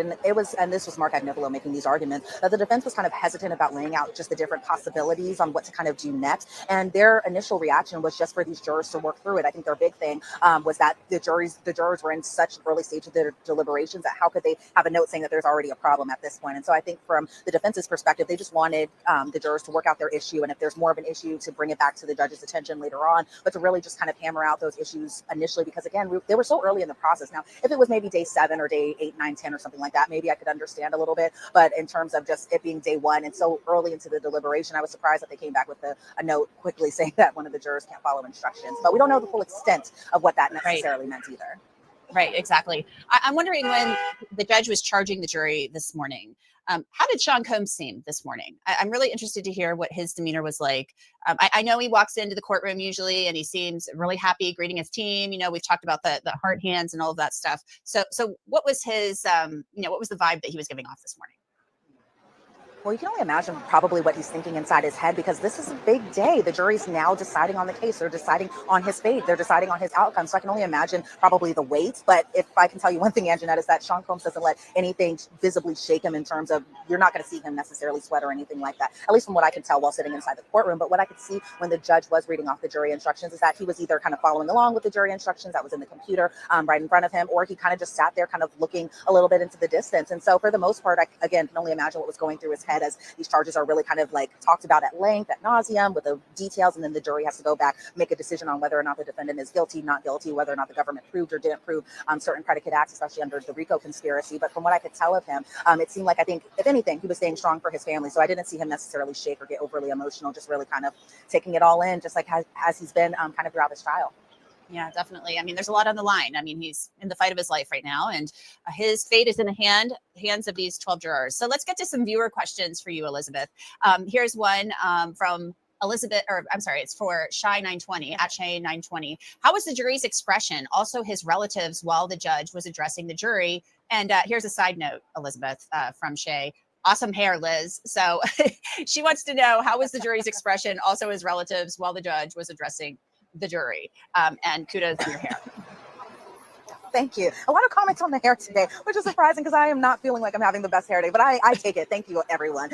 But as far as just the jury's reaction while the judge was reading off the jury instructions, like, think about it. This judge, right and early on a Monday morning, is reading through like 75 to 100 pages of just instructions. But I will say this, Anjanette, just like they have been throughout this entire trial in terms of paying attention, listening to the evidence, looking at the exhibits, taking their notes down, they've been very attentive. And that didn't even change for the jury instructions. You would think probably being read a lot of notes and a lot of instructions first thing in the morning would kind of bore them or tire them or anything like that. But I saw them because they all had kind of printed handouts in front of them, so that way they could follow along with the judge. All of them were pretty much looking at their instructions that were in front of them, whereas or excuse me, lost my train of thought there. But in terms of the defendant's family, Sean Combs' family being inside the courtroom whenever the jury instructions were read, I think they were kind of, trying to follow along too. And you can only imagine, again, how long and lengthy the jury instructions can be. And it's not the most exciting thing. It is interesting for a lot of people like us who are interested in true crime and law and the legal aspects of things, but probably, just listening to them and listening to the charges against especially your loved one, I can only imagine what was going through their head too. But for the most part, I kind of saw them just, we weren't allowed to leave the courtroom once the judge began reading off the jury instructions. So everyone kind of stayed put and just listened to them. And they didn't take as long as I thought they did. And so I think that was a pretty good thing. It didn't take hours and hours and hours, just a couple hours.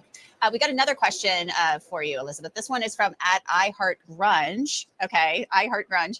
Elizabeth, did the judge give orders to be within 10 minutes of the courthouse? Well, the judge said stay tight and stay close. And so the good thing is if there's ever like a note or if there's a decision that is made, we get an email sent to us or a text message for some people that tells them to get back into the courtroom. I think the last time the jury came back with a note, it was probably a good 20 to 30 minute kind of delay in between the release going out that there is a note and then us getting inside the courtroom and then the judge getting on the bench in order to read the note. So it's a pretty good amount of time for us to all kind of get in there. I still have my computer open now just to make sure I'm not missing any jury notes right now from them. But so far, no notes yet. And we're getting towards the end of the day. So it's possible they may leave at 5, but we'll see whenever we go back to that courtroom to see what the end of the day looks like. Here's a good one for you, Elizabeth. Another question. This one's from Bob688. Does Elizabeth take notes in shorthand? So Elizabeth, do you have your own little shorthand going on there? Because I know you've been just scrambling away for weeks and you've got all the notebooks filled up. Yes, I do have a lot of notebooks filled up, and I only have 2 with me today. The rest are over at home, but I've got a system now where I have color-coded pens, all of that stuff. But yes, I take as much notes as I possibly can, probably a little too much notes just to make sure I'm staying awake and making sure I'm absorbing everything. But I definitely have lots and lots of notebooks to the point it's probably a good novel worth of notes at this point. Keep those notebooks. I mean, it's basically like a souvenir, a memento of all of your weeks and time spent at the Sean Combs trial. Any final thoughts as we are in the middle of deliberations now? We're over 4.5 hours in. Anything else you want to add? Well, I think it'll be interesting to see what the jury comes back as far as their decision goes and just how long it'll take. Now, initially, I told Jesse this morning, I was like, it's possible they'll come back with a decision today. And obviously, it's now 4 o'clock in the afternoon. I don't know if that's necessarily the same case, so we'll see. I probably lost that bet with Jesse. But for the most part, I think, for a lot of us, and I'm going to tell this to myself too, is that we have to be patient. The jury is doing their job. They're taking this case and taking it pretty seriously, especially given that it was a lot of weeks of testimony, a lot of witnesses, a lot of exhibits that they have seen that I think eventually will come to a verdict, will come to a decision, but we just don't know when. And so I think patience is key for this. Definitely patience is key. Yeah, patience is key. And I always say waiting for a verdict is kind of like you're in the waiting room waiting for a baby to be born. It could happen at any time. You don't really know what's going on in there. Something's happening, but you're just waiting for word. So that's kind of how it is. It could happen at any time. We could have a verdict at any moment, or it could be tomorrow or the next day. We just don't know. But Elizabeth Milner, we're going to let you go. Thank you for your great reporting. We'll let you get back into the courthouse to cover this trial and cover the rest of the deliberations. Come back out and join us if you hear anything breaking. Thanks so much. Thanks, Antoinette. All right, so that was Elizabeth Milner giving us the very latest from inside court. And so we'll let her get back to it. For now, I want to, and I want to remind you, we're taking your questions. I forgot to mention that. So drop all of your questions in the YouTube chat and we'll get to as many of them as we can. Now I want to bring in Adam Conta. He is a criminal defense attorney in New York. And Adam, I want to know what you're thinking about this whole issue with this juror. I mean, this happened really early on in these deliberations. Now they're back in there at it. They're working. Let me just say this, guys. In New York, it is 4:15. Okay, almost 5 o'clock for the juror to be leaving. So they must be in there pounding away, I hope they're putting their heads together and doing what's right. So they got another 45 minutes. All right. Being through the material, I guess. They haven't sent any follow-up notes saying, hey, juror number 25 is still not working with us. So what do you make of this? Because I'm gotta think possibly this had Sean Combs' team thinking, what's going on in there? Yeah, you know, I don't think it's that big of a deal. I don't think they're that worried about it because this was a really long trial, right? And so we kind of as viewers and even as attorneys, you think that these jurors are close and really have a sense of who each other are. And in some ways they do. But, you know, I've done a ton of trials and you can watch it happen the moment jury deliberations start. These jurors are told day after day after day, do not talk about the case. Do not talk about your lives. Or, I mean, do not talk about the case. Instead, talk about your lives, talk about what you're up to, talk about the weather, talk about what you're eating for lunch. And they do that generally.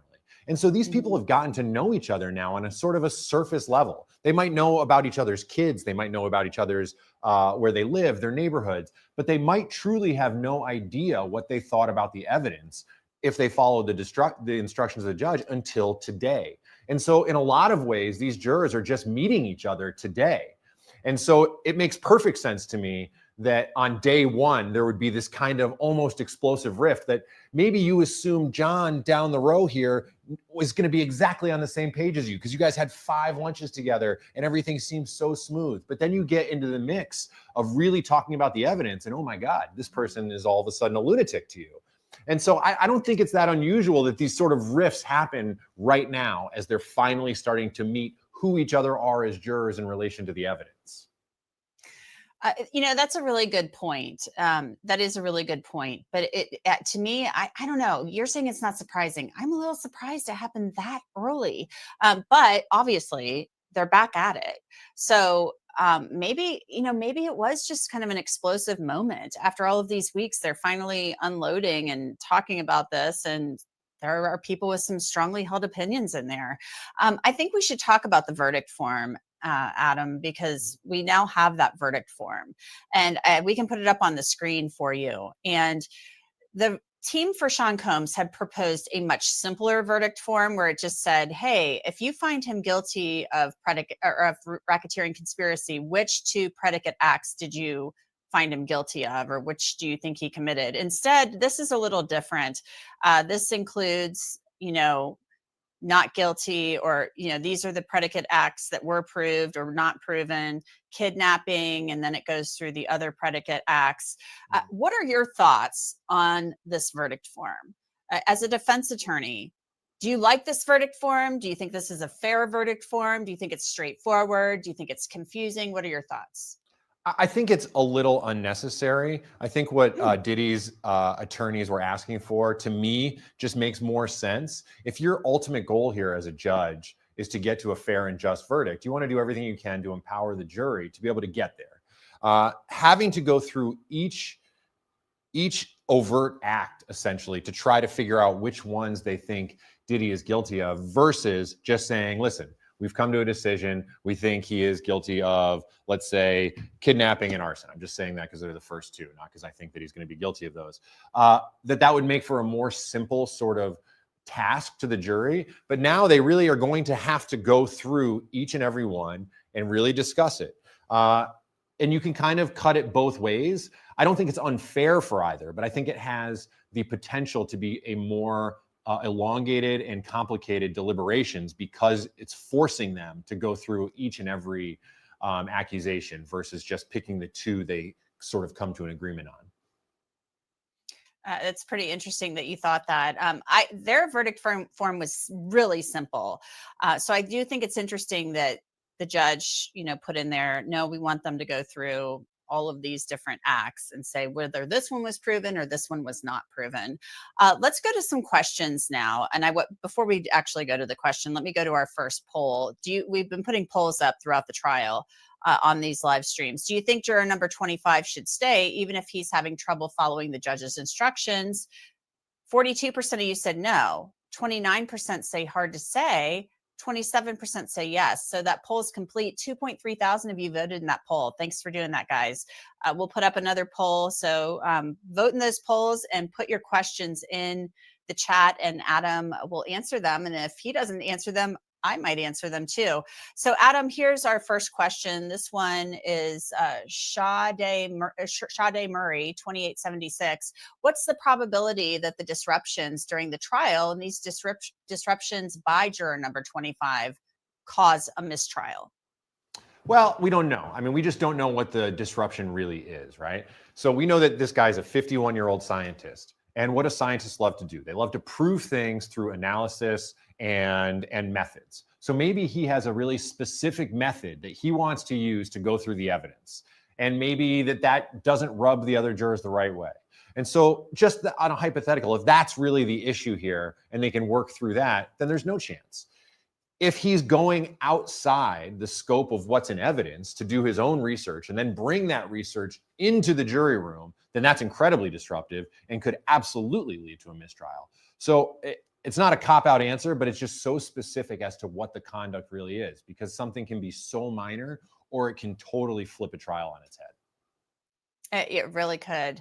Let's get to another question. What is the point of anonymity for witnesses? This is from Dave Steffen, 3288. We had two witnesses, Adam, that were permitted to testify using pseudonyms, one being Mia, the former assistant to Sean Diddy Combs, and then Jane, the former girlfriend, romantic interest, who was not a public relation. This was not somebody who was publicly in a relationship with him. So why was that allowed? Why was that permitted? You don't see that a whole lot, but this is also a case that has a lot of eyes on it.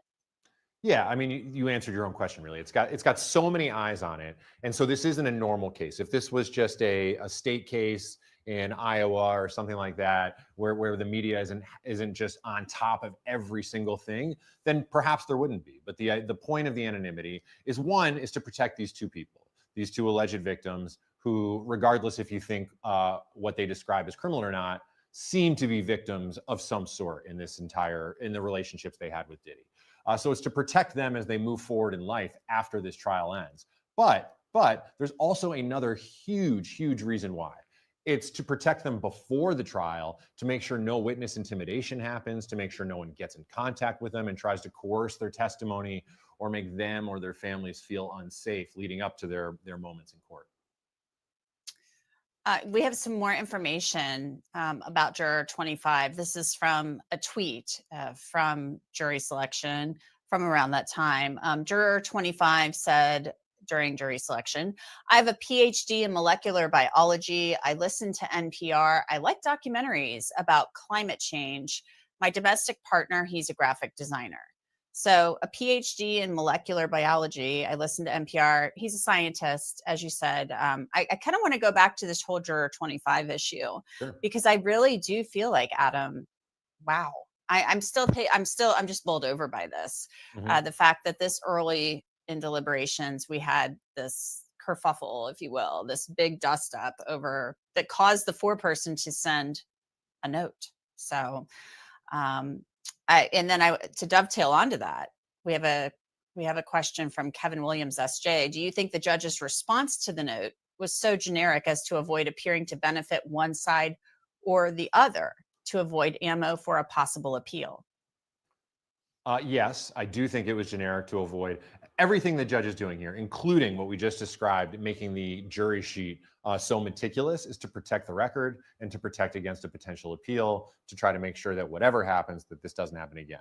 But as to the instructions he gave to the juror and to the jury in particular, you want to take baby steps in this. So it's the same thing as asking for a mistrial if there appears to be a hung jury. You don't just say, okay, you guys can't seem to agree, mistrial. You say, hey, this is a really hard process. Get back in there, talk it over, look at everyone's point of view, be considerate. And that's really what the judge is doing here with juror 25. He doesn't want to make a mountain out of a molehill just yet. And he doesn't know the extent of how bad or minor his whatever juror 25 is doing really is yet. And so I think he's just taking a measured approach, which is, let's see if we can get past this, get back in there, figure it out. If it becomes a bigger problem, let me know, and then we'll interview the juror. And I think that's a smart kind of step-by-step way to approach this. And so you're not minimizing it by saying, I don't want to hear about it. And you're also not throwing the juror off the jury immediately, which is could be a tremendous overreaction. It definitely could be. And you know, the judge could just say, you know what, it's way too early in deliberations for this type of craziness. You know, go back, figure this out, do your deliberations, follow my instructions. He's probably waiting, as everybody else is, to see how this unfolds, because they were just instructed. They hadn't been back there very long when this happened. So I think that maybe this concern is, maybe it's over concern, but maybe the judge is just like, and maybe he's like, this is not my first rodeo. I've seen this kind of thing before. I mean, have you seen this a lot in your experience, Adam, where they get back there? We kind of hit on this earlier, but have you seen it a lot where they get back there and maybe somebody isn't very cooperative at first? Mm-hmm. Yes. Yeah. I think that there's a lot of, I'm telling you, that they form this idea of who each other are before deliberations begin. But then when deliberations begin, I mean, you know, think of yourself as going on a date with someone, and maybe you go on 3-4 dates and everything seems great, right? But then that first fight happens, and then you kind of figure out who each other are, how you communicate, how you deal with conflict. And just, I mean, again, think of it like a date. Dealing with conflict is so specific to each individual person. How you argue, what you use as your ammunition, what really hurts your feelings. All these things are incredibly specific to each and every person. Now, bring it back to the courtroom, put those people in there. You've got the whole world watching you. You've got the whole world's eyes on your decision-making. And now someone is acting in a way that you find unpredictable. On top of you just getting a tremendous amount of very complex instructions from the judge, which can be confusing. You've got a lot going on, and you know that the whole world is waiting on you collectively a decision. And so I think it's not unusual, and I've seen it on much less high stakes trials where jurors just, they get in there, they realize that they have really different personalities, and it seems hard because it's a really, really hard job. What we ask jurors to do in every single trial, whether it's this one or not, is hard. And it should be appreciated, the role that we're asking these people to take.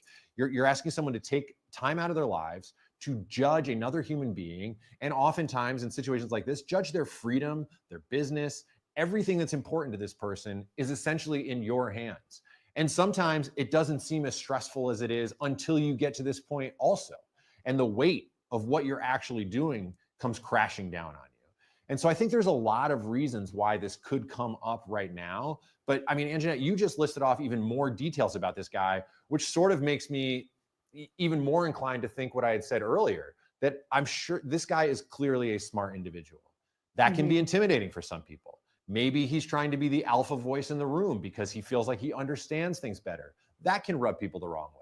Maybe he just wants to go through things in a much more careful, unique way that maybe the judge didn't specifically lay out, but feels comfortable to him.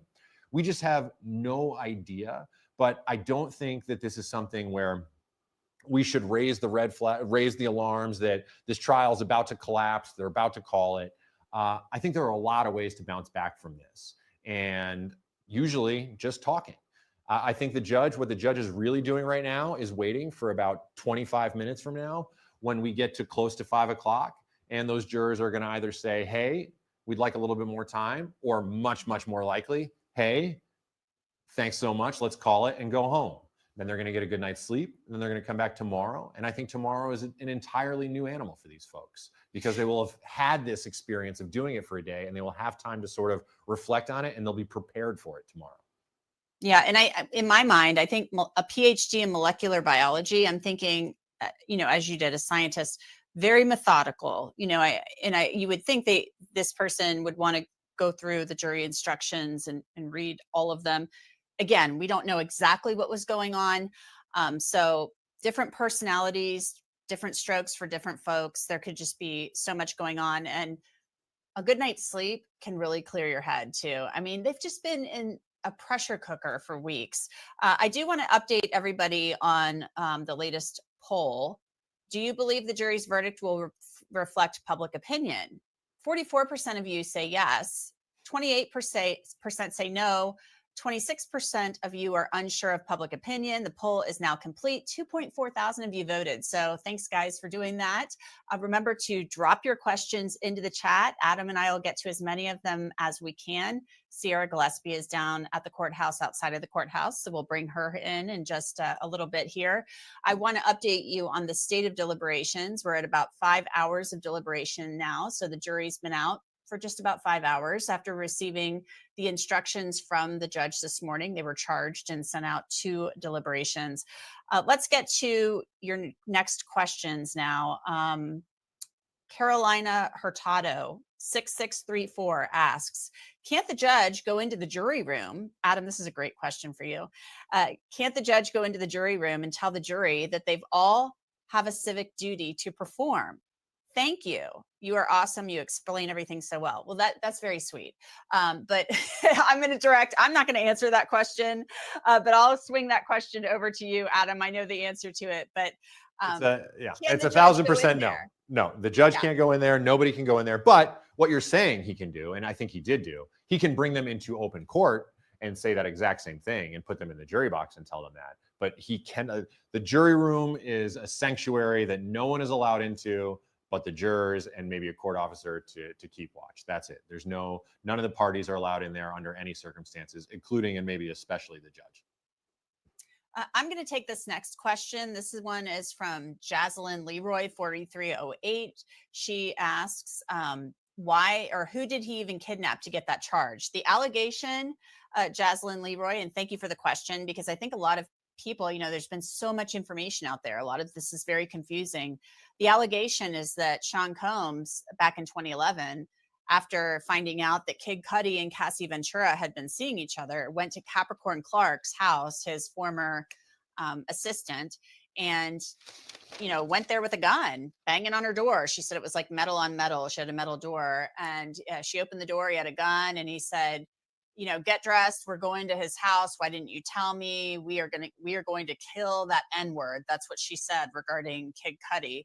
And he ordered her to get into the Cadillac Escalade. He had a gun. She said he was waving it around, not pointing it at her, but he was kind of, upset. And then the gun was in his pants.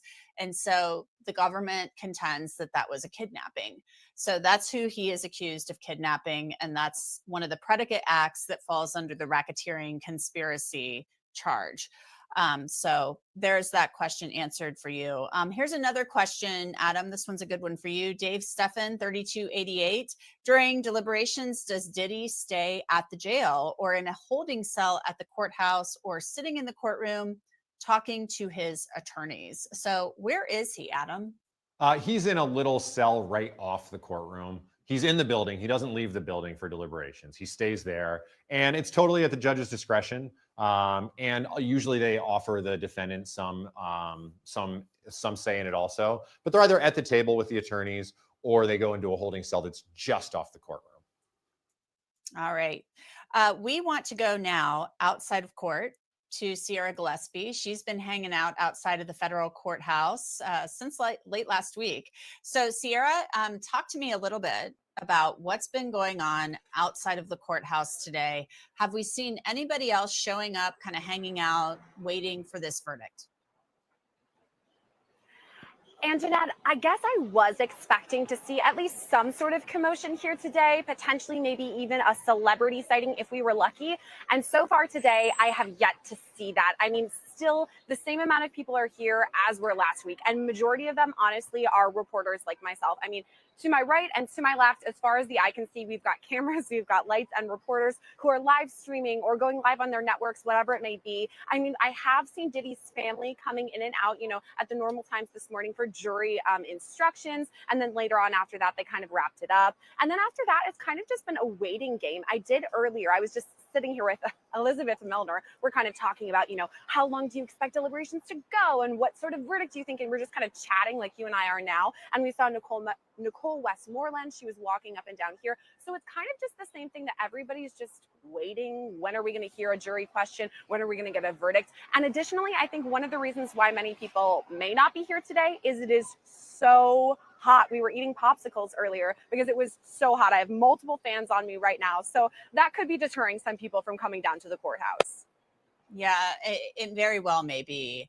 And maybe they're just sitting around watching the coverage, waiting on their phones. You know, we were talking about this earlier in the office, Segarra, how much things have really changed when watching trials and covering trials. And this one's a lot different because we can't have cameras in the federal courthouse, unfortunately. I mean, we would love that for change, love that to change.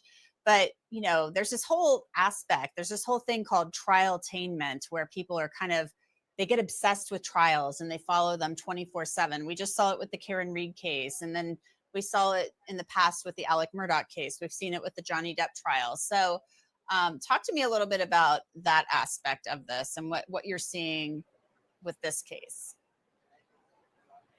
Yeah, I think that's a really good description of what we do here at Law&Crime, right? We're always live streaming and bringing everyone gavel to gavel coverage, as we call it. So thank you to everyone who's watching right now and keep sending us your questions because they've been great so far. But Karen Reed is another great example where at a time when there were breaks, all we had was a fan going and we had like 40,000 people who were waiting on the edge of their seat. What's going to happen next? Who's going to say what? What is the verdict? And so this is something that we've seen multiple times with these big, high profile cases, and especially when it comes to a celebrity case, of course, there are going to be people who are wanting to follow it gavel to gavel. The difference here, of course, is that it's federal. So it's not quite the same in that we couldn't hear Cassie's testimony and we couldn't see Diddy when he was there with his family. So it's a bit different. We have to rely on reporters like myself. Elizabeth Milner has done a great job of encapsulating the trial as a whole. But I do think it really shows why true crime is so valuable at this time, or why so many people are here tuning in and watching, because everyone's so interested. And perhaps it even goes way back to OJ, you know, the one that started it all.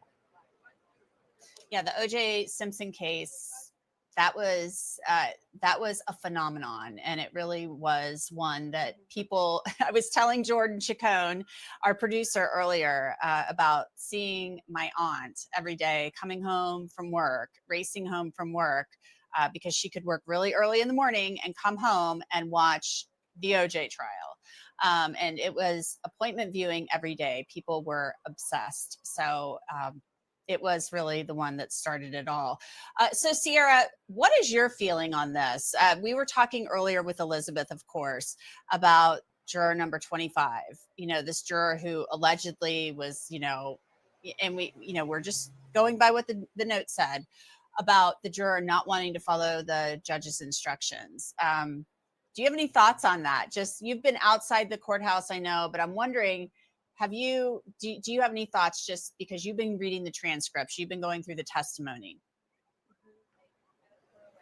Yeah, so I have been reading all the transcripts. I've been following this Diddy trial since the very beginning. And by that, I mean November of 2023, when Cassie filed her civil lawsuit, which is a great time for me to remind everyone that I host our channel and our show called Scandal. So if you're interested in following any sort of celebrity gossip and crime, and you like what you see here with me, make sure to subscribe, because we love to cover cases like this. So Diddy, yes, I have been covering it really since the beginning. And while I haven't been inside the courthouse, I have been here for multiple days, as you said. And, you know, while we're waiting and we're outside, I'm getting to talk to people beside me. I believe it's NBC and ABC. And, you know, you just get talking to people because that's what happens. And so we're all like, wait, what is going on?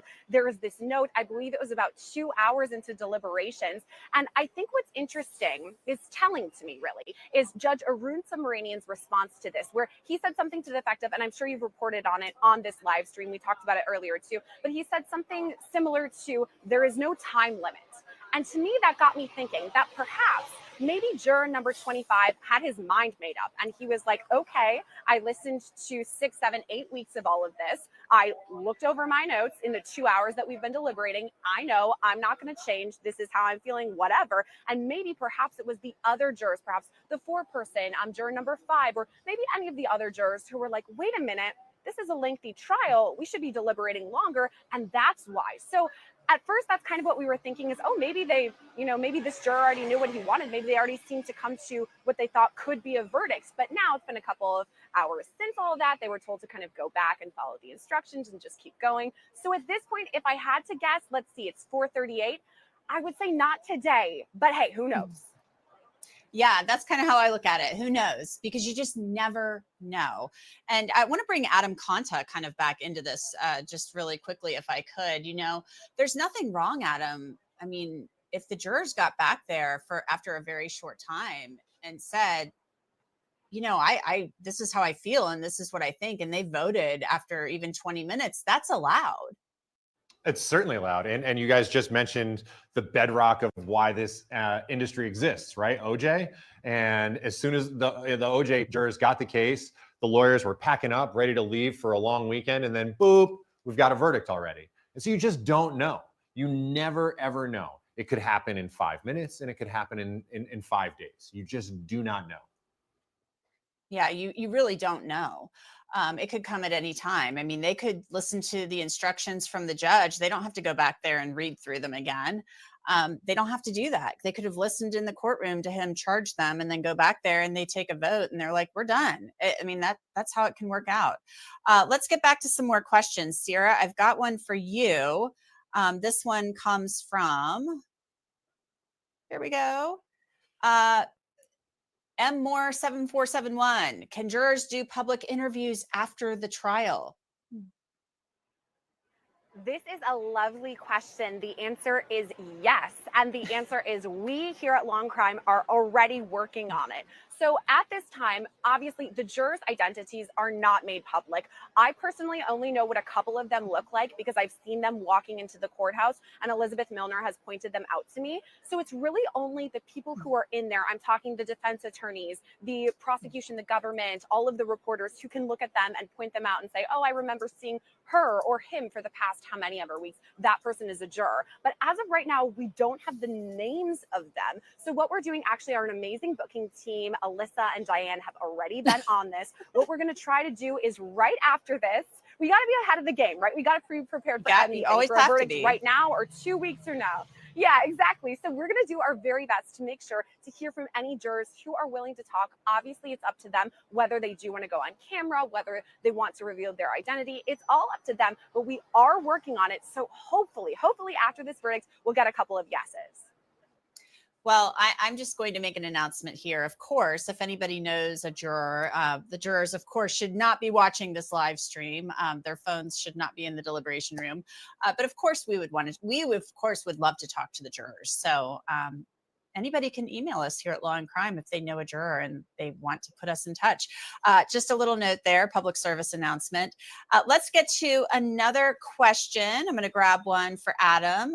This one is from CJ Wilson-Richmond 3539. Could this verdict set a legal or cultural precedent for how future celebrity cases involving alleged abuse and misconduct are handled?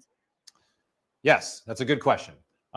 First, two things. One, these jurors are going to find you guys. They want to be on TV with you too. They're going to find you guys, no problem, when this is done. And also, Anjanette, before we moved on, the O.J. Simpson case started this industry, but I think the case that really turned the public opinion is Making a Murderer, which I know you were involved in. I think that's when the world started thinking, hey, maybe we don't need to listen to everything 1,000% and buy it. Maybe we should look a little deeper. I think that was huge. That and Serial at the same time. Anyway, to the question. I'll let you finish, and then I'll let you finish this thought, and then I'll add in. But go ahead. I think what's actually on trial here is coercion. The idea of coercion is on trial in our country. And I'm not saying whether what Diddy did was criminal or not, but you're talking about acts which adults consented to doing. And so you're putting on trial the notion of what does consent actually mean? And if there's a power dynamic, if there are drugs and sex and power and money at play, does it negate coercion? So I think that this trial in particular will have far-reaching implications of how the legal system moves forward, even more so than Harvey Weinstein. Harvey Weinstein was shrouded in the Me Too movement, which needed to come to light and then was, it played out as it did. But this is different and this is specific. And I really, really think it's not being talked about enough that what's actually on trial here is the idea of what coercion really means. I think you make a really fair point there and a really good point, Adam, because the sex trafficking, it's fraud, coercion, or force. Mm-hmm. And so everybody's like, well, what's the coercion part of this? Sean Combs kept saying, this was all consensual. This was all consensual. And then in closing arguments, the government said, well, you only have to find one instance that this wasn't consensual. Because they show all these text messages, the defense does, that, oh, I like freaking off with you and I LOL and all of this stuff. And so they said you only have to find one instance in all of those years of the freak offs. So everybody's like, well, what's the coercion? And so the coercion part of this could be a defining moment for that. I think you're right about that. And the Me Too movement, that piece of this, because at the height of the Me Too movement, I remember this, the whole thing about consent and what really is consent. I remember working in local news and doing stories about that, even on college campuses. Like, what is consent and no meaning no and things of that nature. Yeah. I think it's really tricky. And when you have those text messages from the main witnesses that are months or years later saying, I love you, you're my inspiration, everything I do is for you. I mean, really, really detailed, effusively praising him kind of messages from these same people that are victims. You have to ask yourself, and we have to ask ourselves, what is coercion? What is a crime? And what is regret? And I'm not saying that what these women went through was not a crime. That is going to be for the jury to decide. But legally speaking, this is a really interesting moment where a court will help us as a nation kind of decide what that means. Yeah, I agree with you 100%. Now back to the making a murderer thing that you brought up. When you're talking about people wanting to dive deep and dig deeper, for the record, for people who say, oh, well, we only saw what was on the news. Yeah. I will say that is not true. These trials featured in Making a Murderer were streamed gavel to gavel on local news websites. So that happened. Gavel to gavel coverage every day, streamed on local news websites. Might not have been nationally streamed, but they were streamed. And viewers could log on anytime and watch those gavel to gavel. So nobody was hiding anything. I just have to make that painfully clear, because that's an allegation that's been made by people who have a point of view associated with that docuseries. But those trials were streamed gavel to gavel. Anybody could watch them anytime and log on and read the accompanying news reports. Okay, back to your questions, everybody. Sierra, let's get to a question for you. So how about that, Anam Kanta?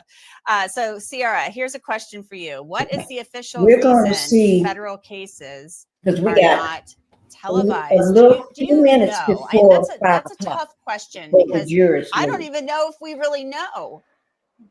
And I want to see what major news outlet is saying right before the jury get ready to leave. Okay, let's see right now. Because they're answering questions right now. So I want to see right now what the major news outlets are saying about this case. Here is the Associated Press. Let me see what they are doing. I'm trying to see who got. This is the Associated Press. No, they don't have anything going on.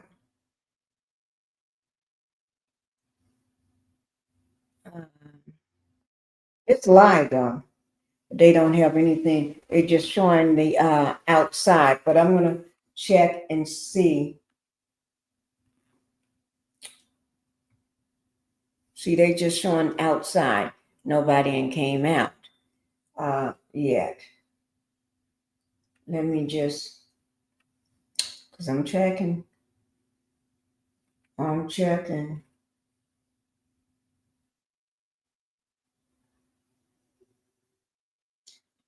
TMZ got something going on.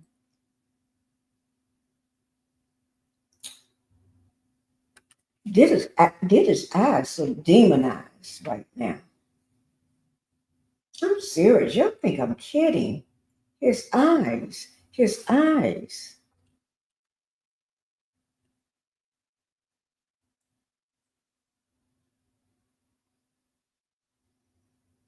His eyes are not right now.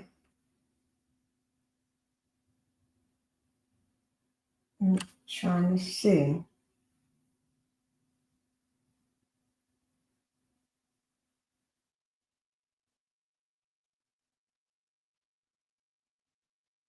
Mm-mm-mm.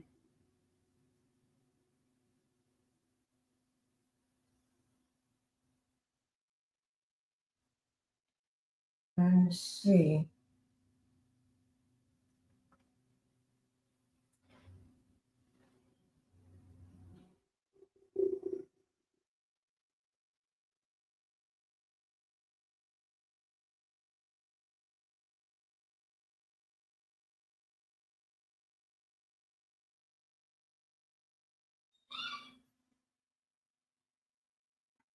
Let me see.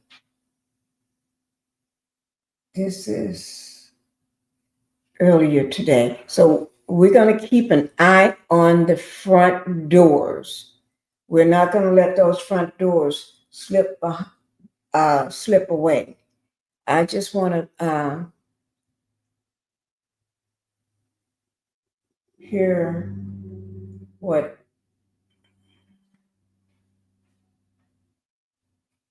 what the latest news is. It's 10 minutes ago. 10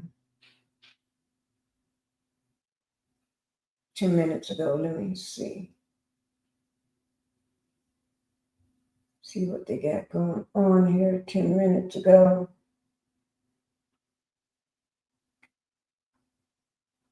Trying to see, do they have a video? Oh no, this is all.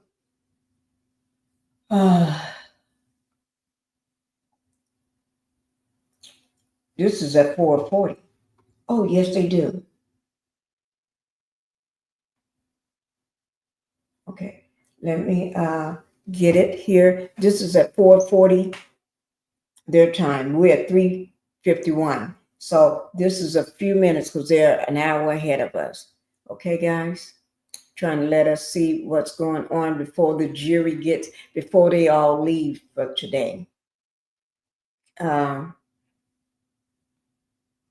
Okay, here it is. You can see this is at today at 4:40 p.m. in Eastern Standard Time. This is a little before 20 minutes before the jury is set to leave on their time. It's a little, okay, let me unmute it. And this is USA Today. I'm going to do it this big so everybody can see it better. And it's just 1 minute and 19 seconds. Y'all are ready? Let me see what Black Titan. Good to see you, Debbie. Okay, that's BT. Okay, here we go, guys. Right before we're getting ready for court to be over.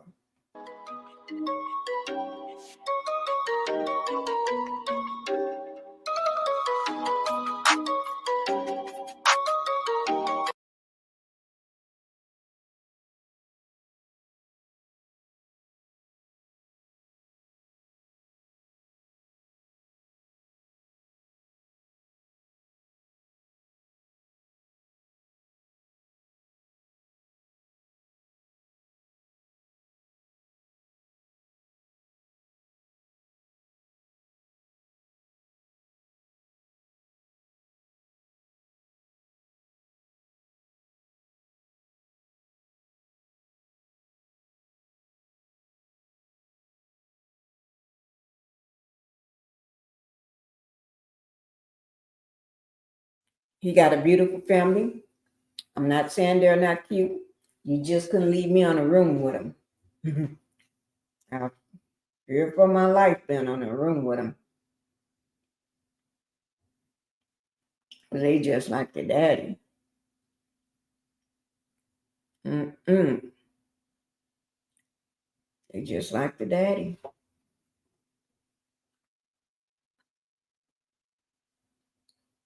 Okay, that was it, guys. You couldn't leave me in a room with these fools.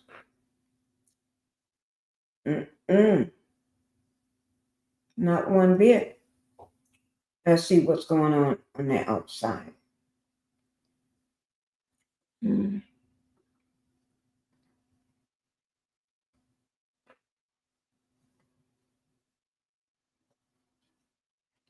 Now, somebody just walked up.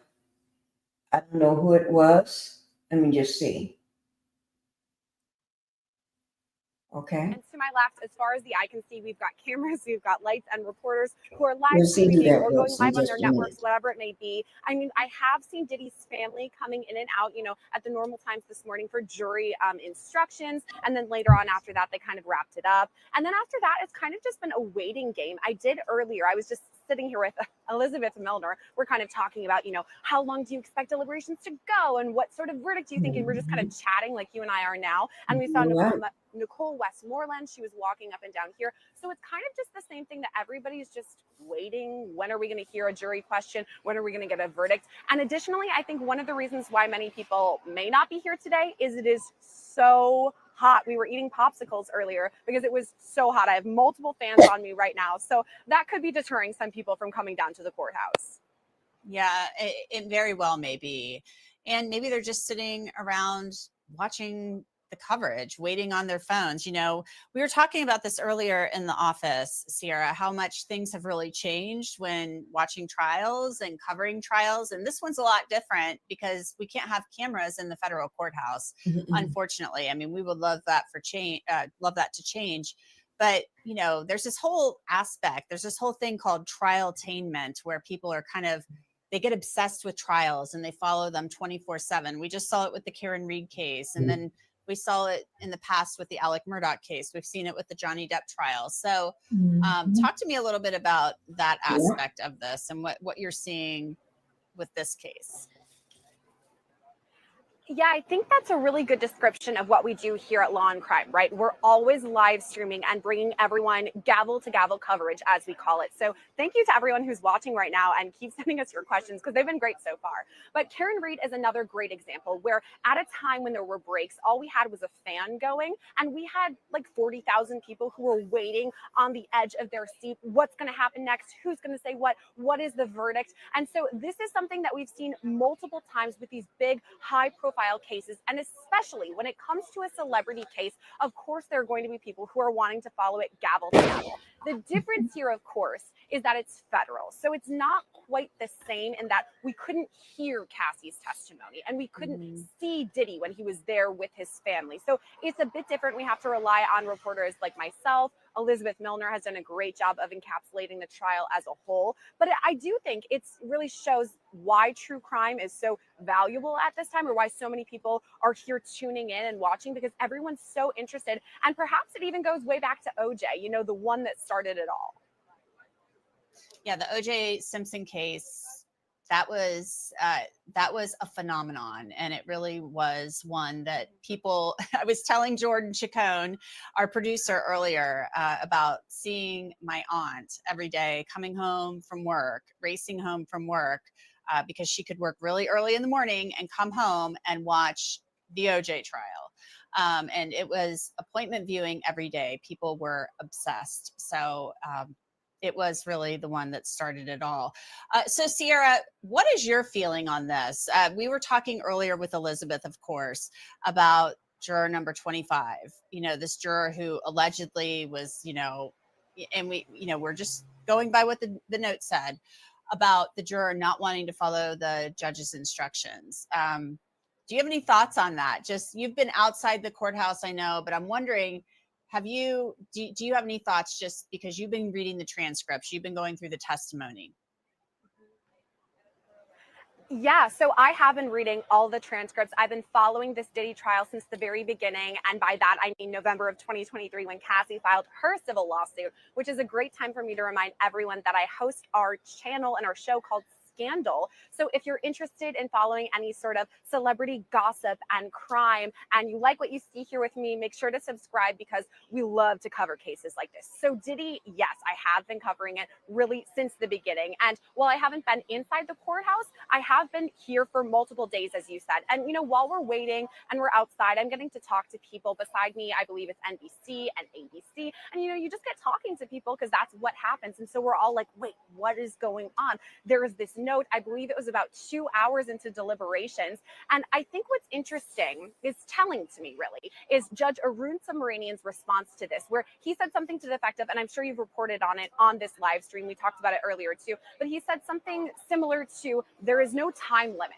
And to me, that got me thinking that perhaps maybe juror number 25 had his mind made up and he was like, okay, I listened to 6, 7, 8 weeks of all of this. I looked over my notes in the 2 hours that we've been deliberating. I know I'm not going to change. This is how I'm feeling, whatever. And maybe perhaps it was the other jurors, perhaps the 4-person, juror number 5, or maybe any of the other jurors who were like, wait a minute, this is a lengthy trial. We should be deliberating longer. And that's why. So at first, that's kind of what we were thinking is, oh, maybe they, you know, maybe this juror already knew what he wanted. Maybe they already seemed to come to what they thought could be a verdict. But now it's been a couple of. Now, guys, I do want to say it is 5 o'clock in New York. The jurors should be getting ready to leave.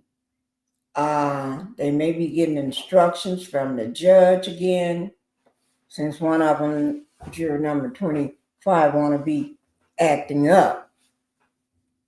If the jurors got back there for after a very short time and said, you know, I this is how I feel and this is what I think, and they voted after even 20 minutes, that's allowed. It's certainly allowed. And you guys just mentioned the bedrock of why this industry exists, right? OJ.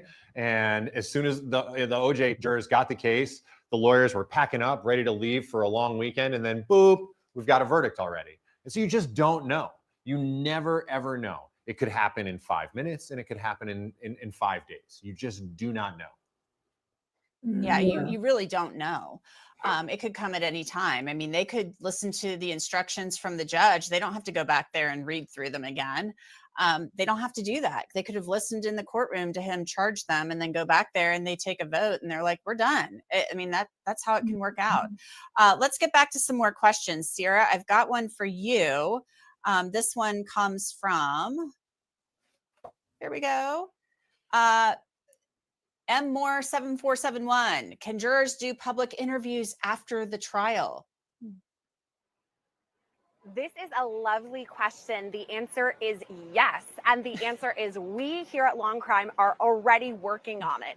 So at this time, obviously, the jurors' identities are not made public. I personally only know what a couple of them look like because I've seen them walking into the courthouse and Elizabeth Milner has pointed them out to me. So it's really only the people who are in there. I'm talking the defense attorneys, the prosecution, the government, all of the reporters who can look at them and point them out and say, oh, I remember seeing her or him for the past how many ever weeks. That person is a juror. But as of right now, we don't have the names of them. So what we're doing actually are an amazing booking team. Alyssa and Diane have already been on this. What we're going to try to do is right after this, we got to be ahead of the game, right? We got to be prepared for anything, always for a have to verdict be. right now or 2 weeks from now. Yeah, exactly. So we're going to do our very best to make sure to hear from any jurors who are willing to talk. Obviously, it's up to them whether they do want to go on camera, whether they want to reveal their identity. It's all up to them, but we are working on it. So hopefully after this break, we'll get a couple of yeses. 5:03 New York time. I'm ready. The jurors, of course, should not be watching this live stream. Their phones should not be in the deliberation room. But of course, we would love to talk to the jurors. So anybody can email us here at Law&Crime if they know a juror and they want to put us in touch. Just a little note there, public service announcement. Let's get to another question. I'm going to grab one for Adam. This one is from CJ Wilson-Richmond. 3539. Could this verdict set a legal or cultural precedent for how? I'm going to end this live and I'm going to start a new live probably within 30 minutes. But I'm going to have it already set up. So just in case if we get a verdict, I'm going to end this live in about 30 minutes or so. I'll set up a new live. So just in case if we get a verdict, that new live will catch it. Okay. Now it's up to you whether you want to be coming back and checking into this live, checking it, because it's going to be sitting with everything just going live. So if something happens, we got it. Whew. Because I've been on 5 hours and 44 minutes. Putting on trial the notion of what does consent actually mean, and if there's a power dynamic, if there are drugs and sex and power and money at play, does it negate coercion? So I think that this trial in particular will have far-reaching implications of how the legal system moves forward, even more so than Harvey Weinstein. Harvey Weinstein was shrouded in the Me Too movement, which needed to come to light, and then was, it played out as it did. But this is different, and this is specific, and I really, really... Now, as I said before, I'm going to end this live, but I will be starting a new live. Oh, I do need to get that this out, but I will be starting a new live though. But I need to go ahead and get this here together. That's my, while we've been sitting here, I've been going through all my files looking for that video. I need to figure out. I probably can go through my phone and look for it even better.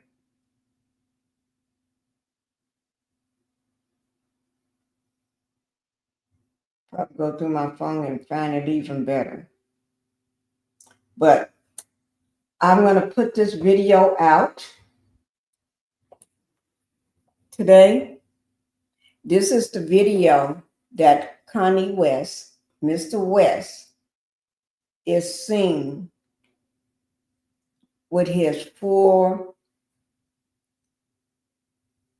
KKK outfit on.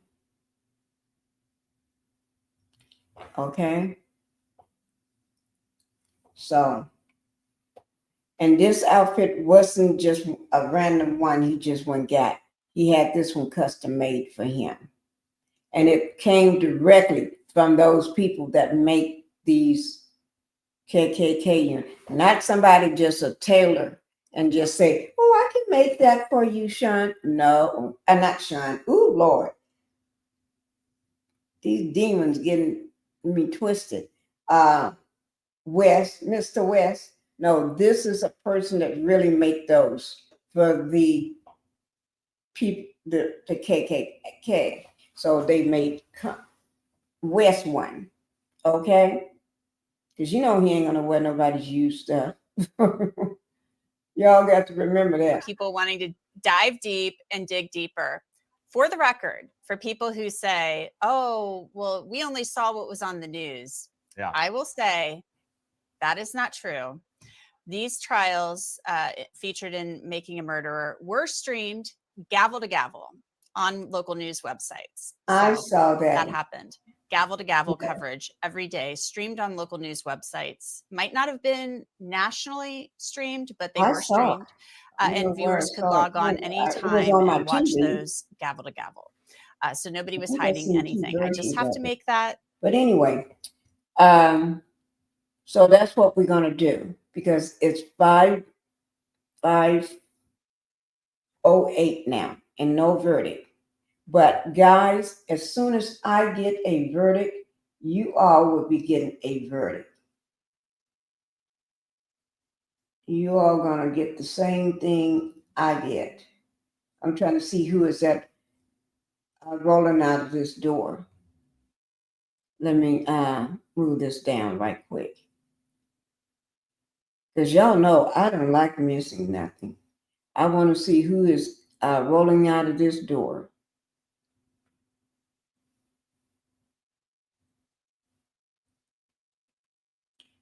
Okay. This is live too. Associated Press is live too.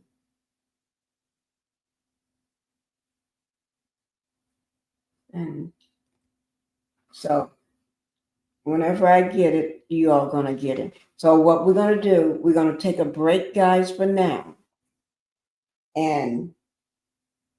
Or what I may do, let me just type this in, something in right quick. So I can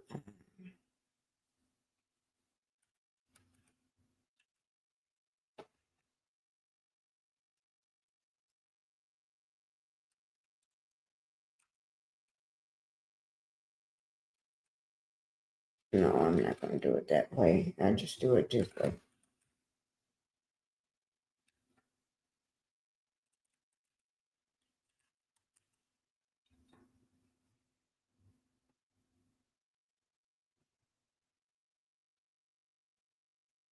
I just write it down so I won't forget.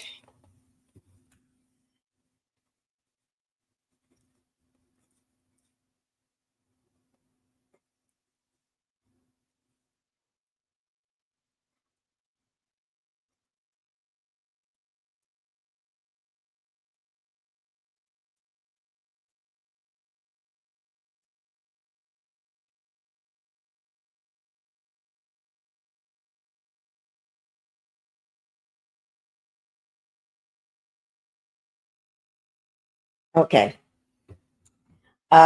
So we're going to, let me write this time down. What time is it? 4:10 p.m. Okay. As soon as something comes across, I'm gonna let you all know. That means when you see Pinkie live popping back up, get in here. Pinkie got something going on. And I'm not going to go live just for nothing. So that means something's got to be going on. Okay? Something got to be going on for, let me see. After the verdict, he made money off of a movie, as they celebrity do. Hey, Black Titanic, you had asked a question. Let me answer that question for you. You said want to know who was the man that carries the umbrella for Diddy. That was Farnsworth Bentley. Farnsworth Bentley that used to carry the umbrella for Diddy. And no, he have not showed up at the courtroom. He did not testify. I'm wondering why. Because he had a lot of information, because he was around. But my thing is, allegedly, they said you can't lay nothing around him. It'll get legs and start walking off. Okay?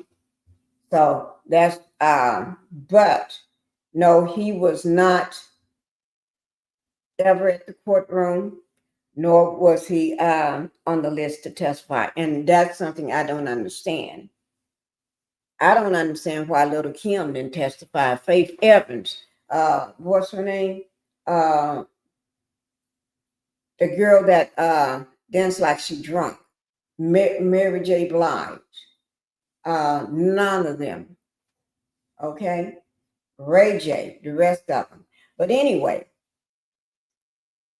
I did want to make sure I answered that question. I couldn't answer it first because we had a video plan. But guys, I'm going to come back to this. Hi, Bridges. It's 5:12 p.m., not 4:10, like you just said. Bridges, I said it's 4:13 p.m. my time. Bridges, you just coming in. You haven't heard the whole line. I've been saying what time it is in New York all during my life. New York is an hour ahead of me. And I was explaining to everybody something 4:10 my time. Okay? So I know what I said. You know, I do this all the time. When people said I said something that, and you know what I used to tell them, I'm a broken record. I say the same thing over and over. I know what I said. Okay? So, Bridges, I'm right. You're wrong. You're wrong. Okay?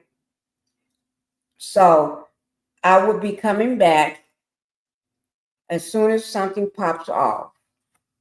Okay?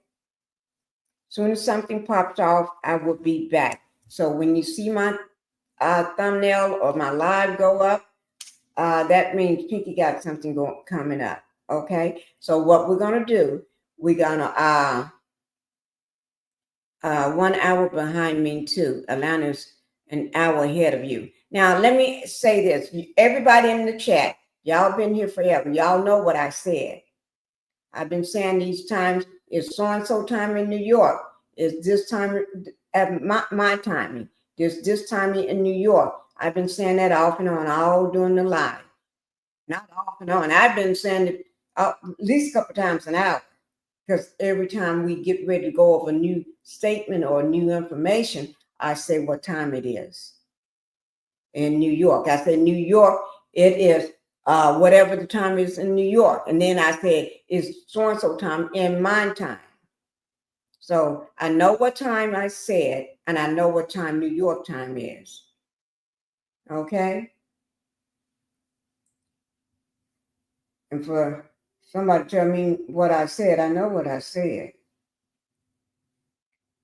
Okay, and I know why I said what I said. But anyway, I'm not going to get upset over somebody that misunderstood. Okay, but I thought that it's after 5 p.m. there. It is. New York is an hour ahead of me. In New York, it's 5:16 in New York right now. 5:16 in New York. It is 4:16 where I am. I've been saying this throughout the whole live. You just came in at the end where me telling everybody in the chat we're going to take a break. And I'll come back later as soon as something starts popping off about the verdict. So you misunderstood. You heard it right, but you misunderstood. And therefore, you coming at me telling me I said something wrong. Pinkie know what she said and know why she said it. So, yeah, PT. Okay. But anyway, y'all know I ain't gonna get upset over that. Bridges, I'm not upset over that because I know what I said. I know why I said it.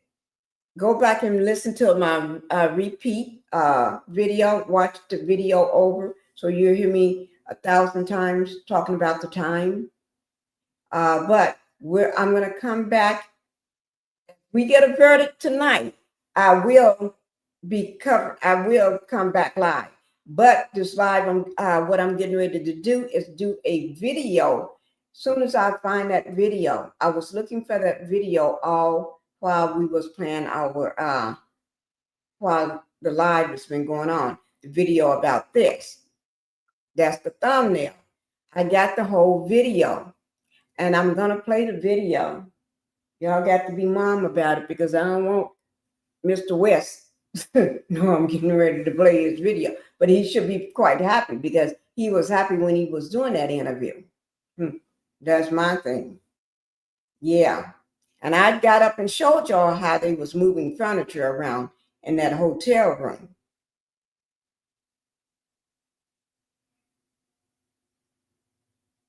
That's okay, Bridges. I'm not in New York. No, I'm not.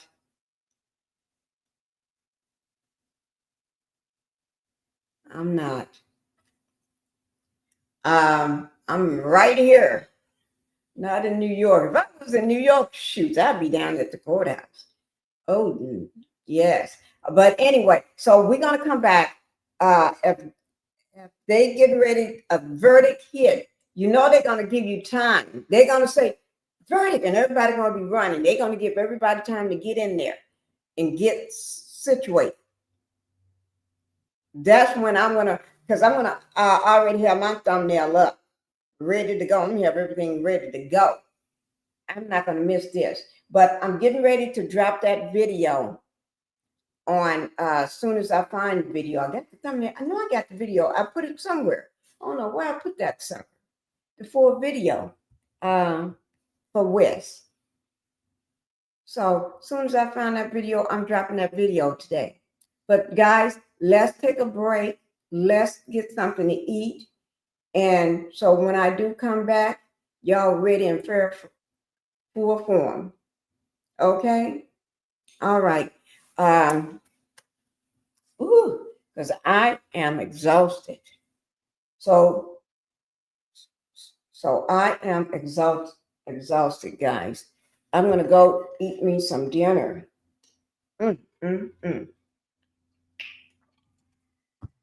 Go eat me some dinner. Because ain't nothing happening out there. Let me see the other, even on the other channel, Law and Crime.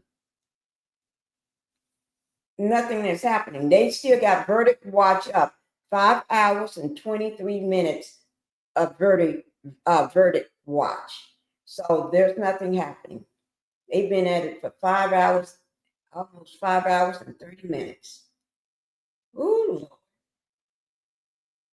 And you know they ain't. I was hoping to catch the family coming out, but I don't know what they're going to do. And I ain't got time to figure out what they're going to do. I think the family is going to hang around, because if they leave, then they'll have to come back through and go back through all this crap again. They probably got somewhere where they're resting and stuff, and taking off their heels, kicking off their heels, their hats and jackets, and laying back, and probably sent somebody out to get food or ordered food just in case a verdict come back by the time they get home.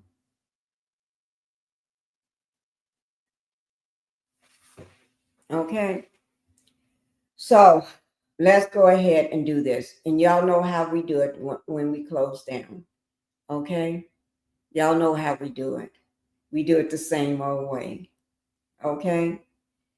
Oh, gosh. This has been something. I told y'all when it comes to this verdict, this deliberations, and waiting on that verdict, you never know. And I cannot go through this. Somebody talking about, I ain't gonna say his name, keep talking about maybe after the 4th or right up into the 4th of July, day before. I ain't got time for all that. That's too long. I'm expecting a verdict today. If not today, tomorrow. Yes, I am expecting one today or tomorrow. Okay, guys, we're gonna go ahead and if I sign out of here and they talking about a verdict right now, they're gonna get me and my fan popping in. Pop, pop, pop, pop. Let me see who this is. Y'all know I'm nosy. I'm nosy. I want to see who everybody else coming out of that courtroom. Okay. Well, we're gonna go ahead and hang it up for right now. But if anything happened, y'all know I'm coming back live. I just need to go eat and everything and get me some food in my stomach. Let my husband know what I want to eat. Got to let somebody know what I want to eat. Somebody. I'll let Bella and Cola, my dogs, know what I want to eat and see what they fix me some food. Okay? I got physical therapy this week. I thought I had it today. I guess I didn't. I don't know. Shoot, but I'm not going nowhere. until I know what this verdict is. Physical therapy can wait. Okay, I don't know whether it was today, tomorrow. I have no idea. I'll find out. Well, they're call me. Pinkie, you're late. I'm saying, no, I'm not. I'm on my way. But you supposed to be here at something? No, I'm not late. I told you I'm on my way. Okay. All right, guys. Love you. Love my chat. And y'all know how we do it. We're going to do it the same old way. Same old, same old.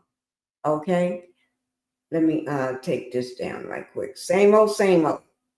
Here we go. See y'all later for the verdict.